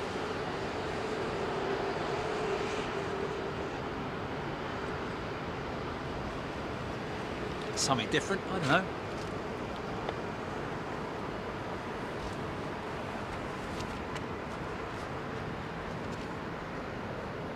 Blocked, wow.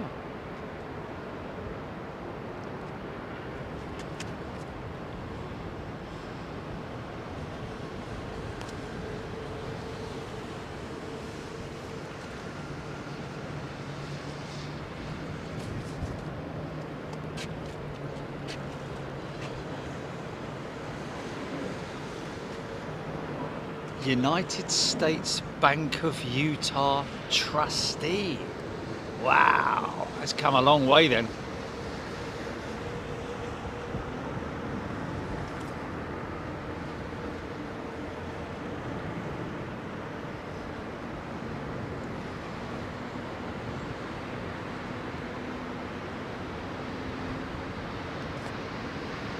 Oh, it's come from Monaco. Wow.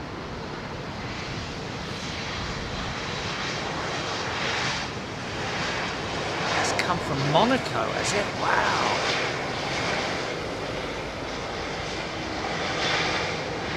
I'm guessing that's going to be a sports person. Somebody like Lando Norris or something like that.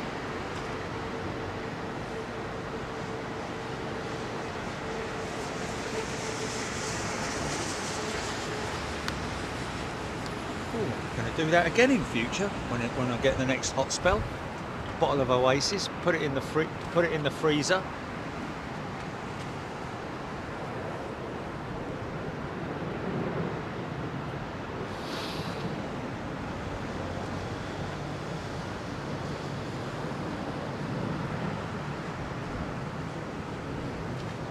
Oh, it came from Nice, did it? Alright.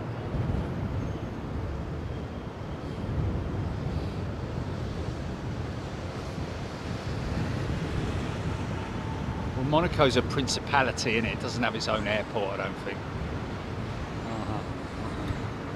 Okay, I don't know. Don't ask me, man.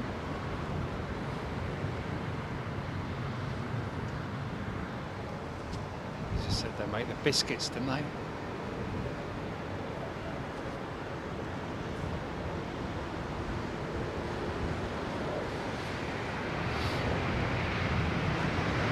Nice.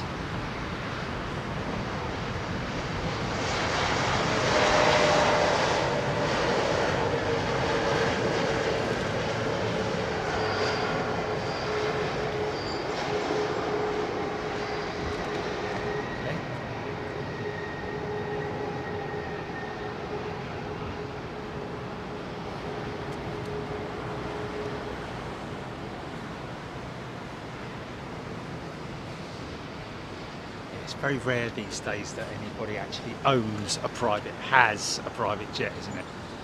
Unless it's an old banger and it's like, you know, they're just a very wealthy person, and it's, you know, but generally it's kind of pointless owning an aircraft outright as well, because you know,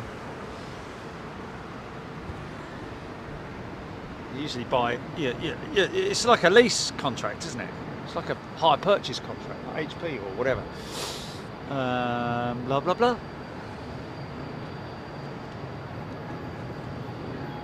Jules Aries. Avro Arrow LFB is a stellar addition to your London Heathrow locations. Yes, it is.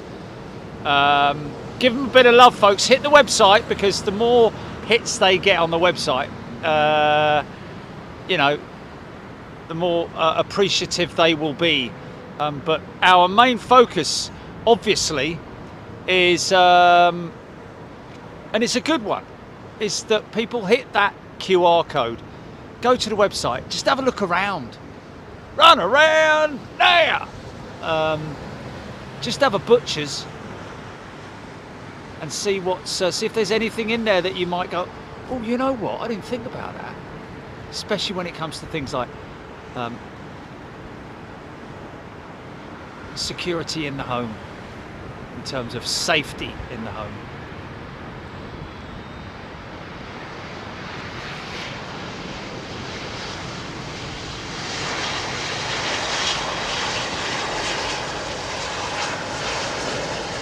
You know, make sure your fuse box has got, you know, what are they called? You know, overload sensors or whatever, that basically shut the switch down if there's an overload on the system. And also your plug sockets and your extension leads. Make sure you buy, you know, legitimate ones. Surge protection, yeah.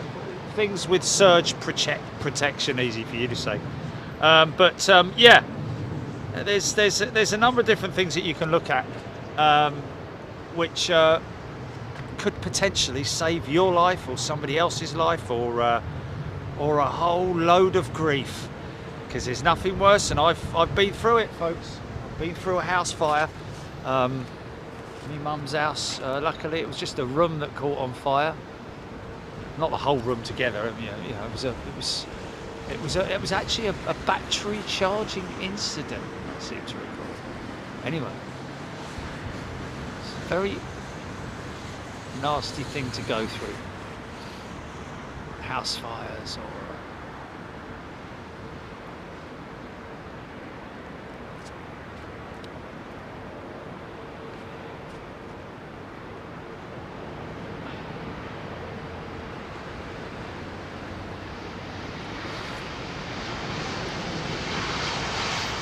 this is an old workhorse, this one. Festival of Creativity.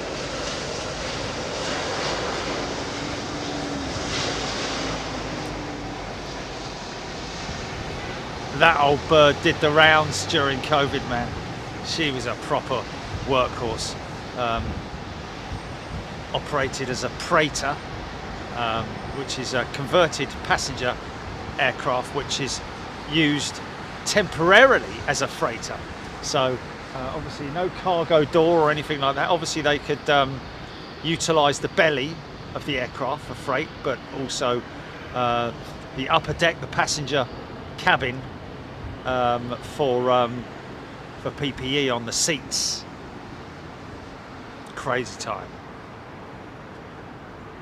Phil Sky caught this going out on the last show, 27 left. Just look at that aircraft and look at the mileage it's done over the last month. Just the last month alone, folks, will be astronomical. These jets do a considerable amount of mileage, which, it has to be said once again, is a great testament to the engineers, the ground teams, the mechanics, the technicians. What's that?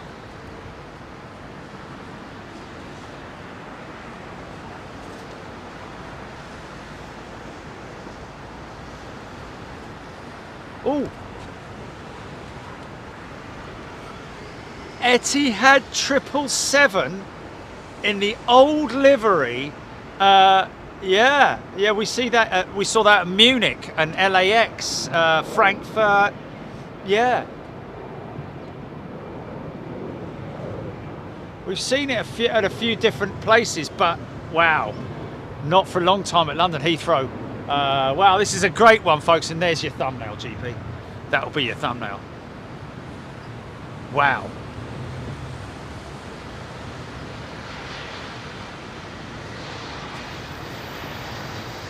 Yeah, somebody mentioning there about e-bikes and lithium batteries and scooters and stuff like that. Yeah, of course, it is a very important thing to...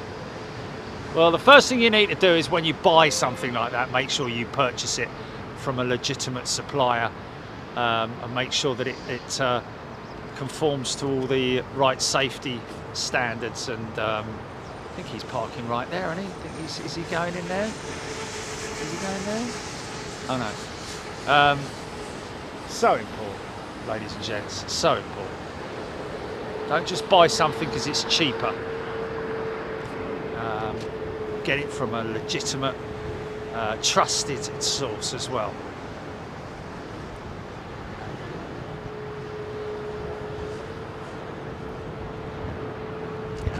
By all means, buy certain produce and things like that from the market, but I just wouldn't be buying, you know, when I say the market, I'm talking about pound of bananas, get them what they're hot. That kind of thing.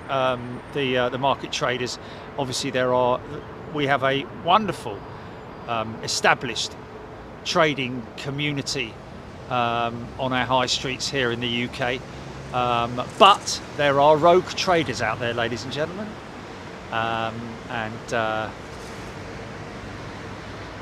so if you are going to buy something like that, then buy it from a legitimate source, with whom you would, the first thing you need to do is, you know, make sure you got a warranty on it. If a bloke says, "Oh, sorry, mate, don't do warranties," then you sort of like get the idea, don't you?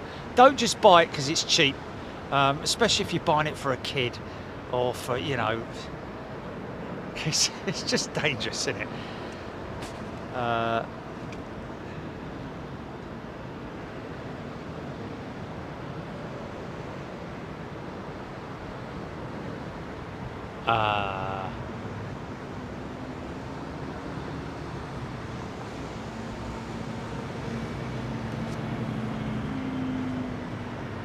Yeah, it is the Queen's building that Screaming Emu you would have deplaned near to, or whatever it might be. But yes, the remnants of Terminal 1, or the Queen's building.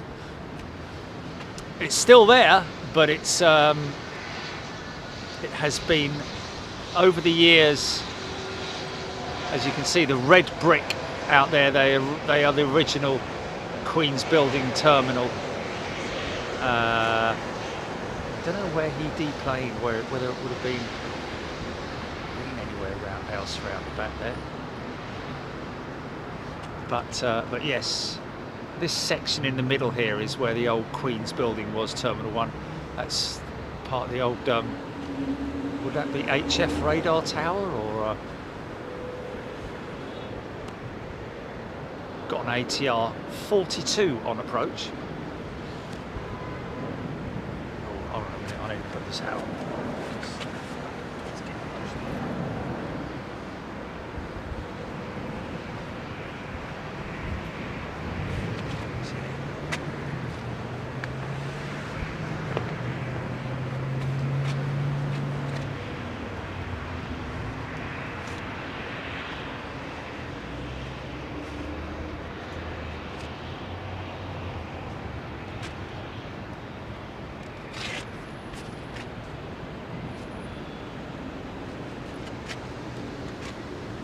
Steep angle of approach if they want it. Short takeoff and landing. STOL capabilities for the ATR. Regional aircraft, of course.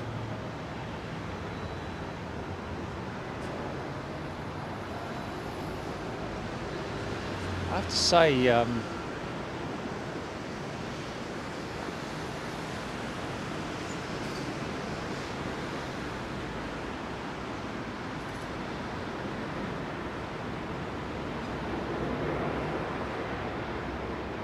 nice example of the prop being rotated there to create reverse thrust. It's where the prop itself, the prop blade itself, will switch on its axis to push the aircraft back rather than forward to create forward thrust. Ian Hanna, Queen's building, the old T2. I'm not sure. It was T1 himself. But yeah. Going to gate. Cafe going out.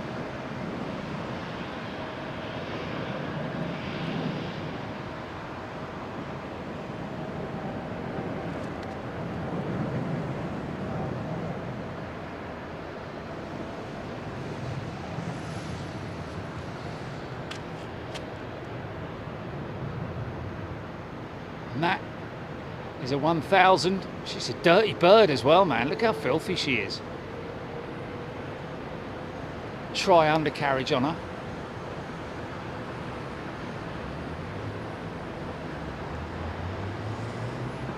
Being hauled off to gate, I think.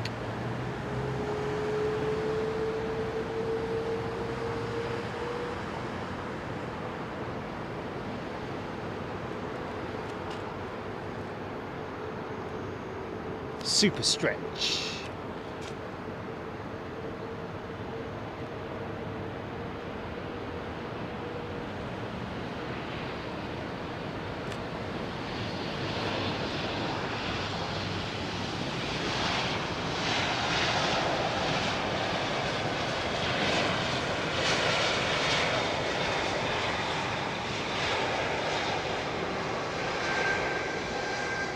Sky, worst floods in Hong Kong for nearly 200 years.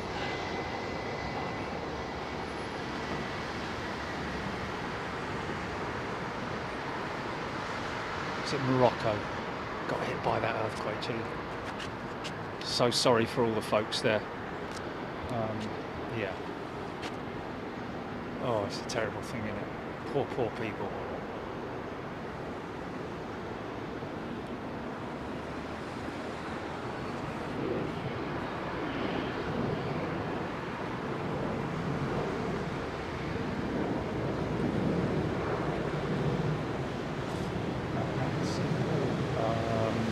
Old banger, next land from Frankfurt, 29 years old. First delivered to JAS, Japan Air System, which is interesting because Japan Air System is Japan Airlines, isn't it? We talked about that last time. It's actually, Japan Air Systems are the management company, I believe,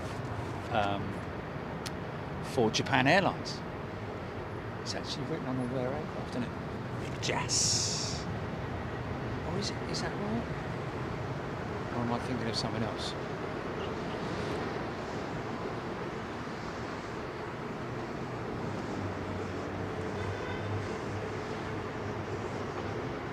Deborah Davies was awake at 6:30. Sorry, Deborah. I was awake at 4:30. I was absolutely gutted this morning, folks. I've got to be honest with you. I was absolutely gutted when they switched the runways. But you know what? It is what it is. You've got to go with the flow.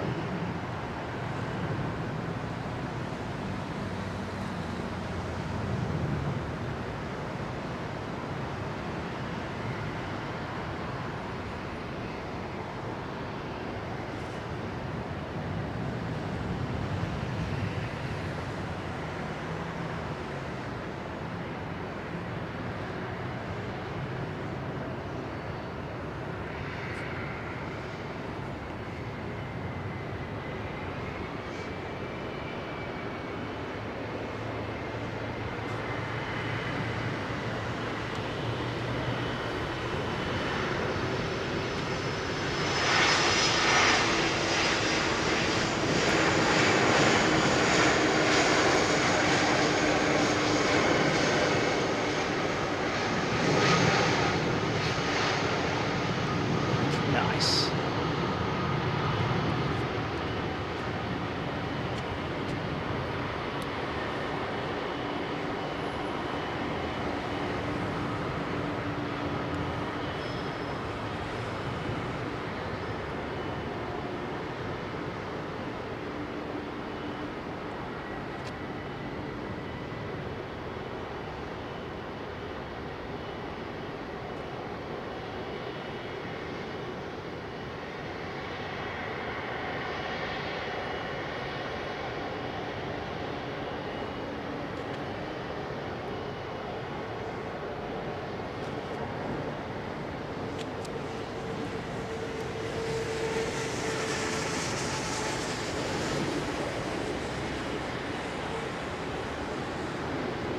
Tony McCall, Iran Air, does not get fuel here, my friend. Don't think she can get fuel anywhere in the European Union.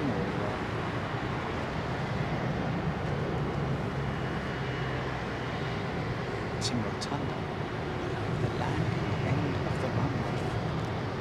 There's the big Roo going off to gate.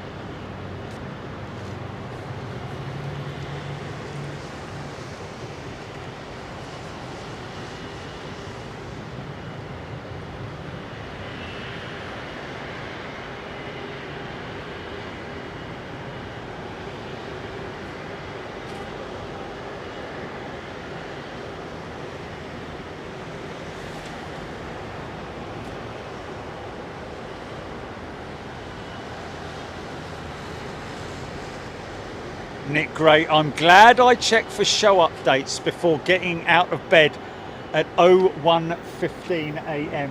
Fair play to you, Nick. That's brilliant.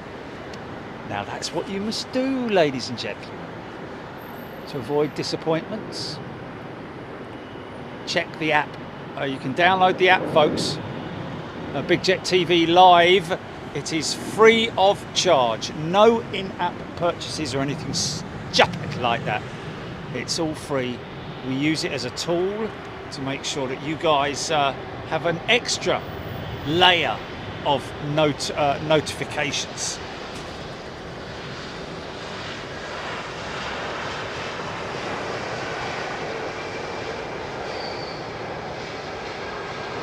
This is the one that's got the little letter on the nose. Like,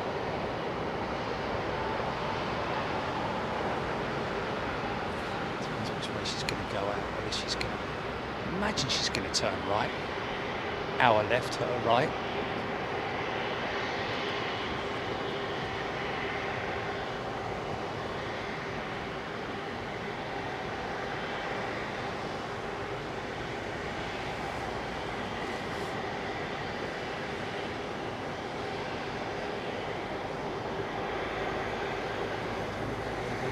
Okay, let's start looking for EK3, folks. Has she got a little letter on her nose? She has. A.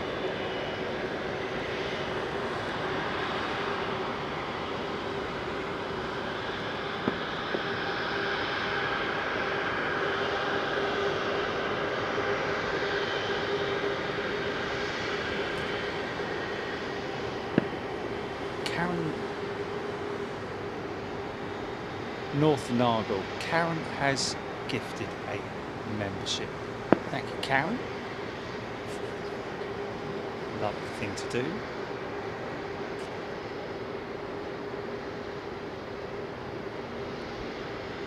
North Nagle. That's what I said, isn't it? Did I say North Nagle? Okay, I always get it wrong, mate.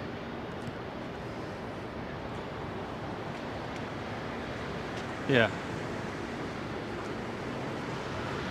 Jenny McDermott, EK3 26 minutes out. Thank you, Jenny. That's what we're looking for, folks. That's our final plane of the day. But before that, we have a beautiful, beautiful. In fact, I'm more excited to see the 777 than I am the A380. We see many Emirates 380s and other 380s. Of course we do. However, is it second out? Is it second out? She's 9 minutes out. This is a beautiful Etihad retro livery 777. 300 in it, so 300. And it is an absolute beauty, ladies and gents. It'll look even more beautiful in this sunlight, I'd imagine.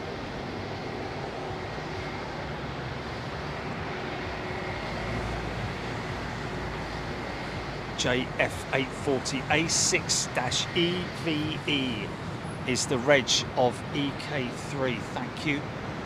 William Duncan, the prop reversal system is identical to the prop blades on a ship, as most know. It's variable pitch, operated by a shaft which goes up through the shaft, which is operated by hydraulics. And yes, there we go.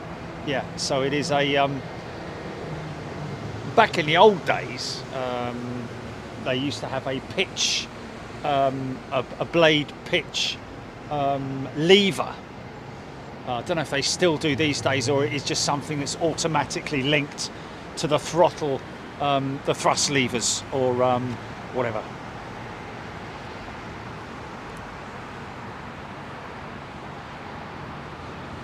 NZ Sniper, third time around. Thank you, NZ Sniper. Is that New Zealand Sniper?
Can I say a thank you to there's quite a few people who are who give us our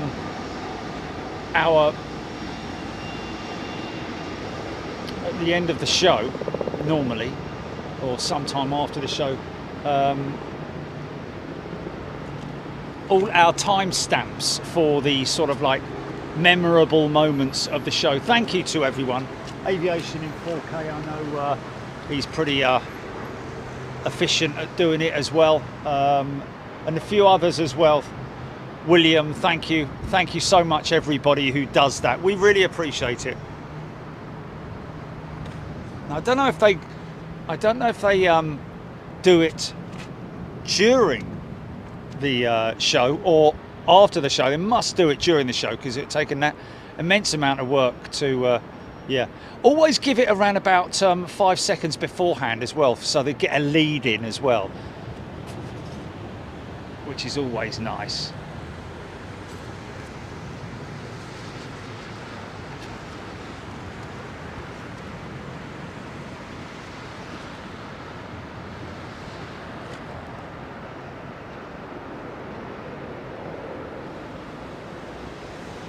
Is that pushing? Is that moving?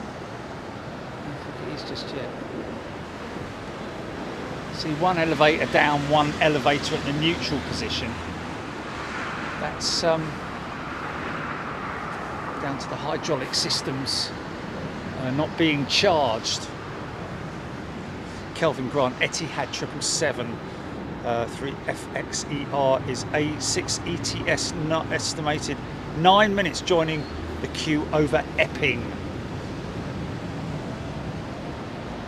Beautiful part of the world, Epping Forest. They are pushing.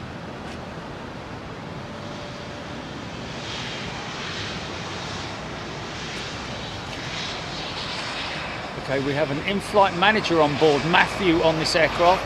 And this is for you, Matthew.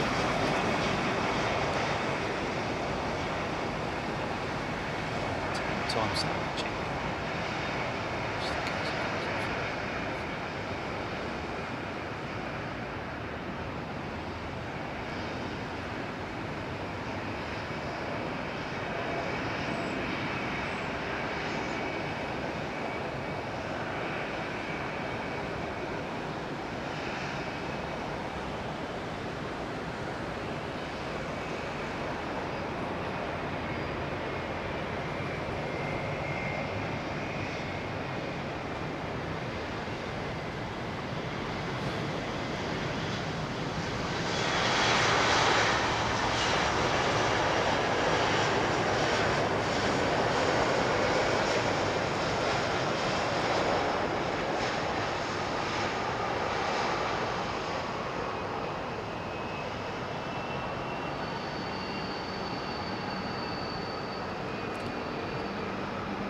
New set of front rims on her.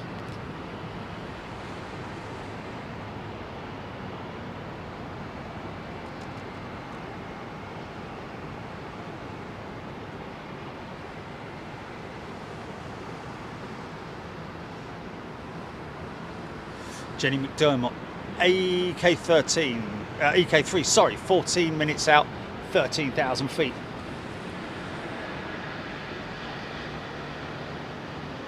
Flight level 13. 13.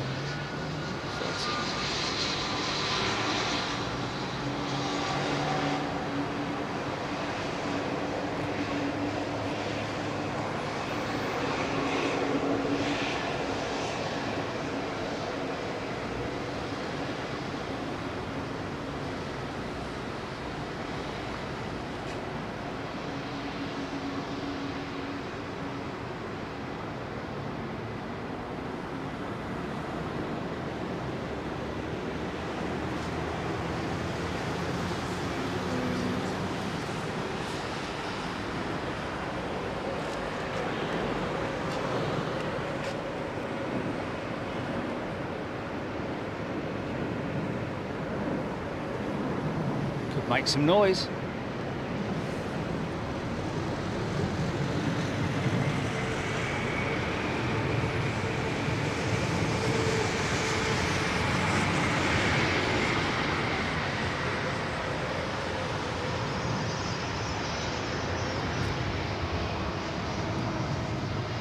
James, Cargo Lux 747 west to east, 39,000 feet, high Wickham towards Harrow. Okay.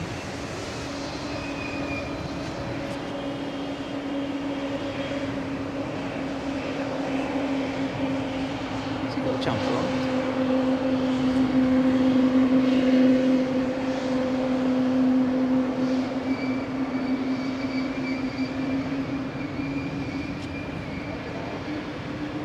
Chester draws, remember, as World Airways MD-11 bursting a tyre during taxi at EMA about 15 years ago. Wow.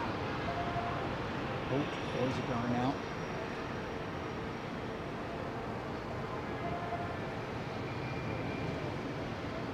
Kelvin Grant to Suffolk, and 900 government jet coming out of Northolt heading for Garski.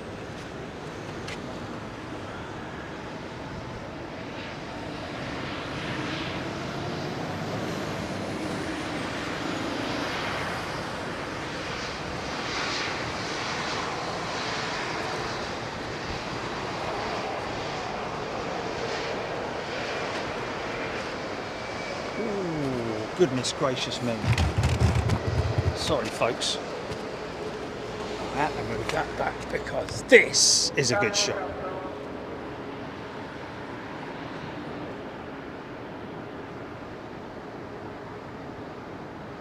Cargo Lux.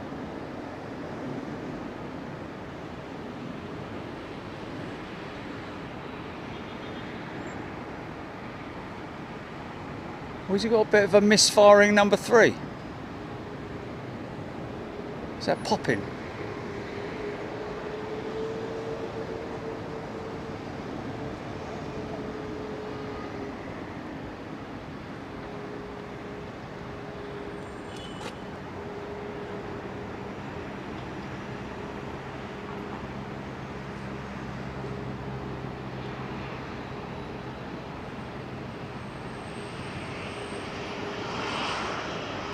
Yeah.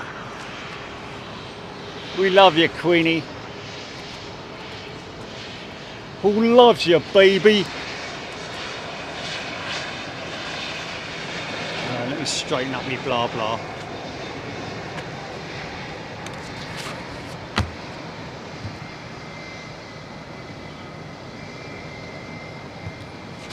Do do do do.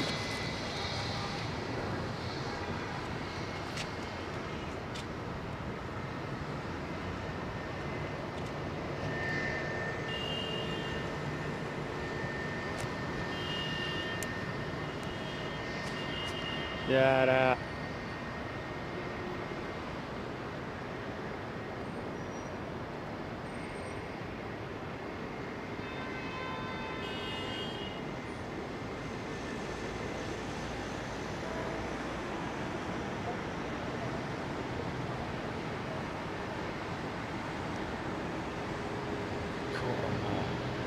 Hanging now, mate, I tell you.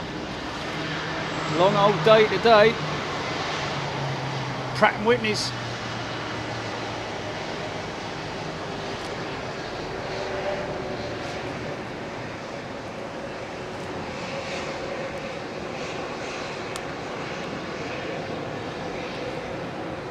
EK3 number 4. Let's get at a number 1, folks. We've still got a lot of time to do it. Tony Rivers. Tony Rivers, brighter than a sun.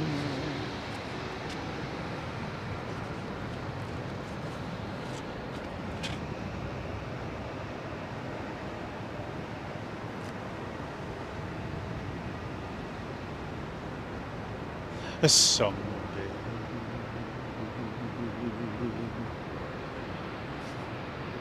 Beverly George. None of your business.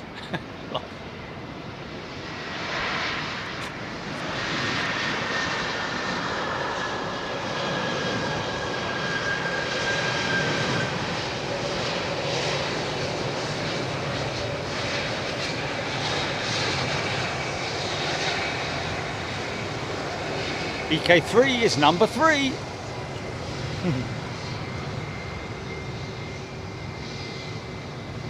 We could get it a number 1 literally within a minute, I reckon. So don't panic, folks, because it will drop off. 8 minutes away, Phil Sky now, thank you.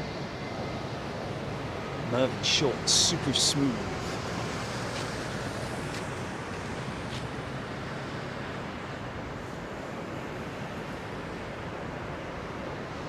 Looks like Lufty. Oh, easy, son. Dip that left wing in. Pretty standard procedure. Dipping the wing into the wing.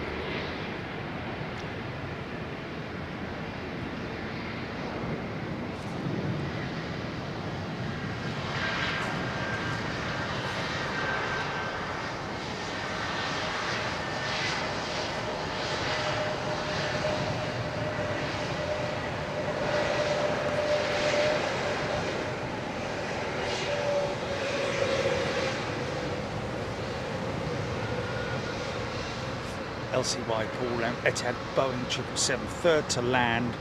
Claire Bear has gifted a membership. Thank you, Claire. Here comes one more before the Etihad jet, which I have to say I'm very excited to see, folks. This is a great looking jet, and if you're going to give anything a like, hit that like button now if you like this aeroplane, because it is a very special jet for us. So glad they're still operating it, I have to say. But why wouldn't they? Should I say, they haven't. EK3 is number 1.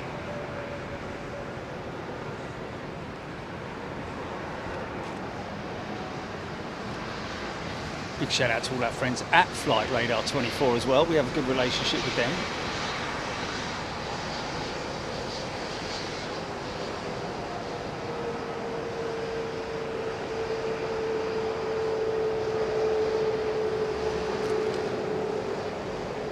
Ladies and gentlemen, welcome to London Heathrow, where the local time is 6:36 in the afternoon.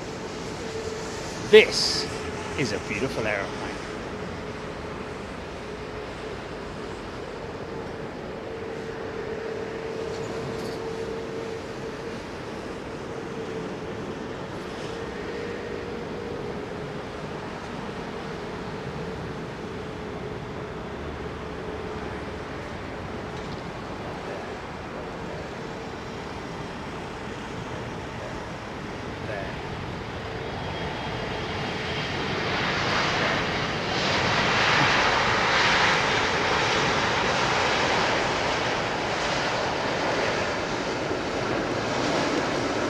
I don't know, got about 7 options.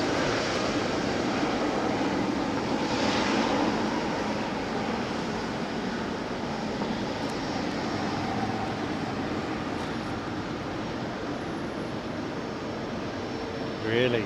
Wow. There we go. Lots of people appreciating that big bird there.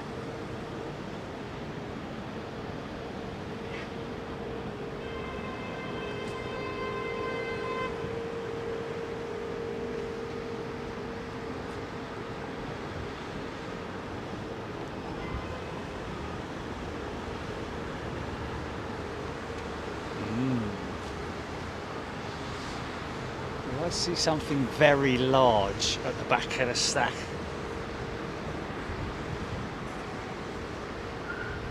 Oh, is it? Oh.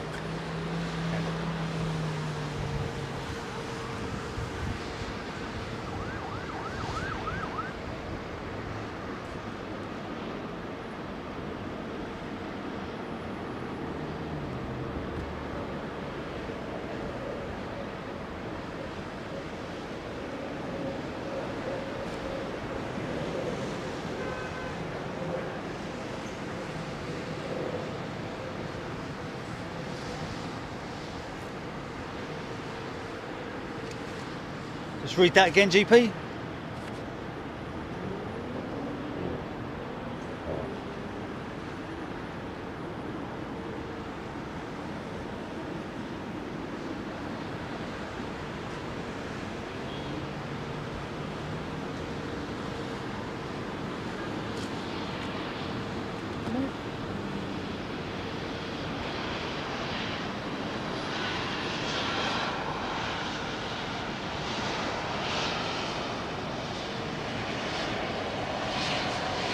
In what respect, GP? I don't quite understand.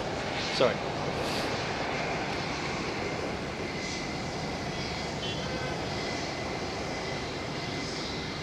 Right. Yeah, maybe he was. I don't see the issue.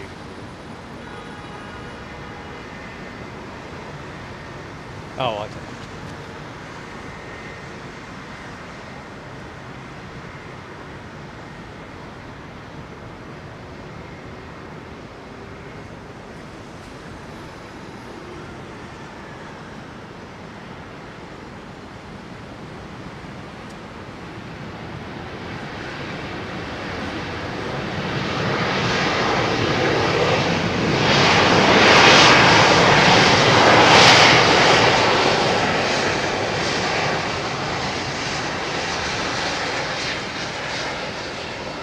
Yeah, but Chile, they're doing it. We've been there, seen it, worn a t-shirt, you know.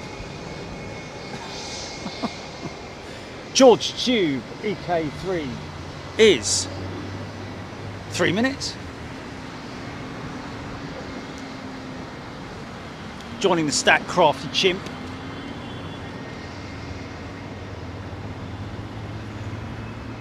SAS A320 Neo. Oh, nice startup. That's that American triple there.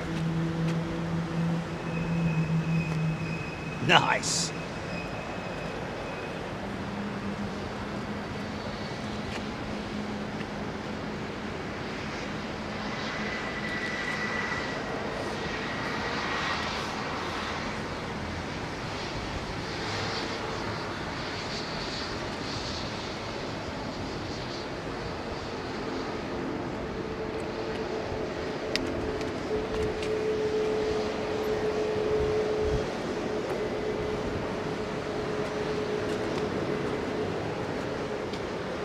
Number 2 start.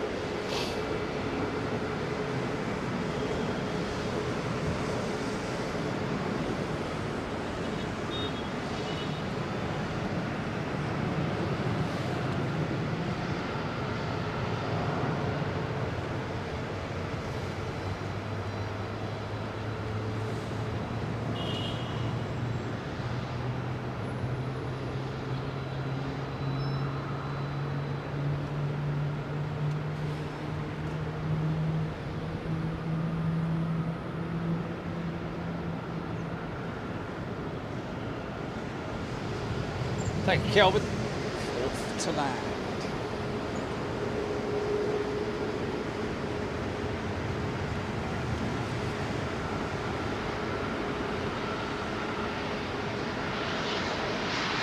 Taylor McCall, EK3 number 1, EK9 number 2. Okay.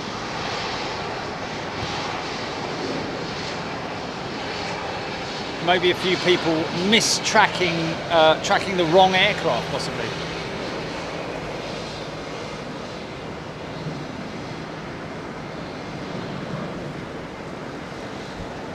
F&F check for American.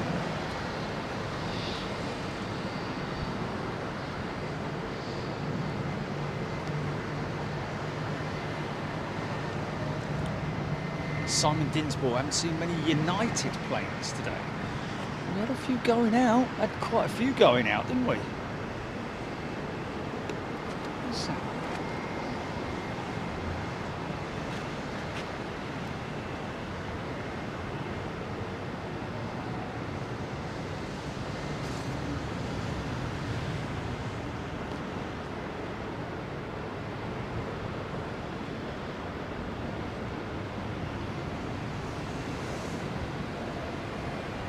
What's that?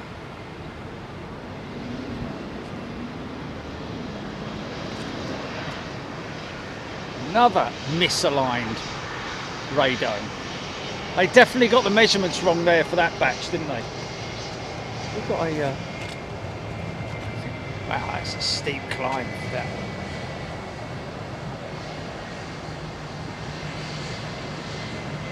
Right.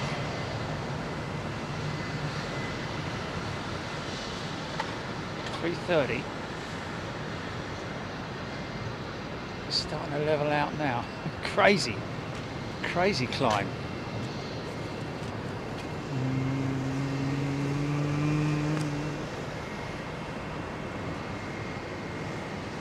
Yeah, thank you everybody. It's been great.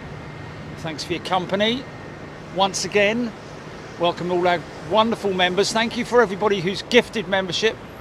Make sure you subscribe to the channel, folks. We do find that we have a big bulk of new subscribers after every show, so it definitely works. Great to see you here. And lovely, like I said, lovely to have your company. And thank you to everybody for getting involved in the chat. Dishing out the information, asking questions, asking some great questions asked today as well, which is always welcoming for me.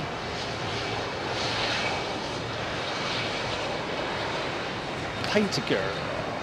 Thank you everybody. And here we are with your closeout shot, ladies and gentlemen. EK3, is she number one still?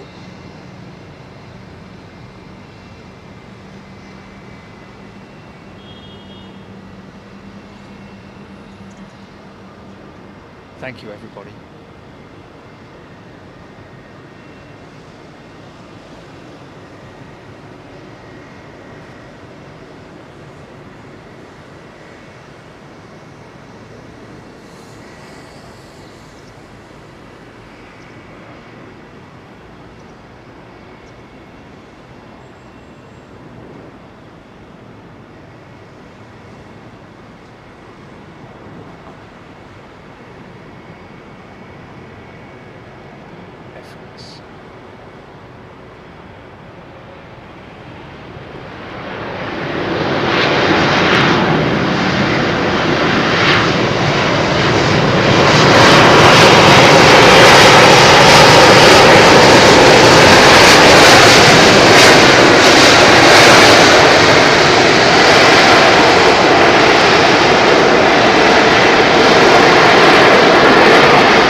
Absolutely nothing behind it as well.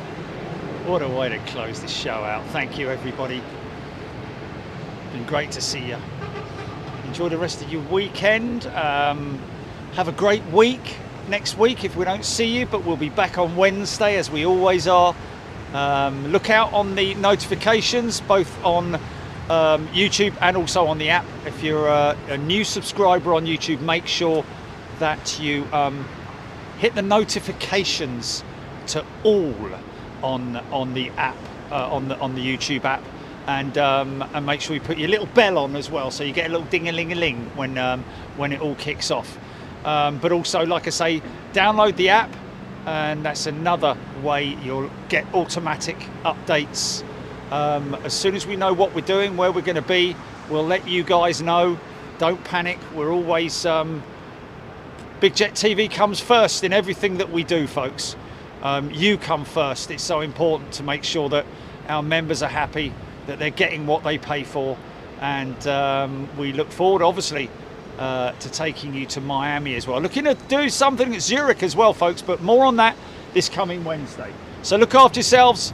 Thank you so much, and we'll see you on Wednesday.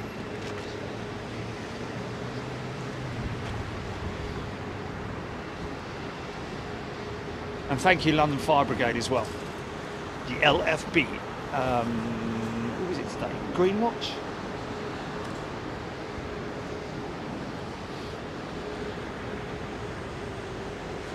Green Watch today as well. I think it's Green Watch today.